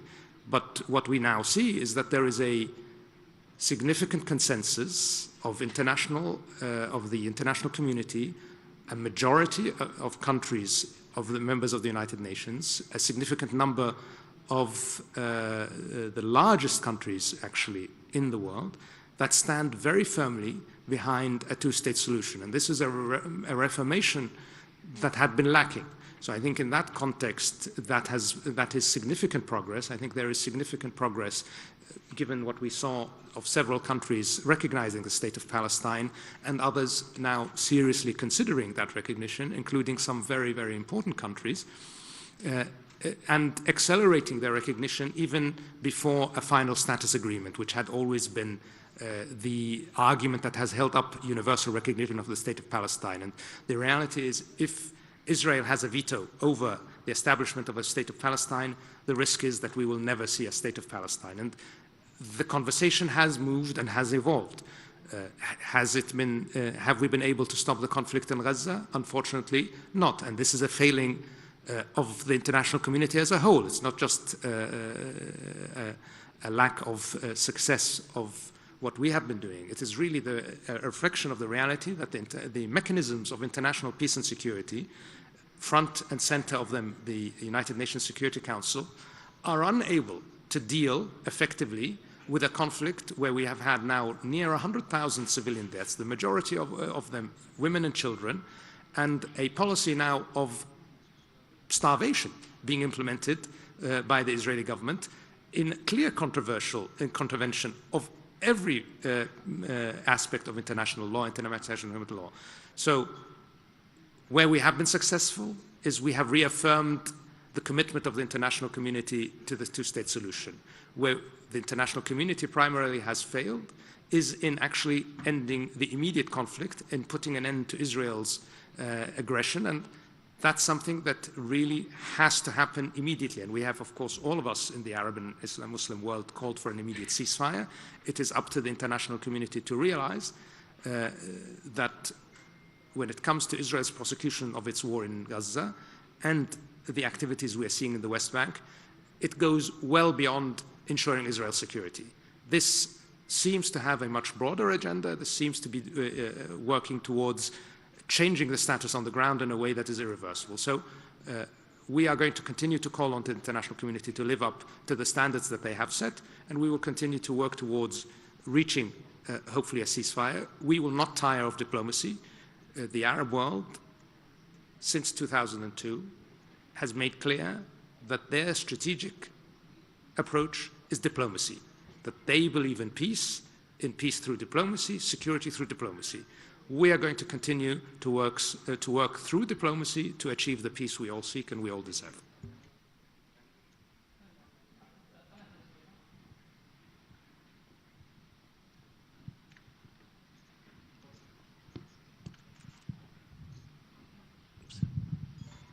مساء الخير بدر ربيعان قناة بدر ربيعان الجزيرة channel. My question is for Your Royal Highness. Are there practical steps to enable and empower the Palestinian Authority to assume their duties and responsibilities the next period? And are there any steps regarding supporting them in governing Gaza Strip?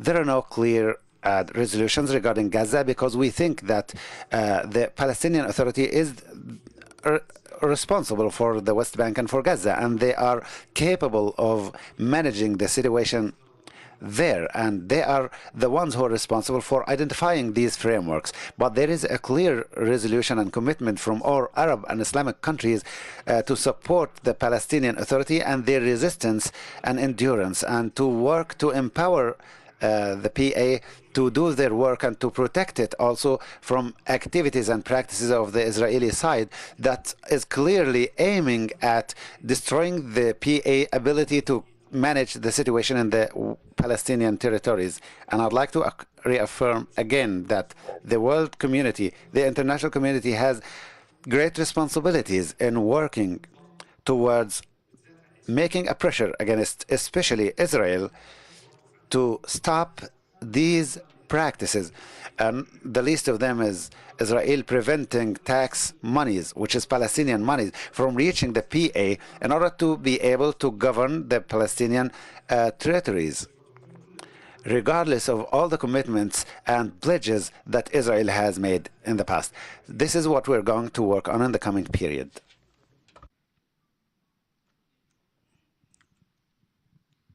Abdurrahman Al-Asimi, Al Arabiya News Channel. My questions for the Secretary General of the Arab League. The final statement welcomed the OIC and the African Union and the Arab League working together towards the Palestinian cause. Are there any more information about this mechanism? How will it work? When will it start? And how will it start? The other question is for His Excellency, His Royal Highness, the Minister of Foreign Affairs in Saudi Arabia, about choosing the Lebanese president, the political situation in Lebanon, how to solve it. What will the Ministerial Committee and this summit provide for the current political situation in Lebanon and how to solve the Lebanese armed forces as mentioned in the final statement?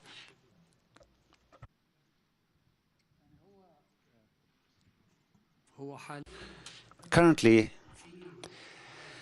there is already African-Arab cooperation and Arab-Islamic cooperation towards serving the Palestinian cause. This trifold cooperation, even if the Arab and Islamic groups are connected with a geographical context, which is Asia and Africa. But, however, for the first time, an agreement of cooperation is signed in this context, and hence I think that, and I perceive that the senior officials of all three organizations will convene and meet in order to explore how to launch this idea and implement it. Is it going to be through biannual meetings or half-annual meetings or annual meetings? Is it going to be through big conferences? The way of coordination and unifying the visions and how to launch this strategy. But generally speaking, African and Arab cooperation is already happening. Arab and Islamic cooperation is already happening. So this agreement will broaden these contexts. So it's only a matter of time. Allow me, Your Excellency, to add to this. Maybe the importance of this trifold cooperation is that now we have three organizations that representing this huge number of countries will be speaking. Instead of working alone or bilateral work, they will be working trilaterally with one unified voice. And imagine that the Arab League and its member states, and of course, some of its members are parts of the African Union and some others are part of the Islamic, or maybe most of them are parts of the members of the OIC. But when the officials from all these three organizations, OIC, which is the second biggest organization in the world after the UN, and the African Union, which is the third, with the League of Arab States, when they all speak one voice and when they communicate with one voice, I think there is no doubt that this will have a big impact, especially in the international convenes and organizations and stages, like when NGOs and other Secretariat Generals are there. This will have a big impact. As for Lebanon and the role of the Ministerial committee. The committee will not be having anything to do with the political scene in Lebanon. It's an internal affair and will not intervene. But of course, we will have a voice regarding what's happening in Lebanon as a continuation of what's happening in Gaza. Other than this, there is high-level coordination between Arab and Islamic countries regarding the unfolding situation in Lebanon, and there is a highest-level communication, whether on the level of the leaders or the level of the ministers of foreign affairs, and continuous coordination to explore how to support Lebanon and also how to support Lebanon to take it out of the current political situation. Of course, this requires positive, unified opinion from Lebanese and to take in consideration the dangers of the situation and to build for the future. Time for this conference is finished. We can take just one last question because we have other commitments. الإخبارية. السلام عليكم. Peace be upon you all. Khalid Al-Awaider from Al-Ikhbariyya and Saudiya channels. Your Highness the Minister, a year ago you had an inquiry about what future are we talking about while Gaza is being destroyed. After what happened, now, Your Royal Highness, we remember that you said that Kingdom of Saudi Arabia supports an international force, a global force to be deployed there, and also to a United Nations resolution to support the PA in managing situation. My question, Your Royal Highness, is it time for this to happen? Another question for the Secretary General of the Arab League: how can we overcome the hinders or the obstacles that might we face in terms of the two-state solution? Thank you very much. We spoke previously about this topic, and I think that, and His Excellency might correct me if I'm wrong, the resolutions of the Arab League are for a long time requiring international protection for the Palestinians, and there is no doubt that the fastest road to protect Palestinians and to give them their rights, their due rights, and to protect safety and security and stability is a UN resolution imposing a ceasefire. And if there are international forces, of course, this wouldn't happen without coordination with the Palestinian government, not only in Gaza, but also in the West Bank, because Palestinians in the West Bank also need protection, because they are facing continuously aggression from the Israeli extremists and from the Israeli security forces. Thank you, Your Royal Highness. How to impose the vision of the two-state solution? Is this your question? I think so. The two-state solution is going to happen, and it's only a matter of time, because we cannot imagine that this situation will go on. Let's for one moment soar in the sky of life and time, and let's ask, can we imagine that a people of 8 million Palestinians at least living in Gaza and in the West Bank, can we imagine that they will be governed and ruled and occupied by another people of 8 million? How would the world or the other side imagine that this occupation will continue to exist for maybe for another 100 years coming? How will that be possible? Especially if we find it clear that the growth of the Palestinian people in terms of number will be increasing in such a way that will secure a majority for the Palestinians in the region between the river and the sea, the Mediterranean Sea. We say that what will happen as a reality, let's suppose that this occupation continues to exist until 2050 or 2060. How will the situation be? Of course, there will be Palestinian majority, extensive majority. So will the world that is currently rejecting and speaking about principles, at least this world that's speaking about principles and values and democracy and the human rights, is this world going to accept that there will be apartheid like what happened in a region like South Africa, for example? This is a question that is pivotal, and it needs to be answered by those who speak about values that we live by. So I imagine personally that it's only a matter of time, but in order to expedite and accelerate the achievement of this idea and to translate it and to communicate it to the rest of the members of the international community, such summits are important. In the 11th of November last year, we had a summit. Today, in the 11th of November, we have another summit. And I don't think, and I don't imagine, and I don't expect that the Arab world, that the Islamic world, this huge number of people, I don't think that they will allow that years will pass without the implementation of this just and fair solution. We have heard, all of us today, to the speeches of the countries, 57 countries.